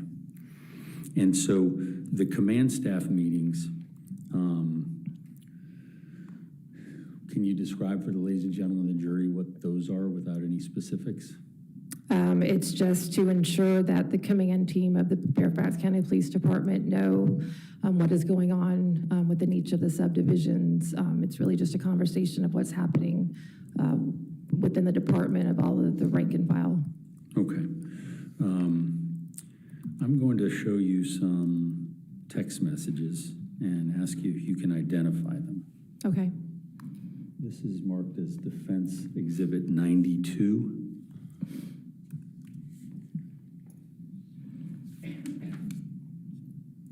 Okay. Do you have any recollection of that? From looking at it, but no. Okay, no, nothing on the page stands out for you? No. I mean, I see that was from 2024, but otherwise, no. Okay. Is it common to have jail call recordings in your communications with Deputy Chief Bruce, and who would be the other person? Was that Lieutenant Giasio? I only see myself and Deputy Chief Bruce on here. Okay. Would that be a common occurrence, the jail calls from a case? Yes. I mean, it's not that it's every day, but if you're asking, but is that okay that a text message included a jail call? Yes. Oh, no, I mean, I'm sure it's okay. I just was curious if that's just something that would be naturally flowing from your position and his position. Yes. Okay. And is that something that are you ever involved in listening to jail calls, or just when it's sent to you in this kind of format? I have in the past, yes. Okay. And in this case, have you done any listening of jail calls? No. Other than this? No. Okay. And so,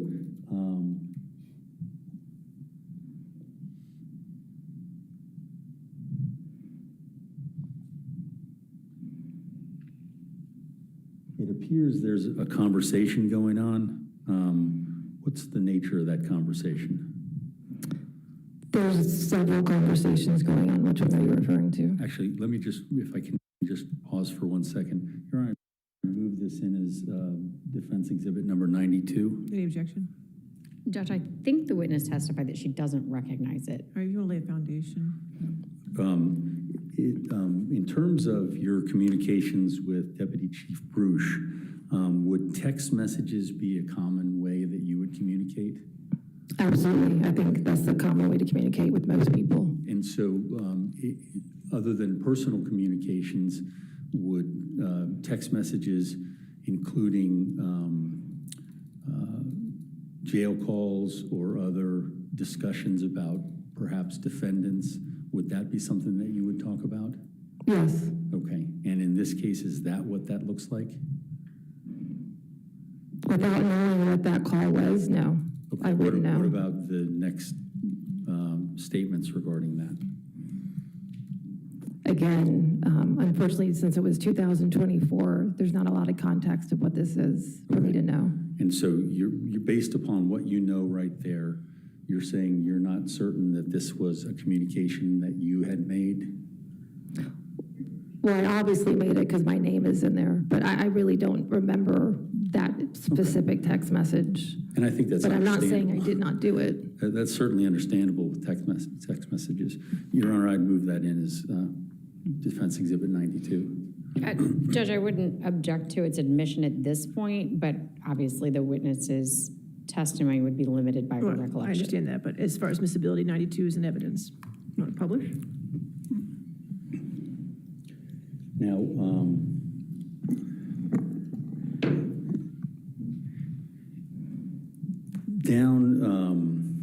down the page of this message, I'll point to this. What are you saying there, and does that indicate that somebody else is in that message? Giacchio, Lieutenant Giacchio. Okay, does that help you remember any of this? No. Would it be common for you, Deputy Chief Bruce and Lieutenant Giacchio, be on a three-way text? Yes, I've been on text messages with deputy chiefs and supervisors in the past. Okay, and these are the kind of things that you discuss when you're talking to those two? Well, if I'm reminding Lieutenant Giacchio to ask people to do something, yes. Okay, and how about talking about things like arresting him will put him over? Again, I'm sure we have in the past.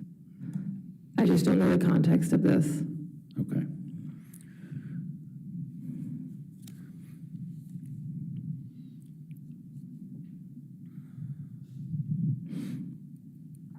Ma'am, I'm going to ask you to review what has been marked as Defense Exhibit number 94. Do you remember that? I do. Okay, and what's the significance of the date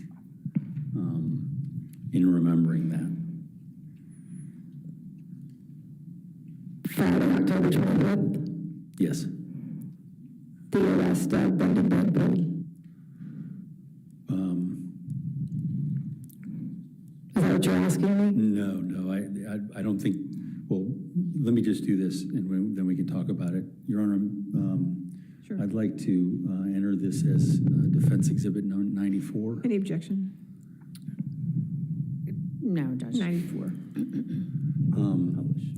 It appears it's a conversation with Deputy Chief Bruce, and it's relating to some message that the chief had written. Yes. And do you know what the significance of that is? I believe after Juliana's proffer. Okay. And you knew that to be October 25th, correct? I only see it at the top of the text message. But did you know that to be October 25th? Not that I would have recalled, no. Okay. And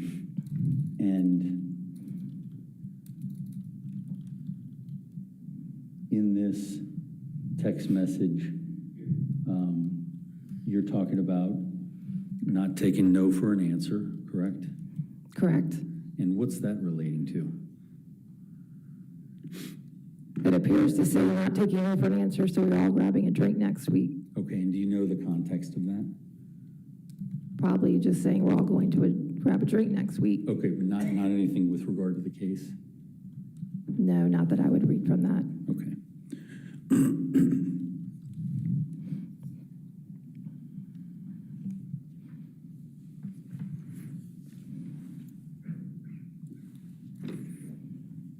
Ma'am, I'm going to have you look at what has been marked as Defense Exhibit 98.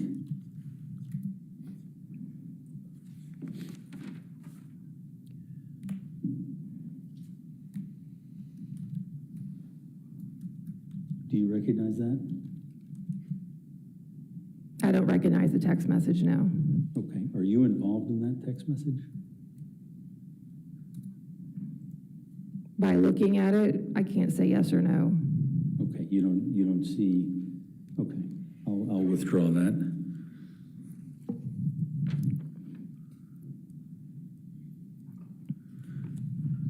Ma'am, I'm gonna have you look at what's been identified as Exhibit 99. Do you recognize that? No, I don't. Are you not part of that? It doesn't appear so I would know if I was. And you don't have any independent memory of it? No, I don't. Okay, I'll withdraw that.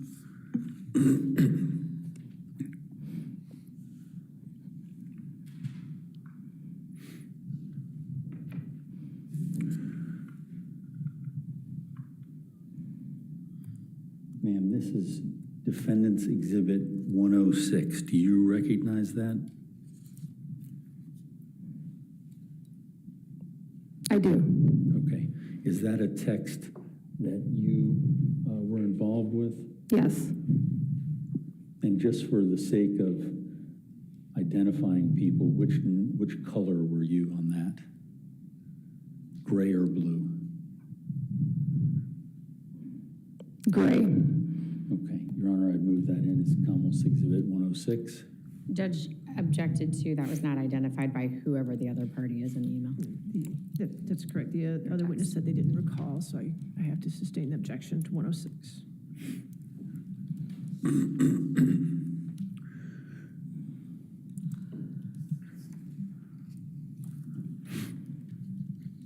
I'm going to ask you to review what has been marked as Defense Exhibit 107.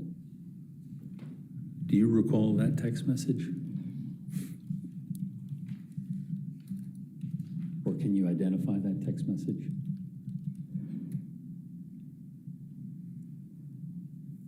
Identify it as in, As a message you sent or as a message you were part of? my name is up top, so I would say that it was from me. Okay, do you know who you were communicating with? Not just by looking at it, no.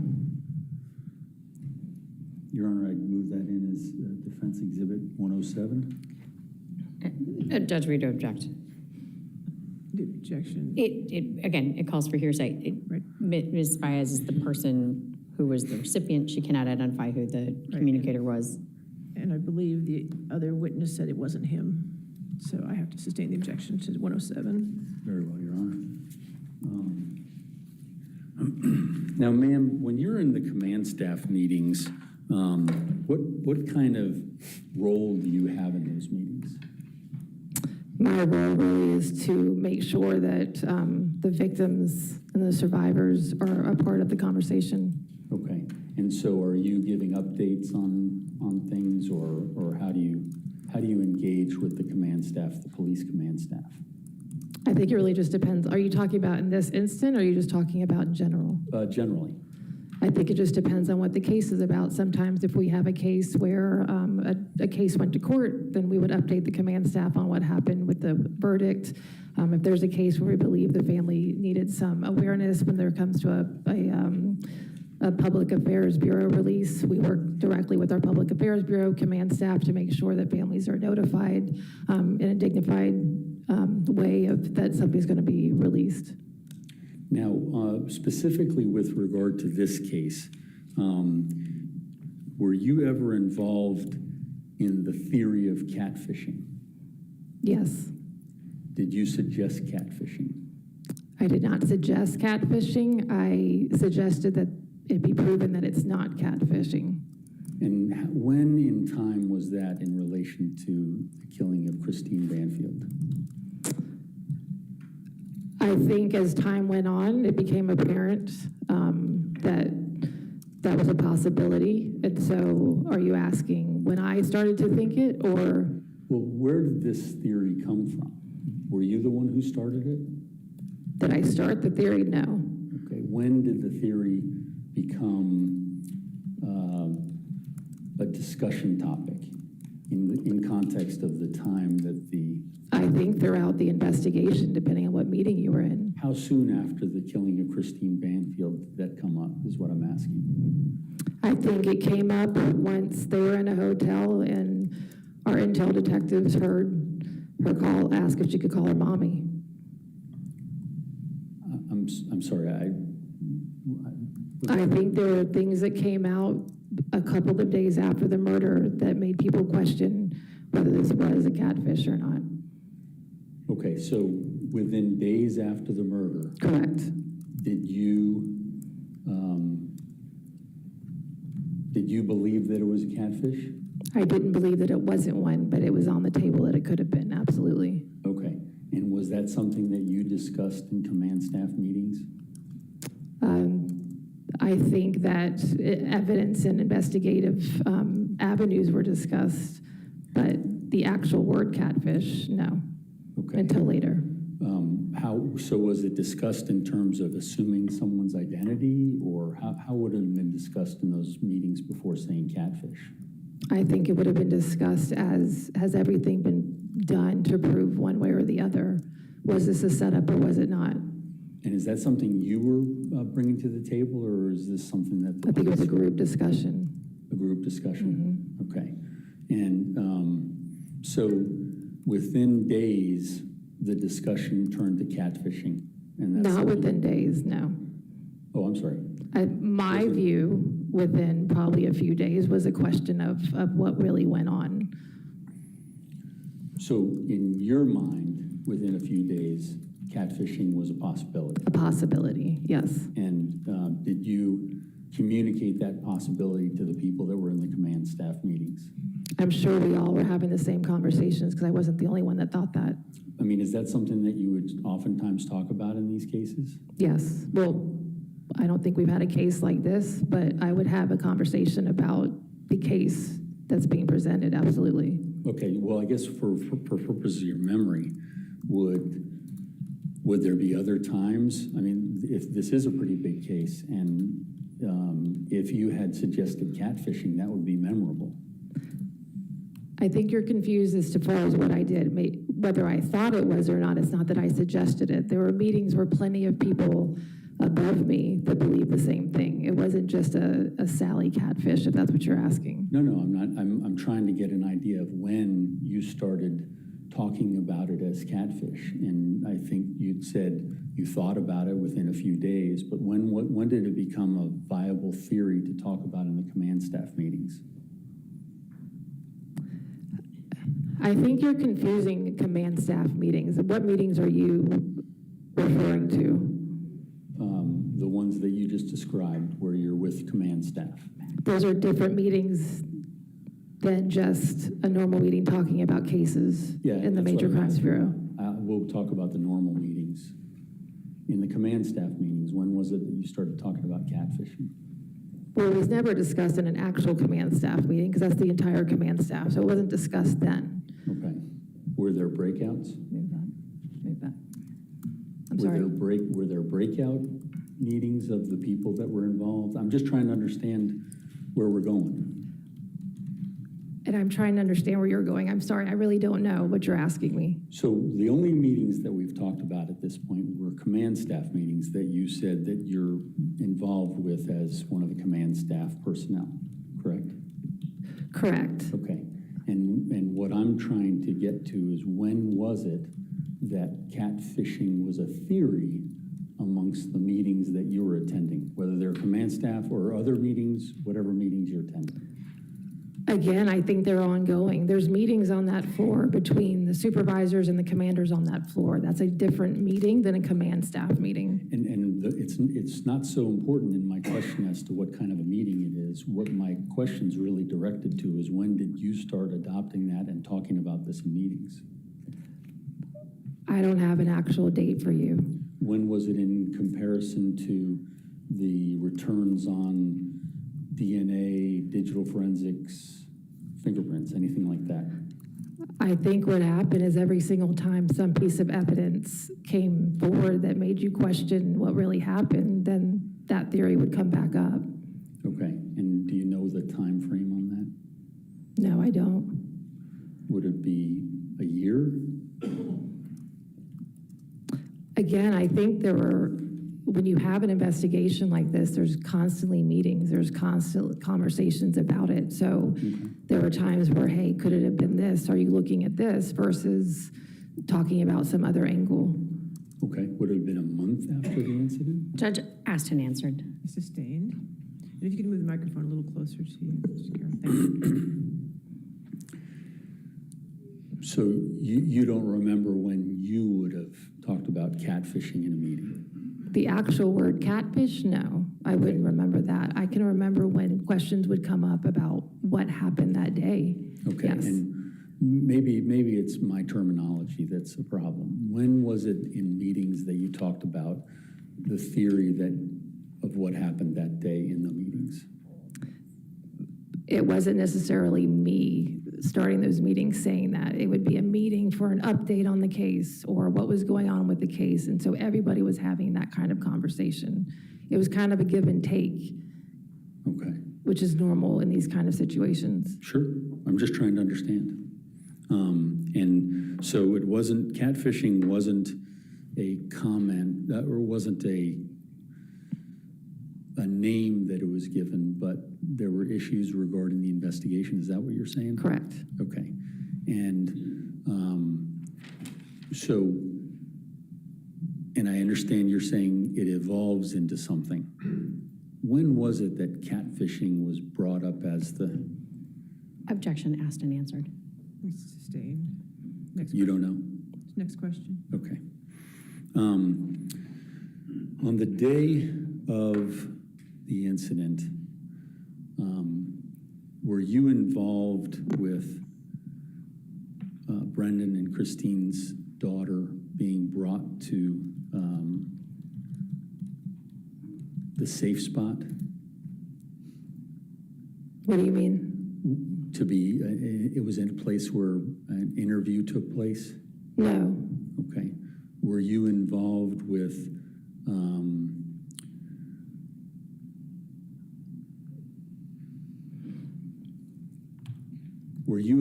with any sort of discussion about trying to detain my client? I'm sorry, repeat the question.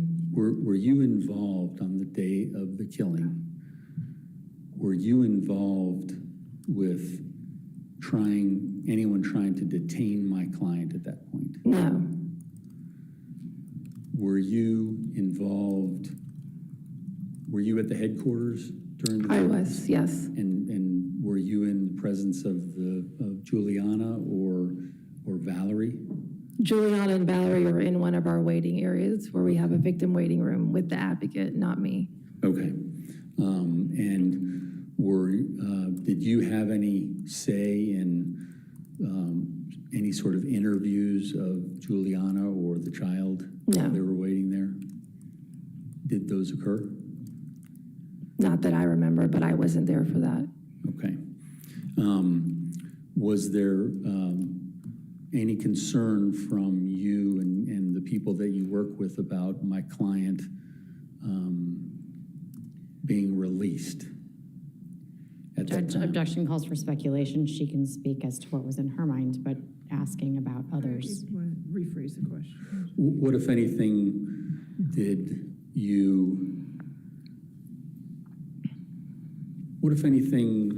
were you worried about with my client being released that day? Valerie's safety. And did you do anything to further that worry that you've just told for the ladies and gentlemen of the jury? Yes, I received a call from Captain Bruce and Lieutenant Weeks, who was the homicide supervisor, and they were on the scene. And the concern was Okay. that he Your would Honor, not. that's not responsive to my question, but You asked her what she did. when she talked about a phone call. Okay, all right. Well, What did you do? I ended up getting a hotel for everybody, so they would all be in one hotel together. Okay. And including my client? Correct. Okay. And Juliana. And at any point in that process, did you discuss detaining my client? No, I have no authority to ask anyone to detain. I understand, but you have the ability to discuss. Objection argumentative? Do you have the ability to discuss that with the police? No. So in terms of where you're concerned, you can't communicate to the police your concerns? I absolutely can. Okay, and in this case, did you? I don't understand the question.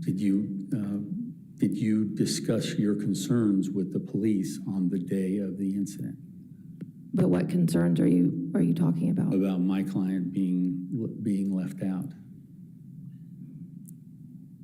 Again, I don't understand the question. I want to answer it, I just don't understand it. Okay, and that's the case with some of my questions, so let me see if I can get it straight. The question of my client being detained or being released, was that a worry for you? At the time, your client wasn't even in headquarters. So you didn't have anything to judge that by? No. Okay. Did there come a time where you were concerned and you wanted him to be detained? No. So there's no communications between you and the police about that? If I can go back to my conversation with Captain Bruce and Lieutenant Weeks, was where I was going with that. Well, let's just stay with what we're doing right now. I'm talking about your concern about my client being detained, and I think you've answered that you had no concern at that time, correct? No, it just wasn't an issue at the time. Okay, when did it become an issue for you? It never became an issue. Okay, so it never really came up in terms of trying to detain him? No, not Okay. that day, no. Okay, If that's what you're asking. Yeah, that day. Okay, no. Now, do you know how long it was before he was reunited with his daughter Valerie that day? I don't know. I know when I went to get everybody a hotel and they were together then. Okay, and how long after the incident was that? I wouldn't know the time. Was it the same day? It was the same day. Okay. And were you, so you arranged the hotel so the family could stay outside of the home? Correct.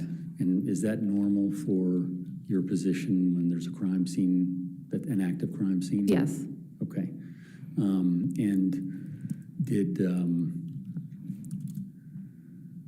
is it normal for there to be surveillance going on in a hotel like that? I can't answer that. That's not my wheelhouse. Okay, so you didn't have anything to do with No. having surveillance? No. Okay.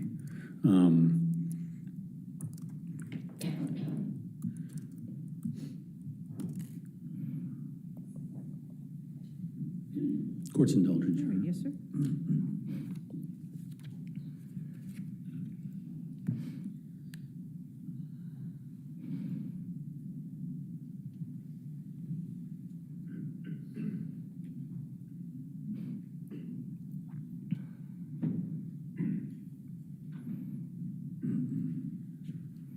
Your Honor, I don't have any further questions. Cross-examination? Thank you. Yes, ma'am. Good afternoon. Good afternoon. Just briefly, can you explain what it was that raised the question of Christine Banfield having been set up? Repeat the question. I'm sorry. Sure. What was it? So Mr. Carroll went through with you repeatedly about when did catfishing become a topic of conversation. My question was one you were asked, but we're not able to finish answering. What was it that happened that raised in your mind the question of Christine having been set up? At the hotel. So from my understanding, we had an intel detective in the lobby of the hotel that we had everybody in, and she had asked Juliana, can I call you mommy now? When you say she, who are we I'm talking sorry, about? Valerie. Said, can I- Valerie, Christine's daughter? Yes, said, can I call you mommy now? Juliana, again, I don't remember her answer. She said yes. And then she said, are you going to marry my daddy? And Juliana said, I wish. Okay. Thank you. I don't Sure. have any other questions, Judge. All right, redirect. All right, is this witness subject to recall? All right, you're free to go, ma'am. Thank you. Thank you. Your next witness? Call Detective Miller. Detective Miller again? Yes. All right, Detective Miller?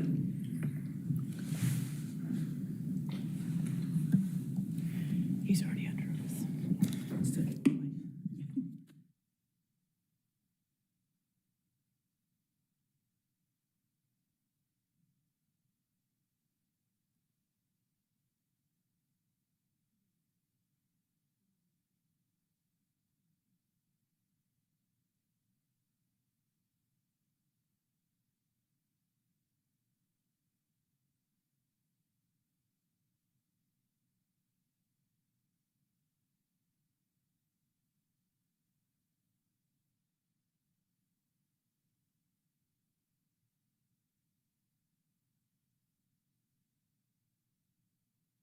Bear with me, Detective Miller.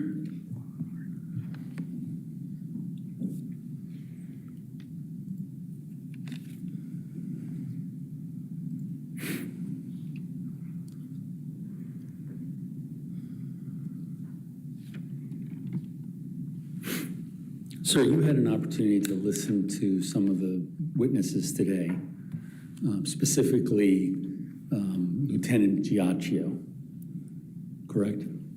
Yes. Okay. And he indicated that he reviewed the digital forensics in this case, correct? I believe he said not in its entirety. Okay. In his testimony, what did you hear him say? That he reviewed things with me. Okay.